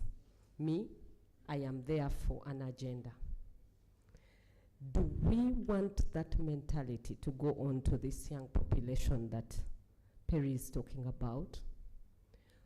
Do we want a better Uganda tomorrow? If we do, then the things Afrobarometer has raised are critical. May the institutions not hide behind the law. Dr. Simba, my friend. May we not use compendiums to oppress citizens, compendiums of laws. May we use the law to propel citizens to a better future. May the police not hide behind the law to oppress or even to perpetuate violence or to perpetuate hatred or to perpetuate bloodbath. Can we pass on a generation we will be proud to see tomorrow? I'll wrap it that way. Thank you. I'll open up to another 5. Let me see. 1, 2, 3. Okay, this is good. That's 4, 5, 6. Okay. We'll start with Julius. No, let me start the other side. The gentleman at the front, then we'll go backwards, the lady, and then we'll cross over to this side. Make it brief, make it one single shot. Okay, thank you. My name is Dr. Swaip Kagwansereko from JEMA. I was looking at the report here and got this question which I want to ask randomly to the audience. And I don't mind a random answer. Now, friends, will you sufficiently effectively and convincingly discuss the concept of democracy to an ignorant citizenry? Huh? No, thank you very much. So where is the medicine for ignorance? Another question. Education. But education in Uganda is dead. Look at the report. Look at it. Survey demographics. 10% no school at all. 46% stopped in primary school. That's about 56%. Ignorant. 33% stopped in secondary education. About 89% ignorant. How are you going to discuss democracy effectively with those people? Mzee Nelson Mandela said, if you want to destroy a country, lower the value of education. Mr. Don, we have succeeded. Congratulations. But again, I don't want to blame NRM per se. It's us. It's all of us. You know? We're just looking at these people killing the nation. Those in the media space, not doing your work. In the civil society space, not doing your work. In the political space, the opposition especially. People, if we are going to resurrect Uganda, which is dead, let's start with resurrecting the education system. Thank you very much. The lady there. Thank you very much. My name is Christine Mugera Kasule, the Deputy Secretary General of the Democratic Party. Let me also say what I have to say briefly by saying that we in the opposition, and generally all institutions, I thought you actually signed an alliance. You were no, we are not. I think you need. I don't want to take up my time. No. Carry on. That. For us, when we look at this, that we are not trusted as political parties, and it's not one political party. All of us. It's an indictment, and that means that we are not doing a good job of articulating where we stand. We just go to the population, we create these manifestos, they remain in our briefcases and wherever in our offices, and we don't actually present people with viable alternatives. So this is a chance. We need to know, as politicians, we are dealers in hope. We have to create hope in the citizens that tomorrow is going to be a better day. So if we are going around, I am an opposition party, I look like the ruling party. I am a ruling party, I look like the opposition party. So I think when we are doing what we are doing, this shows us that we must go back and be institutions. Let us resist waves. These waves are destroying our democracy. And we need to look at them as political parties, because sometimes we forget that we are also an institution in ourselves as political parties. We need to look at ourselves and also do a good job for ourselves. Thank you very much. Thank you. There was a gentleman here. Oh. Okay. Please use a minute. I'll look at my watch. When it's done, we are done.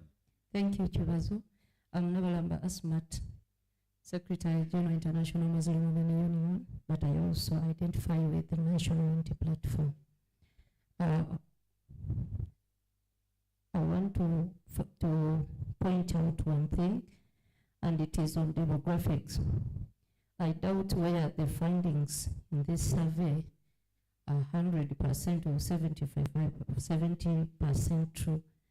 Because when I look at the residents that have responded in this survey, the urban has 30% and the rural 70%. I'm wondering where the land as the professors are in the urban centers did not take interest in participating in this survey, and the rural actually picked interest, and I doubt whether they even understand what democracy stands for. If we in this boardroom, the facilitators of democracy, the students of democracy, still have issues of understanding the principles of democracy, logically, the findings do not add up to me, and I still have reservations on them. But thank you so much for this. We have a hand here.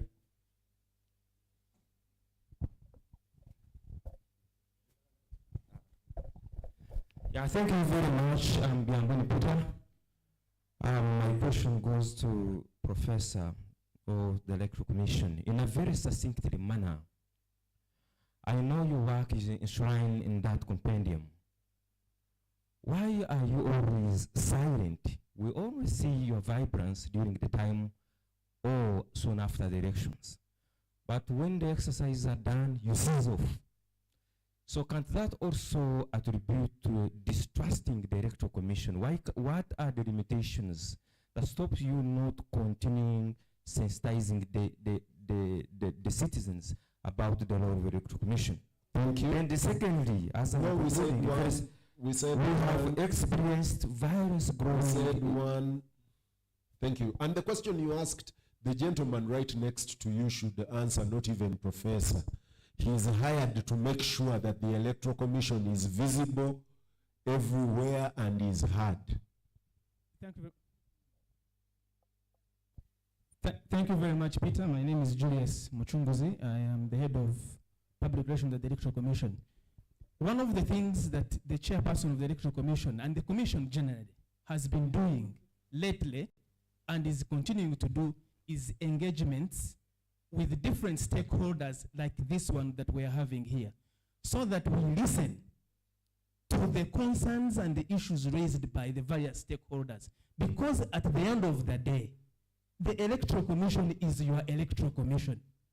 It is there to serve the interests of the people of Uganda in their all shades. And that is why when engagements of this nature come up, we are present, and we're going to be present in many, many other areas of engagement where we must be. You may have seen the chairperson engaging young people, engaging students at universities, in secondary schools, because we believe that the young people who the statistics have shown that they constitute the biggest percentage of our population must be engaged, partners in this journey, because they are the current and they are present for the democracy accountability. But the point I wanted to make is this, and my commissioner has made reference to it. This study is very significant, but the issue that comes up on violence that we see, I would have wished to see the connection between violence and the scourge of commercialization of our politics that has reached very worrying levels, where the cost of winning a political seat is so high that people sell all their earthly possessions to simply win a position or a seat in parliament. And when somebody has sold everything they have on earth to go into an election, it means that the stakes are so high and that they are ready to do anything and everything to win, including exerting and using violence. And I'm sure my friend there who follows campaign financing will be interested in this matter closely. How do we address this situation where elections appear to be like a matter of life and death at all levels, where somebody will die trying to win even when the results do not show that they are winning? So that is one. And therefore, what that means is that when the people lose, there is one vulnerable group, institution, that they must blame. The victim, the referee of Arsenal and Man U, when they lose and they look around and they can't find anybody to blame, the Electoral Commission finds itself in that vulnerable position to say, I lost because of that. But we want to make sure that we see that holding free, credible, transparent elections is a responsibility of all the stakeholders that have a stake in the elections that we hold. And we call upon all of you, all of us, to know that Uganda is bigger than elections. Thank you. Thank you. Okay. 1, 2, and 3, and we're back. As Julius was speaking, I remember that one of the members of parliament, current, from the Chigezi region, told me that for him to be delivered to parliament, he was a minister then, still is, he needed a minimum of 1.5 billion to be delivered. And I asked him, how does this math work? Where are you going to make this money after 5 years? And he laughed at me. But well, he was delivered, and he's in parliament today and a minister. Thank you very much, Chibazo. My name is David Alira. I am the Secretary General of the PPP. My brother, whenever the referee will be biased, we shall point it out, unfortunately. So just know that as a referee, you will need to be so careful not to be Or is seen it to be when biased. the referee is unable to make the calls because the whistle has a problem, the linesman he's been given have a problem, he can't run, he's disabled. Sometimes we may blame the referee when it is the factors around the referee that have disabled the referee. And the referee is unable to call out and say, gentlemen, I can't run, I don't have shoes. He's the final man in the field, so we will look at him. That said, I want to thank the Afrobarometer for the survey. It's very enriching and very powerful. But I feel that something is left out. The question of the understanding of the citizenry in as far as political parties are concerned, and in that case, multipartyism. I am, privileged to sit at a position where I work to try and develop a political party, grow a political party. So I go to the citizenry to recruit and do all that political parties are meant to do. And I can tell you, one of the challenges we face is that the citizenry have got a completely different understanding of what political parties are and what multipartyism is all about. It is a big problem, Shibazo. If you just allow me. Thank you very minute. much. I'll be as fair as I've been to the others and ask you to pass the microphone. Thank you. Yes. Can I just ask Dombos? No, you will ask later, maybe. If it was that hot, it would have come first.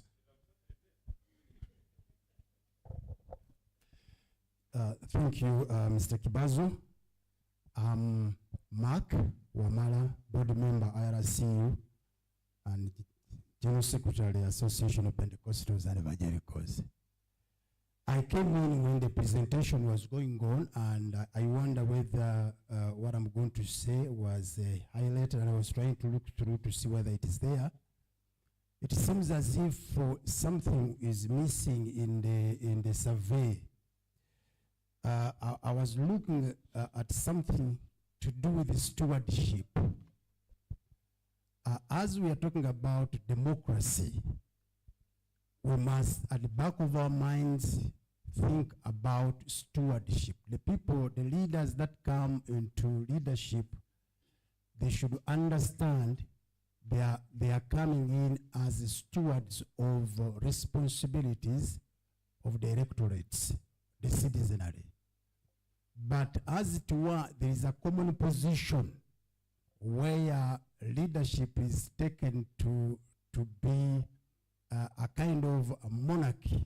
You know, you are elected, but then you are practicing monarchism, where you own everything. The common saying is kwato buyinza bunyweze buremere. You don't you don't think of turning it over to anybody else coming next after you. So I think we need to also find a way. The survey should look into this. How do people really understand this position we elect them into. Thank you. Are they understand that they're stewards, or they are so they just have to share it? Thank you very much. Our final shot for this session, and then we'll do the wrap-ups from the panel. Thank you so much, Chiwazo. I'm called Abdul Twayib Magambo, Assistant to the Organizing Secretary of National Unity Platform. He was here, actually he got an engagement and he left it, Dr. Kanabi.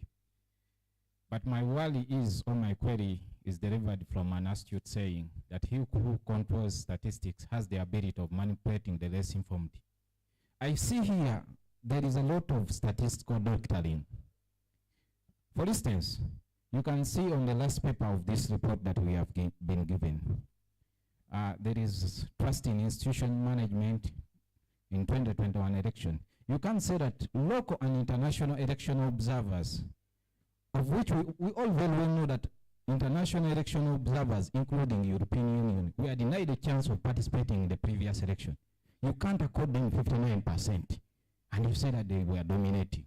And you go down and say that Uganda People's Defense Forces got 49% of the survey. Perhaps the survey was in the military barracks or police barracks. When we go down, the third last paper of the report as well, it is saying that likely perpetrators of electoral violence. We noticed that the 2021 election is the most violent election this country has ever registered. And we can roll back the hands of time. When election or campaigns started, people or candidates are moved around the country. But Bobby Wine Chabrani Center Mobile started in the northern Uganda. And across the northern region, not until we reached Rira, where army and police had to interject. That is when the violence started. You can't say that it is opposition ignoring the fact that when an opposition candidate or person dresses an attire having a Bobby Wine or any opposition figure is gifted with a drone or an abduction. And actually there is a question that was raised that when we dress attires of NRM and people power, one is clapped upon, one is maybe bashed by the public. My reply and answer is, the one of opposition is just mistreated by the army or police. And maybe the public, because of the piled up anger, the public in most cases reacts with harsh statements and bashes. And they don't go that extra mile of beating up. Thank you very much. Thank you very much. Thank you. Okay, I'm going back to the gentleman here. Of course, I've heard that statement that the 2021 elections in Uganda were the most violent we've had.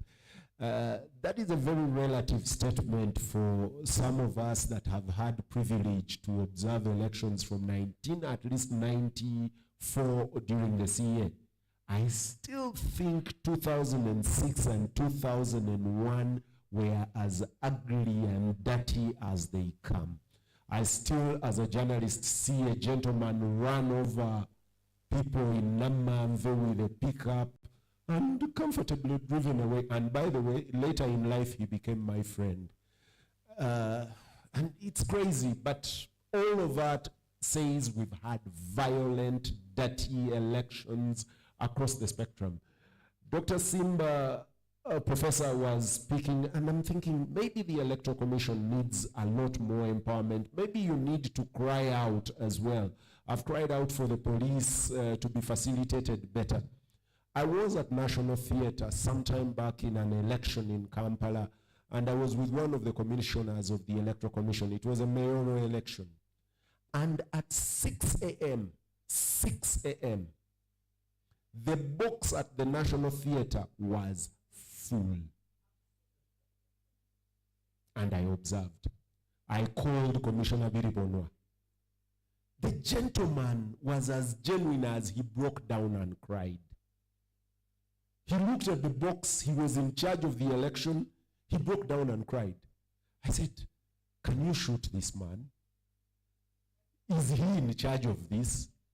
Maybe not. maybe he also needs a microphone like the others to cry out and scream and say something is wrong here. Emmanuel Dombo, I'll start with you and then go across the table, do a wrap-up in a minute, and then pass on the microphone to do a wrap-up, and then we'll return to Afrobarometer. Maybe, Professor, do you have something to say? Yes, before them. Because when I return to them, it will be wrap-up. Professor, Winnie Honorable says she has something about the Electoral Commission and she would like you to respond after she's said it.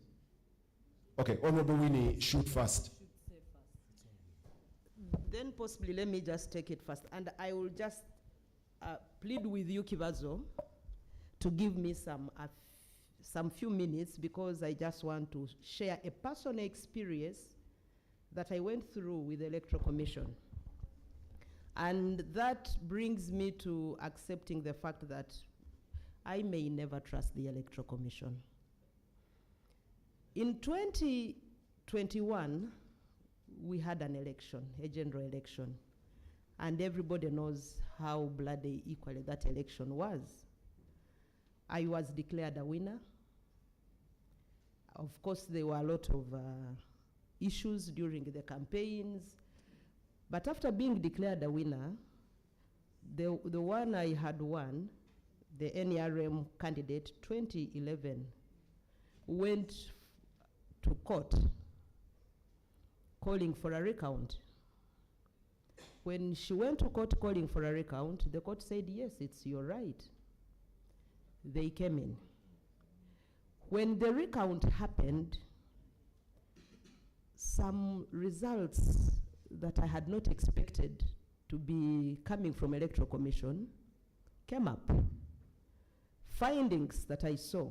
One, that even when the materials had been packed at the Electoral Commission, they found themselves either out of the Electoral Commission stores, or the Electoral Commission participated in a fraud. They have to admit one of the two. Because when the exercise of recount was taking place, a finding was that somebody had tampered with the ballot papers. Extra ticking had happened. Unfortunately, they were not smart enough. They did it with a different pen. So we later realized that somebody had again ticked to spoil the ballot papers. When the counting was happening, of course, they were intending to reduce my votes during the recount.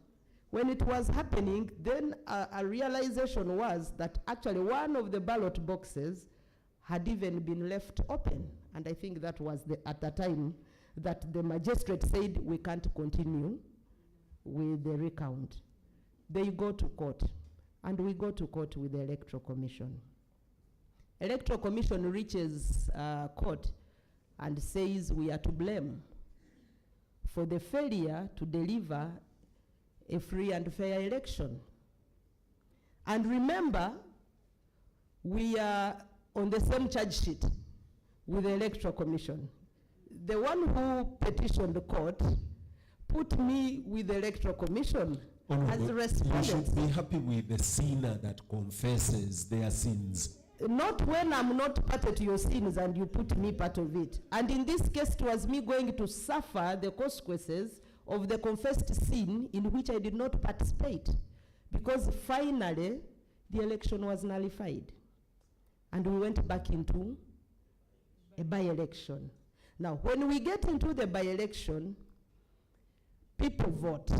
When they voted, we are counting. The registrar does not want to announce. And the court is taken over by the police and the army. I mean the tally center. When they scared people and they didn't go away, they tear-gassed them. When they did not fear the tear gas, they started shooting live bullets, and it led to a killing of one young man. That did not stop at that. Finally, the declaration was made. Later, Electoral Commission, yes, I won. Later, Electoral Commission connives over with who? First was for the Electoral Commission to send the name for gazetting.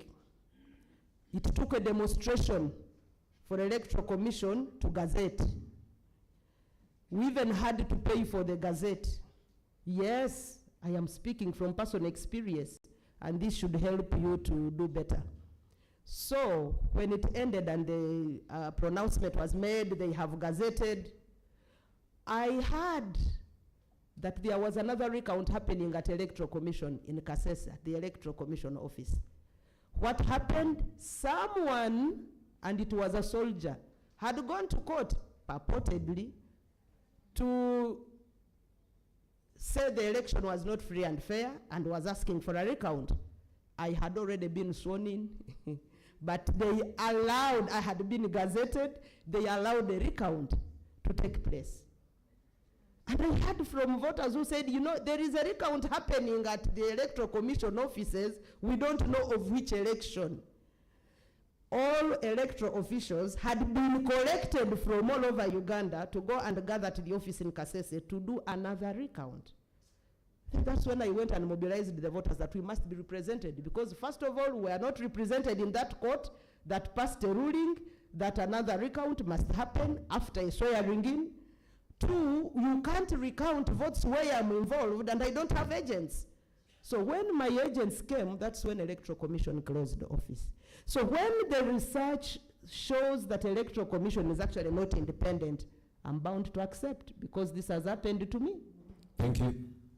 Thank you, Honorable Winikiza. Professor, I don't envy your position. Thank you, Honorable Winnie. And sorry for what happened, if it happened. This is an issue which hinges on facts, and I cannot respond to an issue which hinges on fact unless I have counterfacts. So what I will do is to compile a report, take it back to the commission, and then we shall discuss. If it requires inviting Honorable Winnie so that he comes, we discuss what happened, we shall. We shall, because our intention is to deliver a free and fair election. Our intention is to declare the winner, the person the people have chosen as the winner. But so if that happened, very sorry. I think, of course, the issue may be now time-bound, but still we can invite Honorable Winnie. We have a session so that we don't repeat the mistakes again. Two other issues, very briefly. Somebody asked what we do between the elections.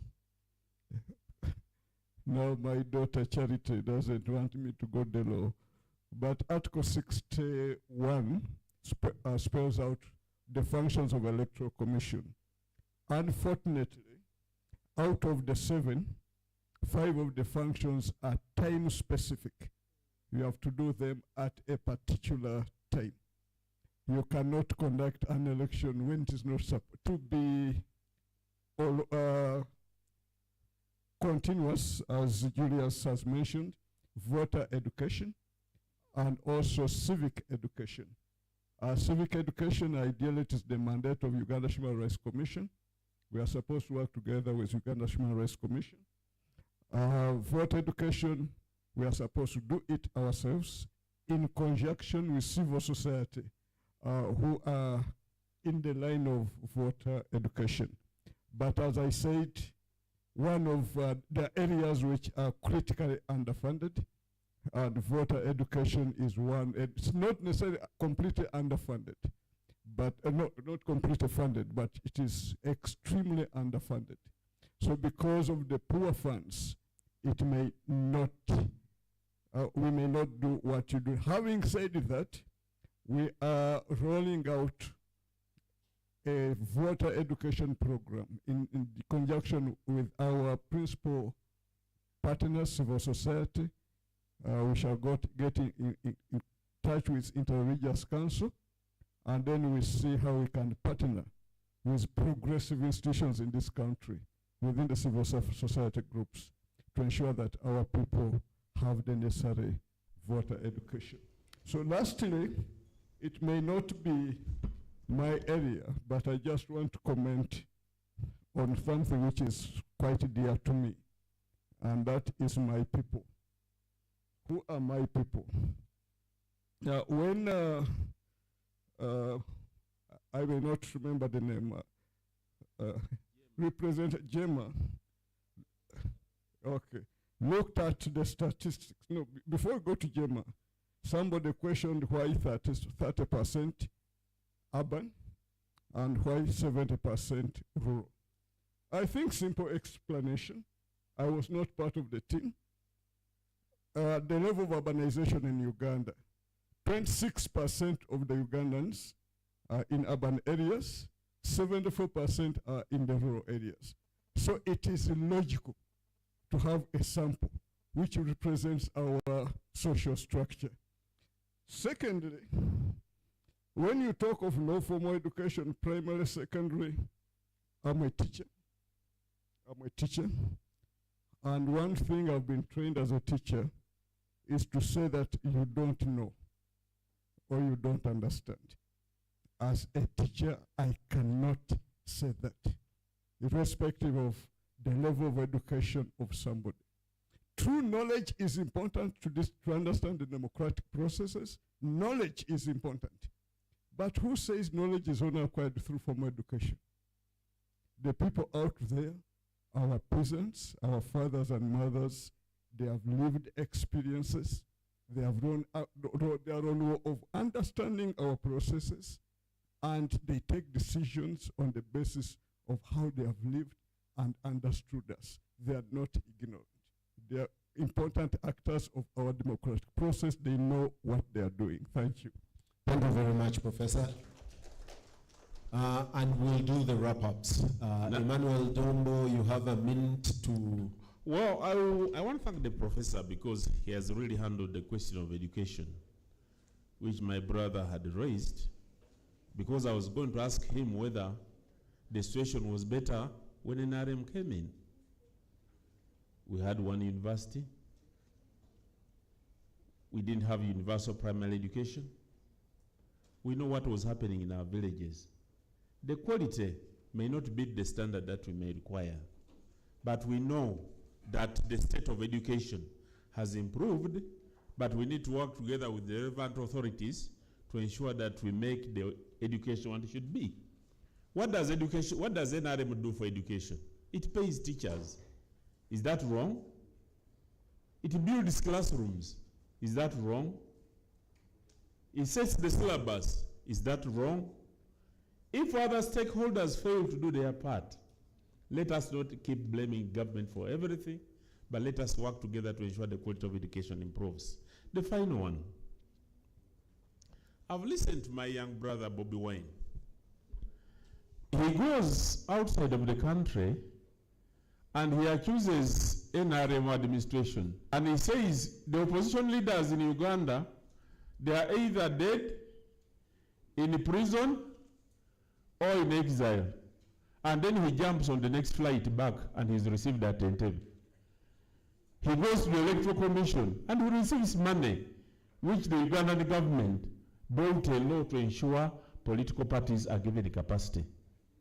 There may be inadequacies, but I want to tell you that FDC, National Unity Platform, and many other small parties have been founded during the NRM administration. They are being funded by the NRM government. Of course, using taxpayers' money. But this is something that is positive, that will ensure that parties can grow. Finally. That finally has come thrice now. Finally, I want to thank everybody. Nobody is a genius. Nobody can perform miracles. But through interactive discourse, we can make Uganda better. I thank you very much. Thank you.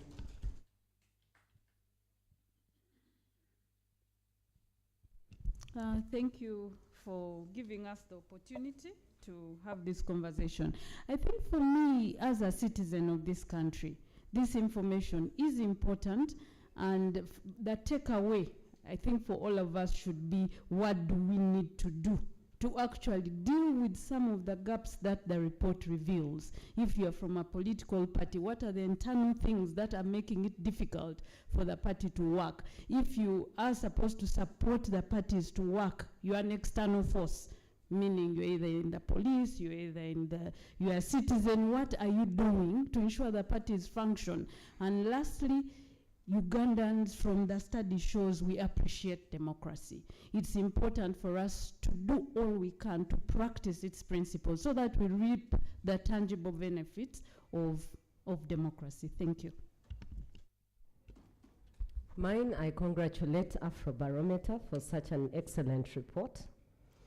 And conclusively, Afrobarometer told us that dialogue is important, and I think we should go away with dialogue. That no matter our political inclinations, tolerance is a key issue, so let's tolerate each other. This research also told us that political parties need to realign their programs to better reflect the public's aspirations. What we have seen is that political parties sometimes do not have the public's aspirations reflected in what they're talking about. So if we can have public aspirations vis-a-vis the political parties, we have achieved dialogue, public aspirations. Thank you.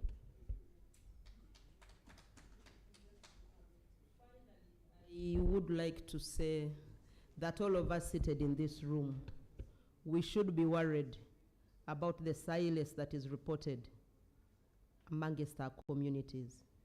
Why are they silent? Why don't they want to speak? Even when they feel they want democracy, but they will not want to speak because there is fear that has been created amongst the population. I can even imagine possibly the people who were subjected to this research could not know whom Afrobarometer was working for. They might have been worried, well, maybe these ones are working for government, because this is a government that they are worried of. They might be working for government. If I say I don't like it, possibly they will come for me at night. The drones are some of the things that are causing fear. So we need to work hard to ensure that the population trusts the leadership of this nation. That fear is a signal that there is lack of trust within the system of government, within the government that is in office. That is why the citizenry is afraid of even telling people that I belong to this political party, that I belong to this political party. It's not a healthy situation for democracy. We need to interrogate it further and see how to improve it. I thank you. Thank you. As I close, just three things. One, on the commercialization of politics, which I think is one of the big recipes for violence, I think we need to reflect. In 2020, the Netherlands Institute for Multiparty Democracy, IPOD, and the Westminster Foundation for Democracy did a study which indicated that the least amount of money an MP invests, and that is an MP from a very, very poor rural constituency, was 450 million shillings. That's the least. The least. And at that time, the range, the least 450 and the highest 850 million. So when Chibazo says that somebody invested over 1 billion, 5 years down the road, it's going to be massive.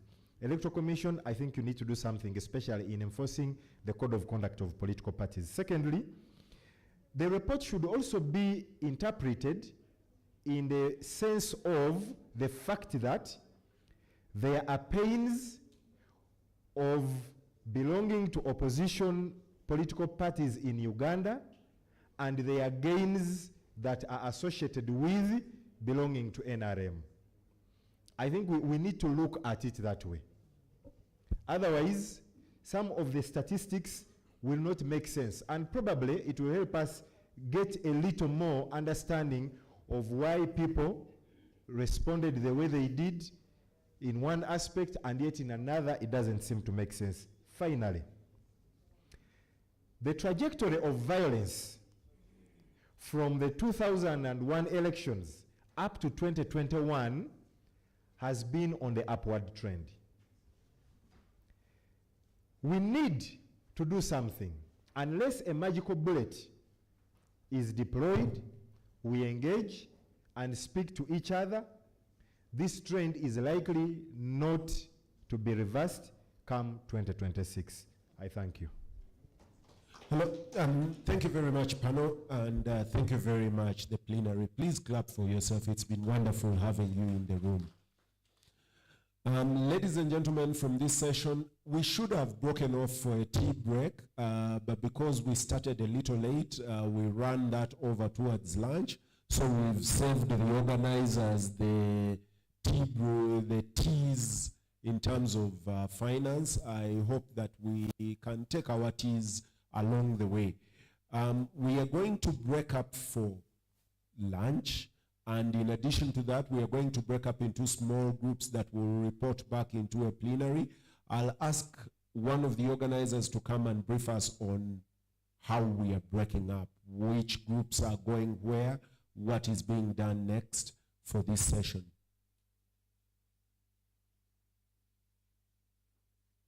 Francis, who do we have? Okay.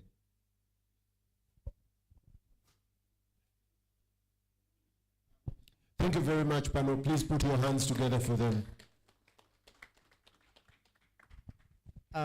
Thank you very much. And I think another big hand clap for the panel and for all of us in the room. We cannot thank you enough with mere words, but maybe gestures of clapping and saying this again and again can do us the trick. Now, like our expert moderator has indicated on the program that we shared with you, we really wanted to take this discussion one notch higher. We know that you left your busy Tuesday schedules to come here to share your views in earnest, and not only to sit and listen to some people talk to you for an entire morning. If you are that kind of a person in our midst today, we wanted to come back here after lunch to sit down in small groups. Even if we are 3, 4, 5, good enough, the Bible says where 2 or 3 of us are gathered, God will be there in our midst. And we want to pick some of these issues that we are grappling with and give ourselves a chance to get, in my language, when I was going to the garden to dig with my father, he always said, you need a mpanji, to leave a mpanji where you will start tomorrow your digging. Like you dig and you leave a clear line of the part you have dug and the part that remains. If we want to set a mpanji for tomorrow, to carry this discussion forward, we need to end somewhere today. Not only sharing ideas like we have done since morning, but let's sit in these small groups. Each one of us can join. There are only 3 groups as per the program that we shared. We will sit in this same room in the corner there. We'll just divide our tables and deliberate for maybe 30 minutes.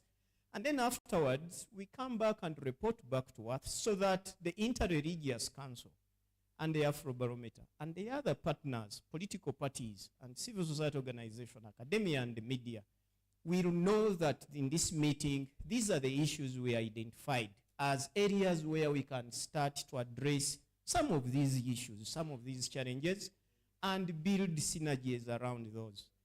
I would want to request Mr. Moderator that now we break off for lunch, and I would love to see all of us back. Thank you very much. Where are we going for lunch? Moses and the team, where is our lunch, in which hall? And have we been given lunch vouchers or tokens? Carol, do you know?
Ladies and gentlemen, there are coupons at the entrance for our lunch. Please, the lunch will be at Kib's restaurant. So there will be someone at the entrance who will be giving out those coupons. Thank you.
For the journalists, could you please go to the table? Journalists, could you go to the table near the entrance and you get your facilitation for transport, please? Could you go to the table near the entrance so that you get your facilitation for transport, please? Journalists?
Before bed tonight, try saying these 9 simple words to help attract money while you sleep. Neuroscientists found these 9 ancient words help wake up a part of the brain that's highly active in billionaires. But here's the problem. This special part of your brain is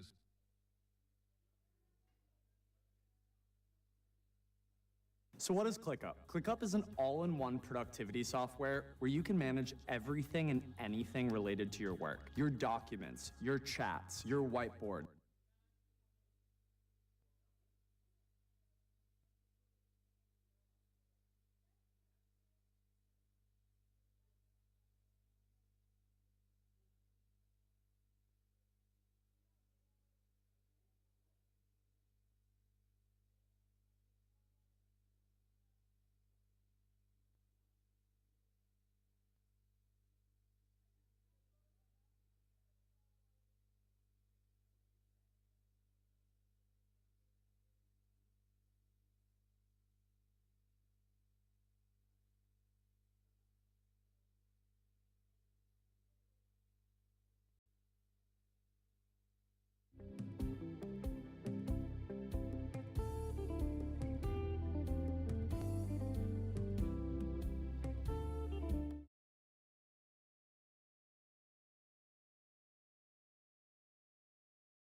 We have 3 thematic areas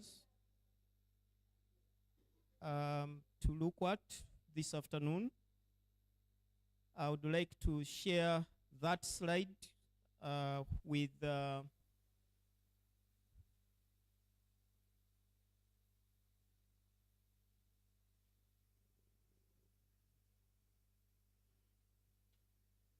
okay, so just to share, yes, this slide, so that we all can see the areas we thought we could talk about. And we would like to break into these 3 groups and quickly, maybe in 20, 30 minutes, exchange ideas amongst ourselves and identify those key takeaway points that can inform our dialogue today and be the anchor to moving us to the next point of meeting, talking. There is still a lot that has been raised here in this meeting. Talk about what, talk when, who talks. To us, the idea is that engagement, dialogue, and speaking to one another has no boundaries. And we can define it later, but at least in this context of trying to deal with this issue of increasing levels of violence in our elections, we need to start somewhere. A small idea can help, you never know, can help save a day sometime. We have 3 groups, breakaway sessions. There is one we wanted to speak about political parties and their relationship with the citizens, especially to discuss this idea of relevancy. Like you've seen some people that are turning away from political parties, thinking that maybe they no longer serve the purpose they thought they do. So political party aspirations through manifestos, the relevance to citizen political aspirations through their manifestos, policy positions, membership, and maybe mobilization. Another group can help us to interrogate this idea of the interpolitical party relations to the extent that it is healthy, respectful working relations, breeding fair competition, and adherence to the law, obviously the electoral law. The idea we are trying to thank you. The idea we are trying to deal with there is to see that to what extent can we promote inter-party relations. That these political parties may not agree in terms of their ideals or ideologies, whatever they may call them to be, but ultimately they want to serve a better Uganda. They want to deliver. We were informed today, but I think Honorable Winnie Kiza, that political parties are engineers of hope. They sit there and work, and their work is to engineer hope for all of us. So if that's the case, then how are they relating? If they are all intending good for all of us, how do we poke our eyes into how they relate with each other? And can we find a way to help in that relationship? And then the last group is political parties and democracy. So the overall outlook and how political parties radiate with democratic values and norms within society. The values we've talked about, some of which we haven't talked about. And obviously, in any given group, don't stick to these. You can edit them, make them even more beautiful. The idea at the end of the day is for us to get insights on how we can improve interpolitical party relations as a country, how we can improve and deal with electoral violence and the like. I know my colleagues have placed pieces of paper on each table where we can converge. May I suggest that we use, I don't know which piece of paper is on which table. But maybe I would say that we can join any group we want. So between this table and that table, which of the 3 would you want to deal with? Maybe I start there rather than moving people around.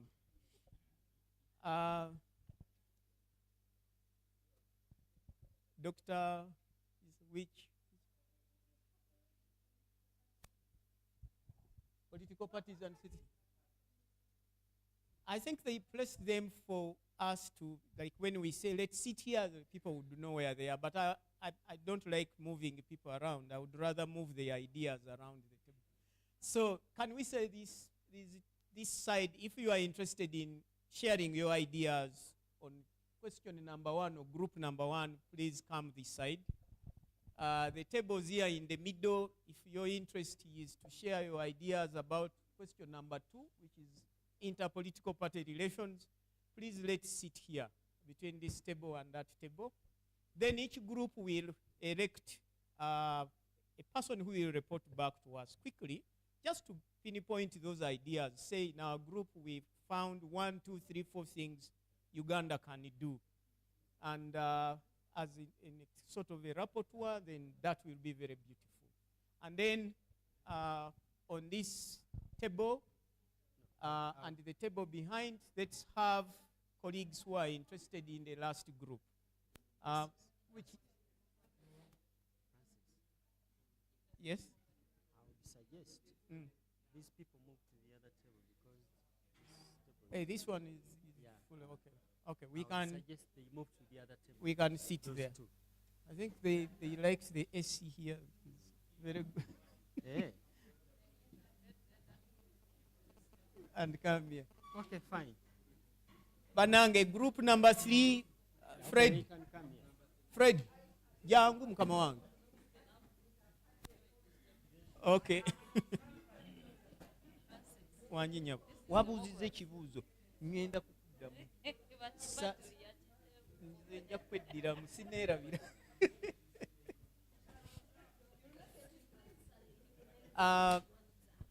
Excuse me, group 3, I need more of us this side.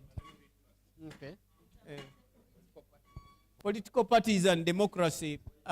Political parties radiating democracy and yes. Yeah. Here interpolitical party relations. This side political parties and the citizens. You want me to join? They are telling me. Ikara hands. Tula. I'm neutral, I'm not supposed to. It's okay. We tula hands. Bakuyise. Onoganira. Bakuyise tula. Angela, mujoininga group. Anti tewali obagenda kuyogera. Banange no twagala yeno.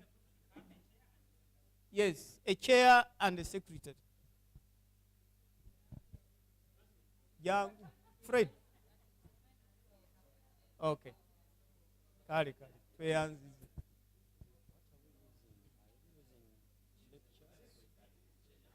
Tetulina Fred.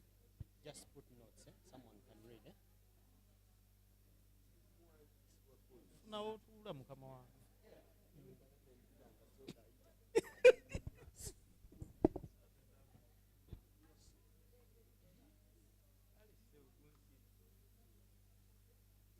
Mama, funawo tula. Come on. Nkulonde.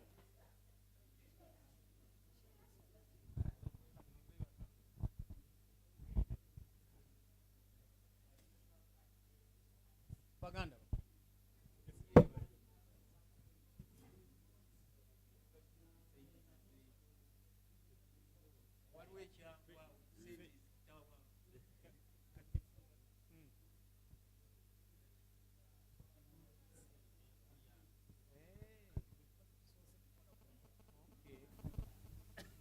Ntegedde. Tewali buzibu awo ntegedde mukama wange. Mbadde gamba kanguyeeko. Kale. When?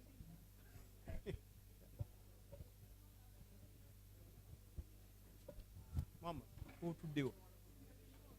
Wano awali male wano obuto. Nywa ku mazzi.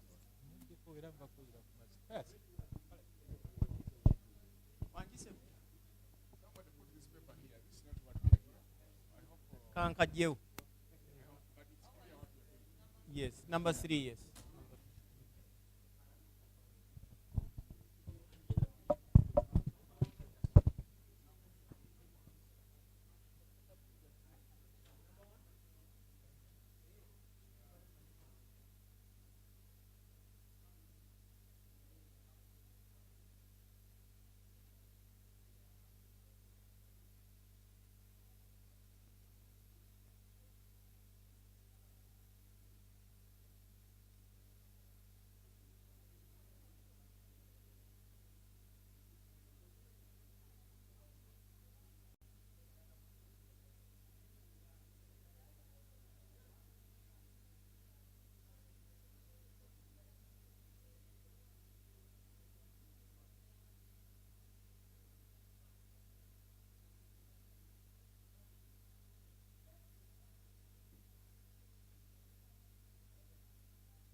How are we doing? Another 5 minutes? Okay.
Okay, I hope the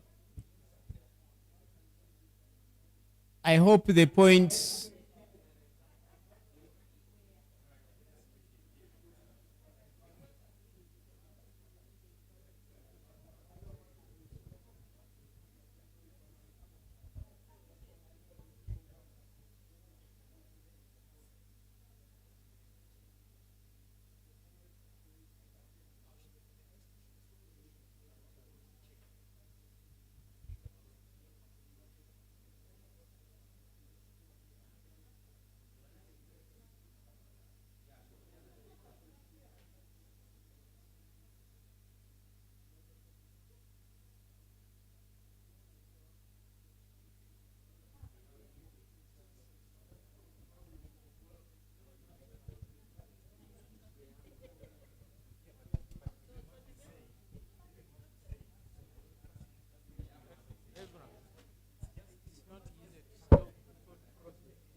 engeri gy'owa announcing omwomu group ejja kubanga evwaako n'abalala bavwaako.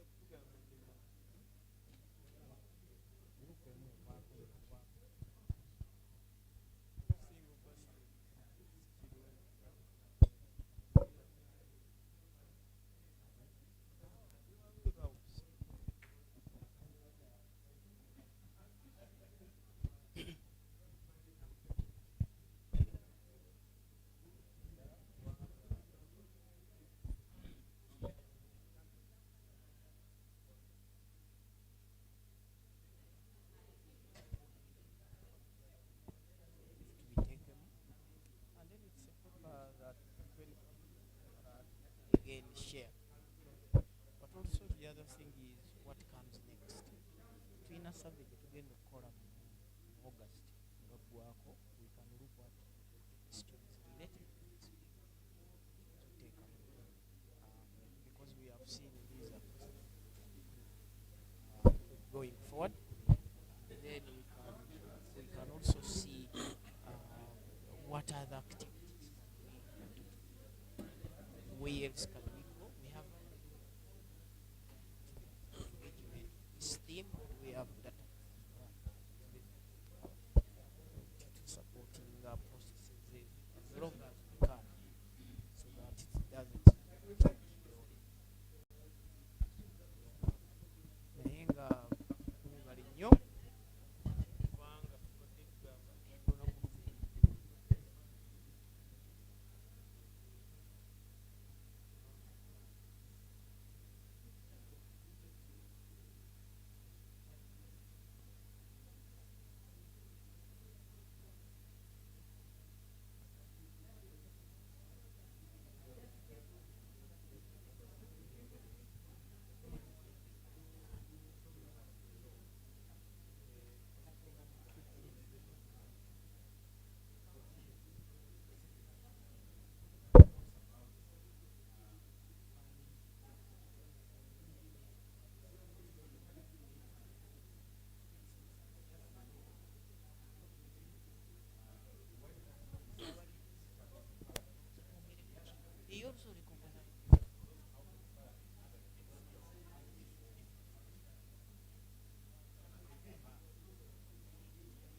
I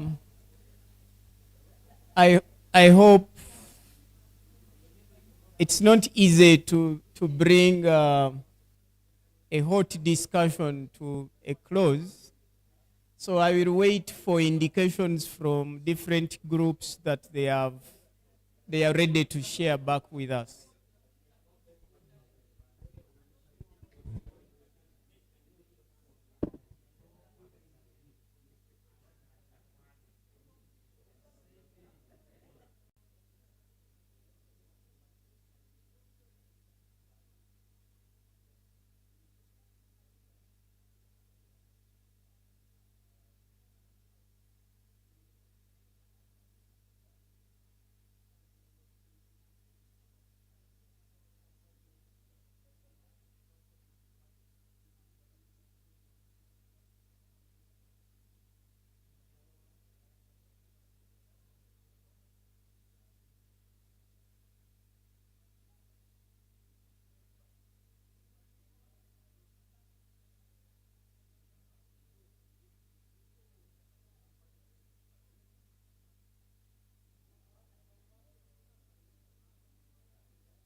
Excuse me, can we say 5 more minutes and this time it is 5 more minutes? Or we would like to hear back from each group and learn of the very wonderful points you have identified for us. Okay. We really thank you, and I think we deserve a big hand clap. Yeah, louder maybe. Okay, good. Thank you very, very, very much. I was just whispering to Reverend Canon Grace Kaiso, and I said maybe we need another round, sometime to talk talk to these issues one more time. Colleagues, distinguished invitees, participants, please, as briefly as we can, seeing that time is much gone, can we report back? Can you please share with us what you found? I know in your teams, in your groups, you identified a chair, and you also had a note taker or a secretary. Can we hear back? Wow, interesting. Yes. I don't know which group is ready to start to share back with us. Group 2? Okay. Let's welcome Group 2. Who is sharing back with us? Are you? Good. You are welcome, my sister.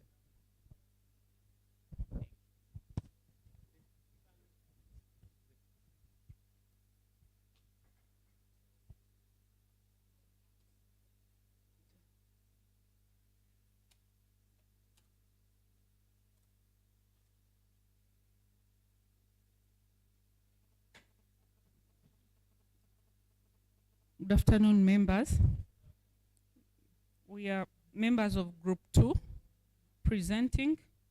Our assignment was examining the interpolitical relations. I would like to read the names of Group 2 members, and maybe you can just raise up your hand. The first one is Paga Gloria, who is myself. The next one is Christine Mugera Kasule, member of DP.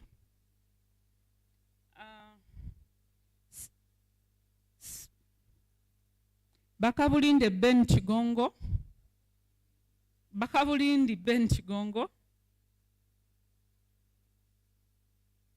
Katerega Muhammadi Jema.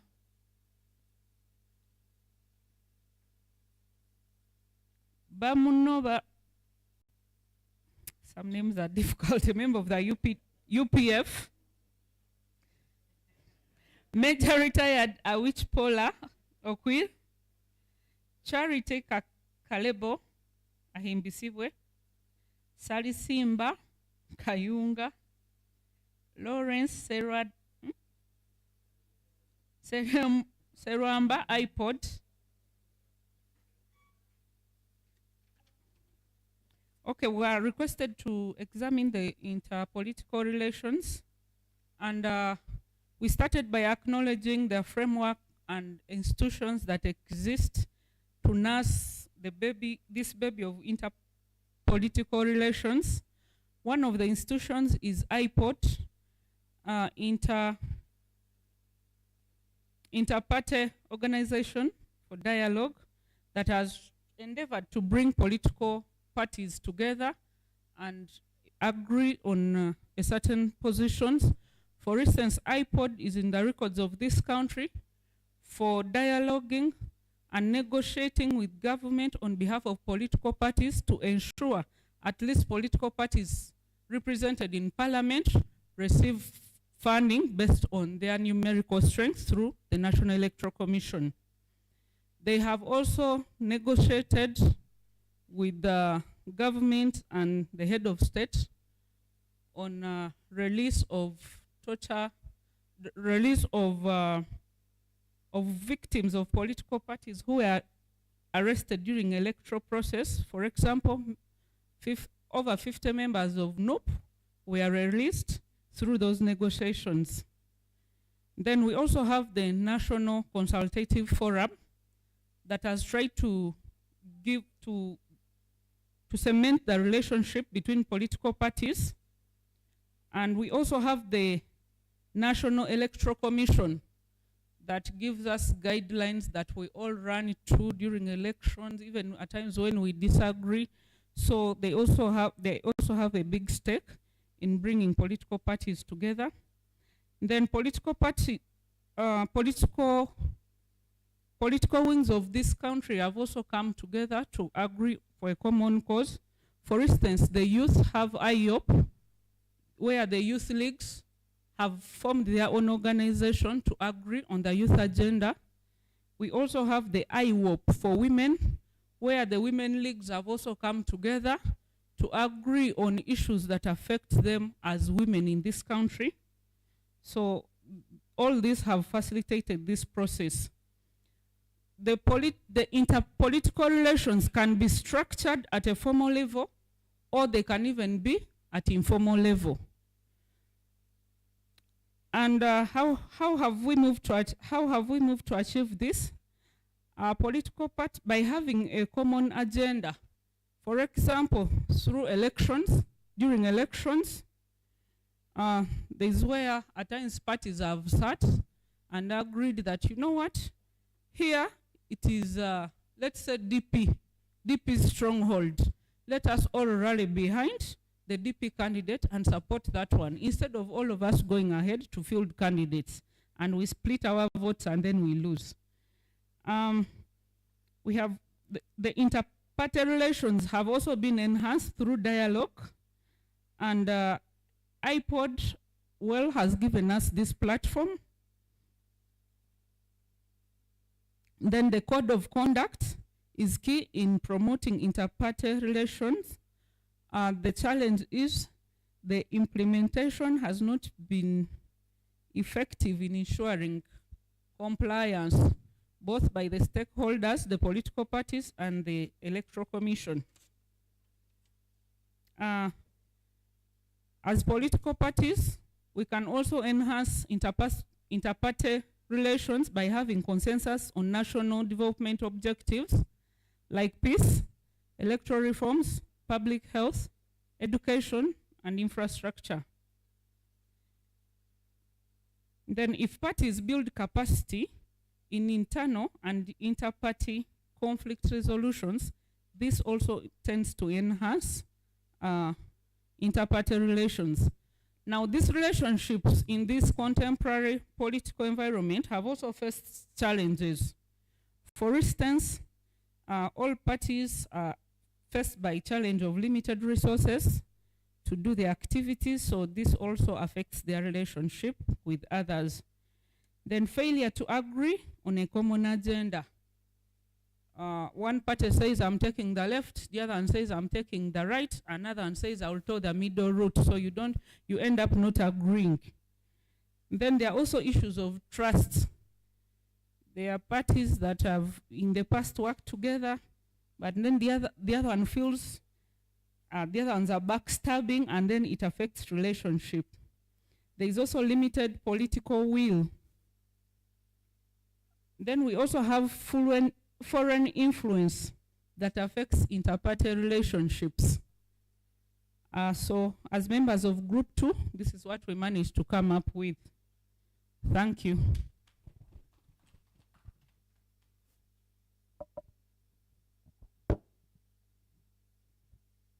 Okay, another hand clap for Group 2. And thank you, Gloria, for representing your group. We've learned a lot from what you shared. Maybe if there are questions, they will come at the end. Can we hear from another group, please? I don't know which group is ready. Group 1, are we? Yes, can we have, thank you.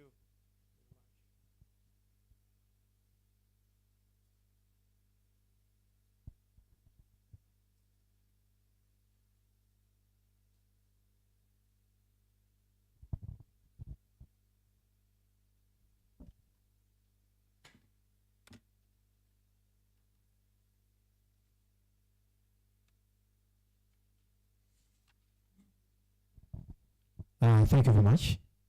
Good afternoon once again. My name is Omulangira Kalema.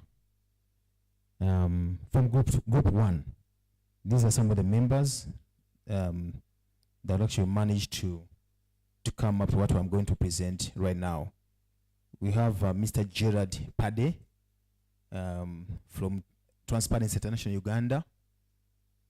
We have Nanyondo Linet from PPP.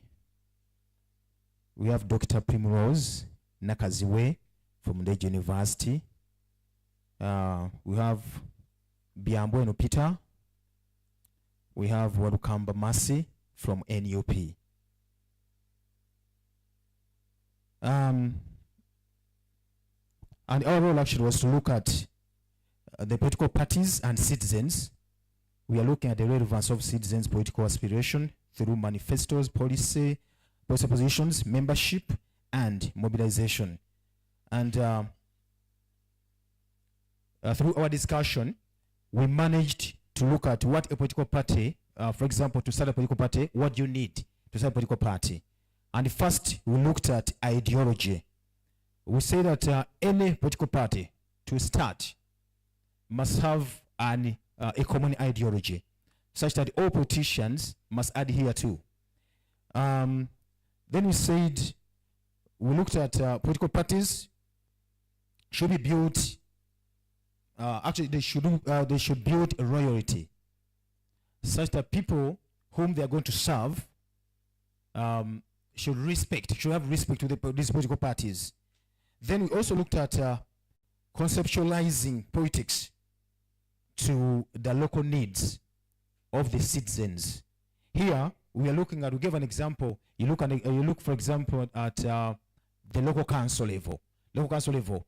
When you go there, down there, people are so united than it is when you come, for example, to this the national level. So we are advocating for that. We are saying that people, when you're building that attachment, it should be like, for example, the chairman knows each and every citizen on his village. So that's the kind of bonding that we want for a political party to come up and be strong, so that there's that attachment with the citizens.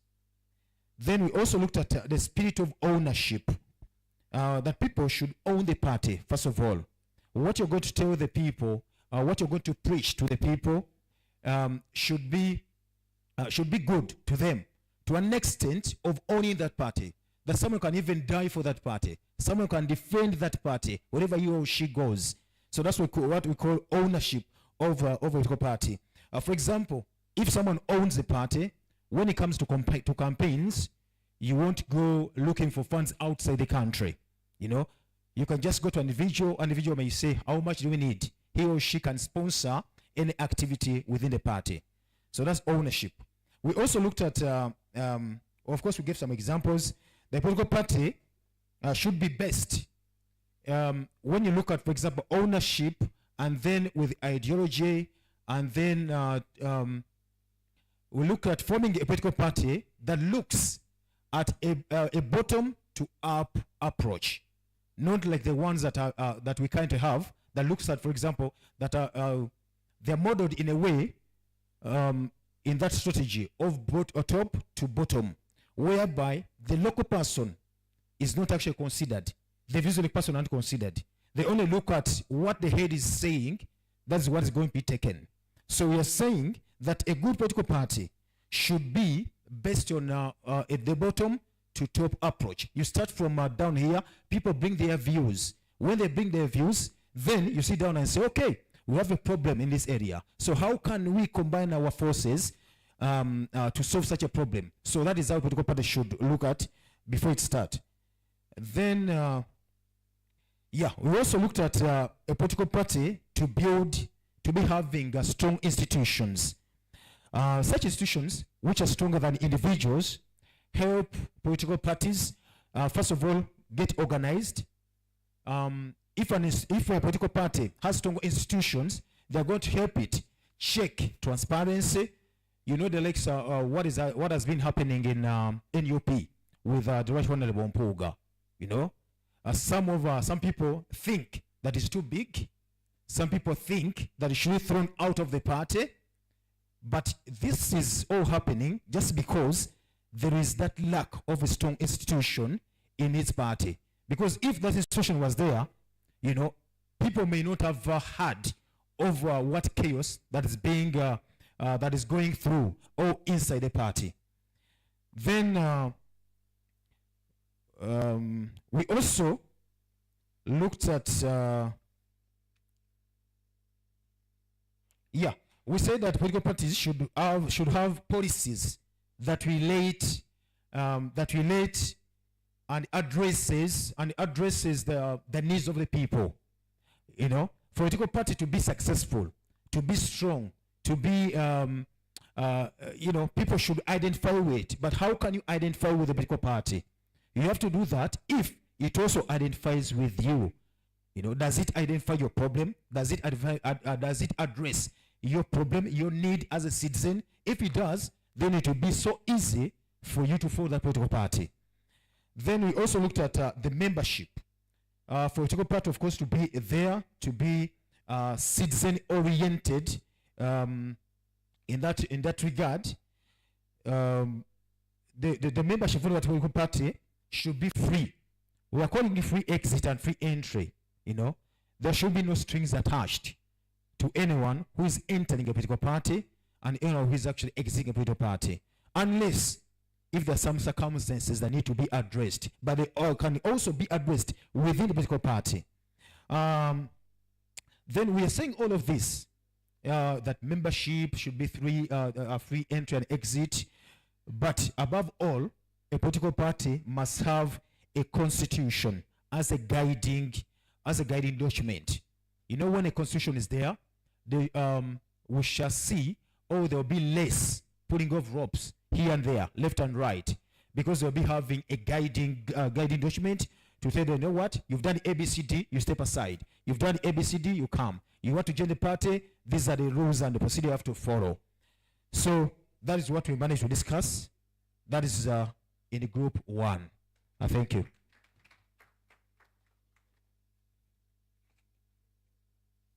Okay, another hand clap for Mulangira and group 1. Could we have group 3, please? Okay, thank you.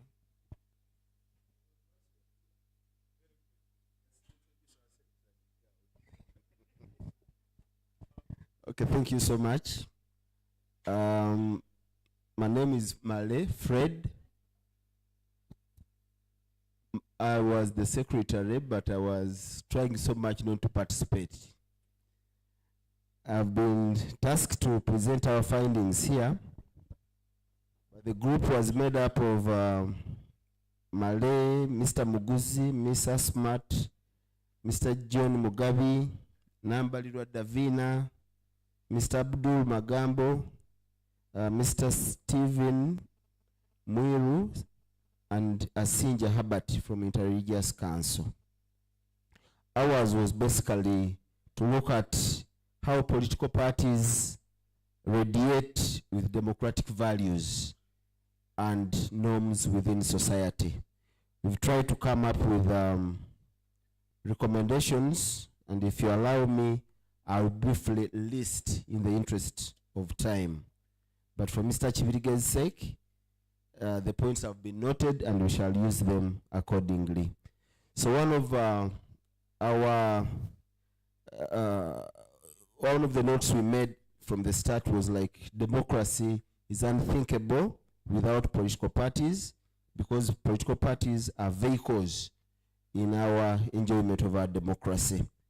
So we looked at fairness, and we said if you have fairness in parties, well, we should have equal opportunities, especially in terms of gender. Our parties are so male dominated. So the suggestion was like women should be encouraged, should be recruited, should be nurtured and maintained in the political parties. Because one observation that was made was like as women grow older, they tend to shy away from party activities. Normally, Women League is dominated by young women. On freedom of speech, we said parties still have a challenge in terms of there is no room for dissenting views. Those who dissent are normally hounded out of these parties and castigated. So they are made to be, they are vilified, in other words. So parties should improve on the issue of tolerance within themselves. With that internal arrangements, dissent should be respected and handled accordingly. We also talked about special interest groups should be given consideration because they represent a large percentage of our populace. Here we give examples of the youth, the people with disabilities, so people in those categories, that we should give them space so that they can play a role in our politics. Political parties should recruit, okay, that one I've mentioned. Party primaries should be free and fair through democratic processes. Nomination fees should be affordable to party members so that people are not limited because of not having money. There was also opaque management of political parties in terms of decision making and finance. And here a point was noted that DP was lost because opaque decisions were made, and now it is almost, it's a shadow of itself. So there should be clarity in decision making. On justice, okay, it was noted that there is an intergeneration gap where elders and the youth have failed to reconcile. This is evident, I think, in NUP, where people tend to think that NUP is for young people. Nakagamba, toina kyo tugamba, that is the word. So that reconciliation has not been so much brought to the fore. So parties should close the generation gap through listening to the views of the young people, and I think vice versa.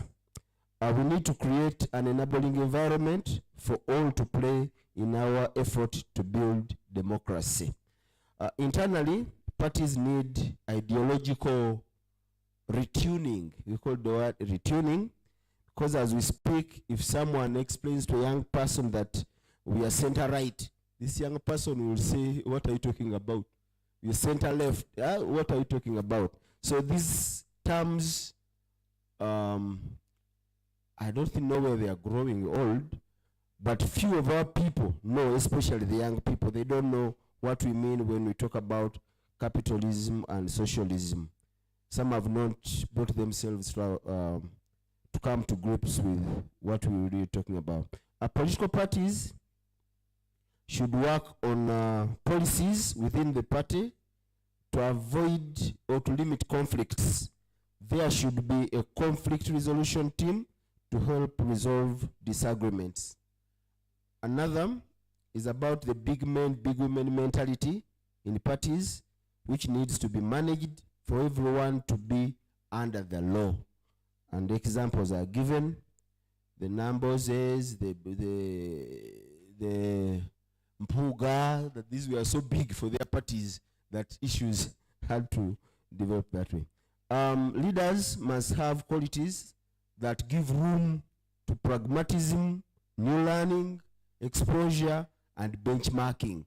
They don't need to be, I know more, I know it all. They should be ready to take in new ideas.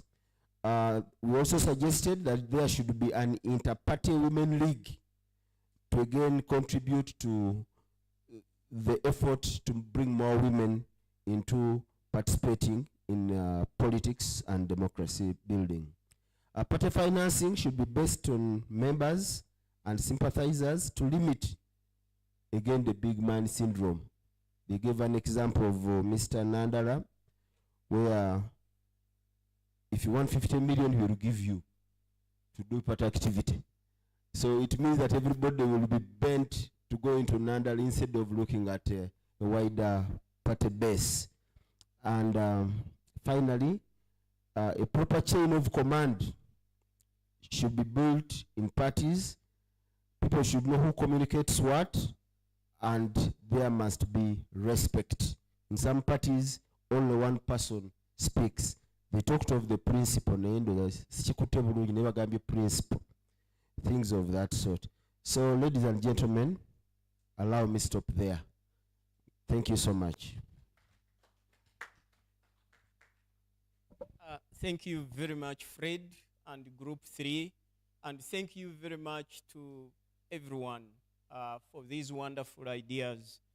I will certainly be honest to say that if we sat alone together with the Interreligious Council in our smaller offices and deliberated, we would not have come up with that rich number of views to contribute to the discussion. And I really want to say thank you very, very much for this effort, for sharing this much. I am going to pass the mic to Reverend Grace Kaiso for his closing remarks.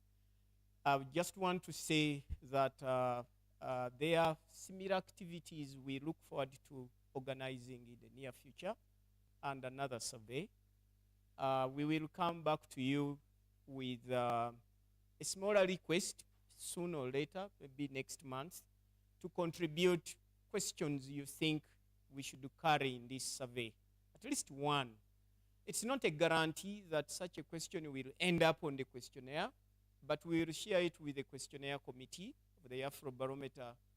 And if that question is considered that it can be asked across the entire continent, that's usually what the Afrobarometer does. A question may be asked here, but it is applicable everywhere else. Then we might also see data that you have directly asked for at no cost. So we will, by use of email and the contacts you have provided, we will try to reach out to you. And we look forward to further engagement, even in smaller groups, in our individual organizations and institutions that you head.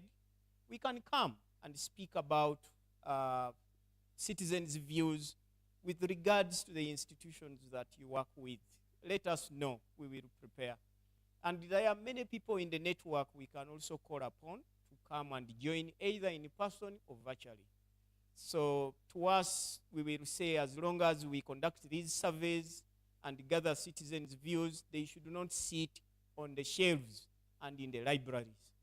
They would rather, those views should rather be discussed and considered in the work that you do. We really thank you very much, and on behalf of the Afrobarometer network here and elsewhere, we say thank you very much. Reverend, please.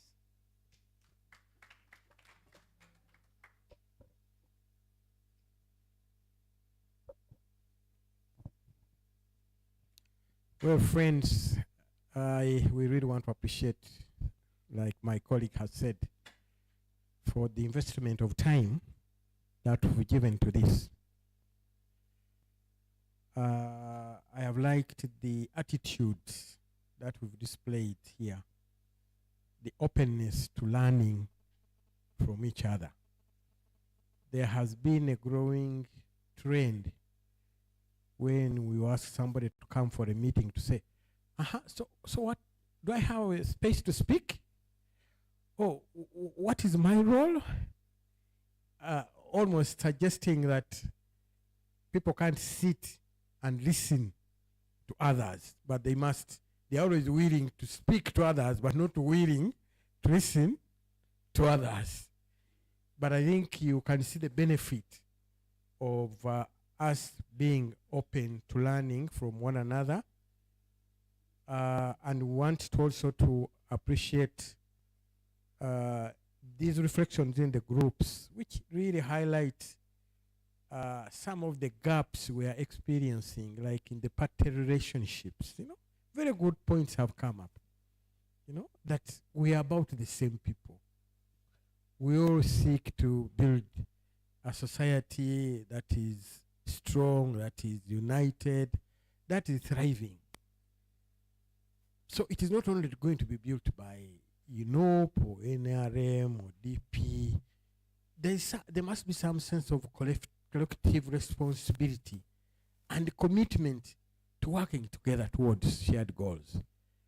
So you can see that some of these points, when they have come up, this could be a resource to within our party structures, actually, because I don't know what parties talk about among themselves, but they may be focusing more on how do we build our numerical strength.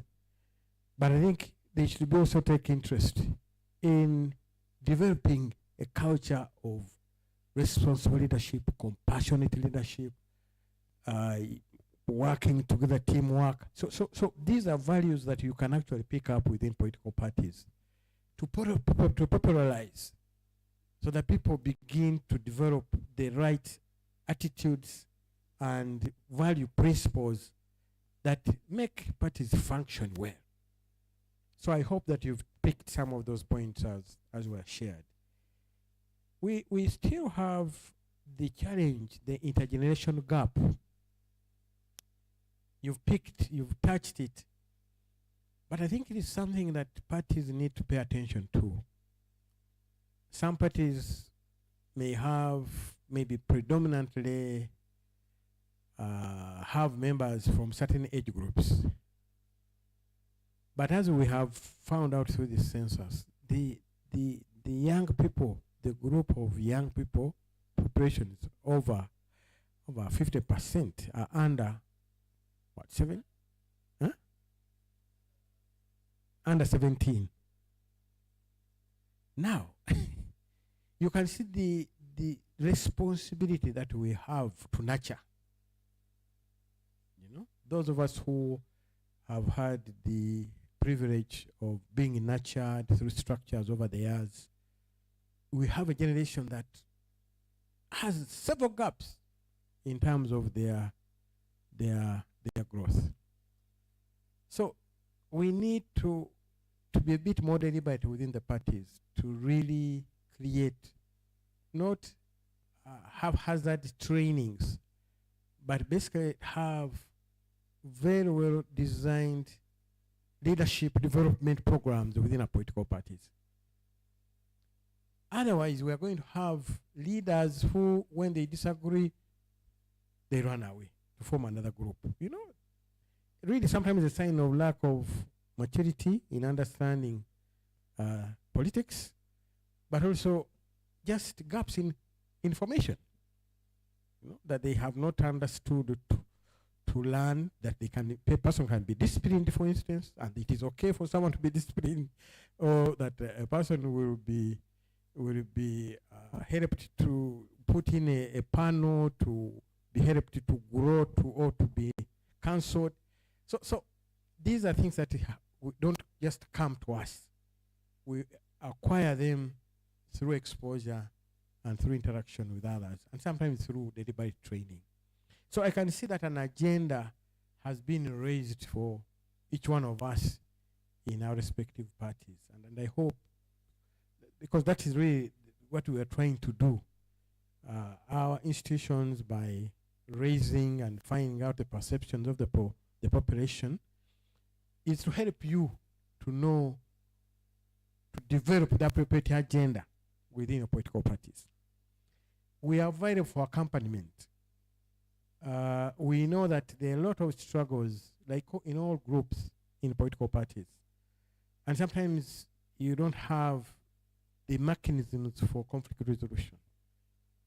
But institutions like Interreligious Council are available to step in, invite us, and we'll be able to help you to create spaces for conversation, difficult conversations, as I said earlier.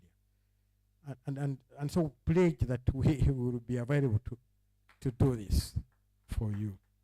And if you want training, we also have a Peace and Leadership Institute that we're developing in Intelligence Council.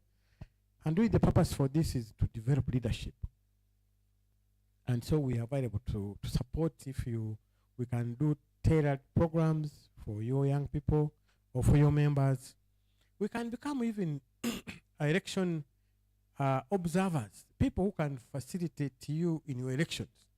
Because sometimes you're having an election and everybody is an interested candidate.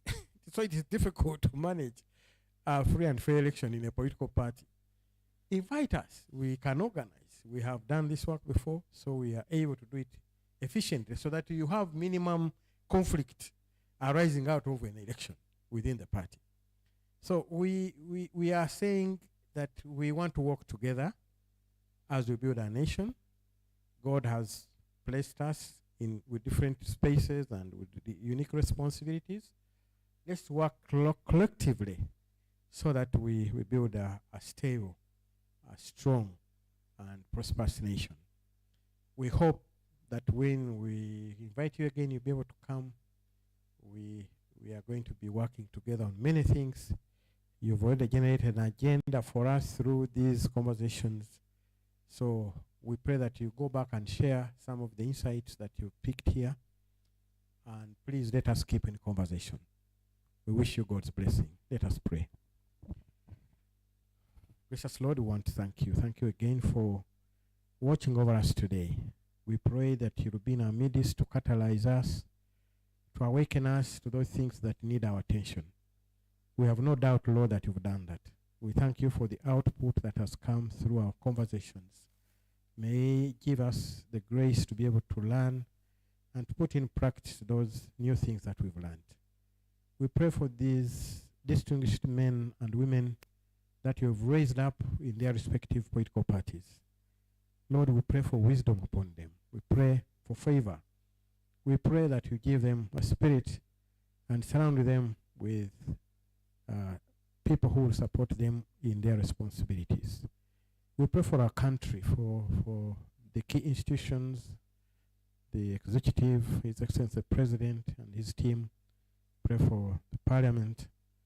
We pray the judiciary and political parties. We pray, Lord, that they will be awakened to the great responsibilities they have in these changing times. We pray for the citizens of this country that they will be helped to understand their responsibility towards nation building. We ask that you watch over us as we leave this place. We ask this in the name of the living God. Amen.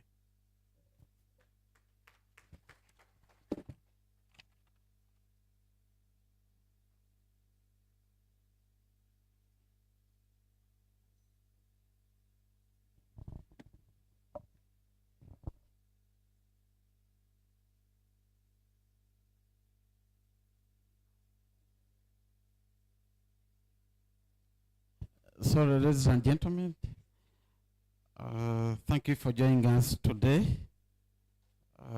This event, we really appreciate for your time that you took to come and be here with us.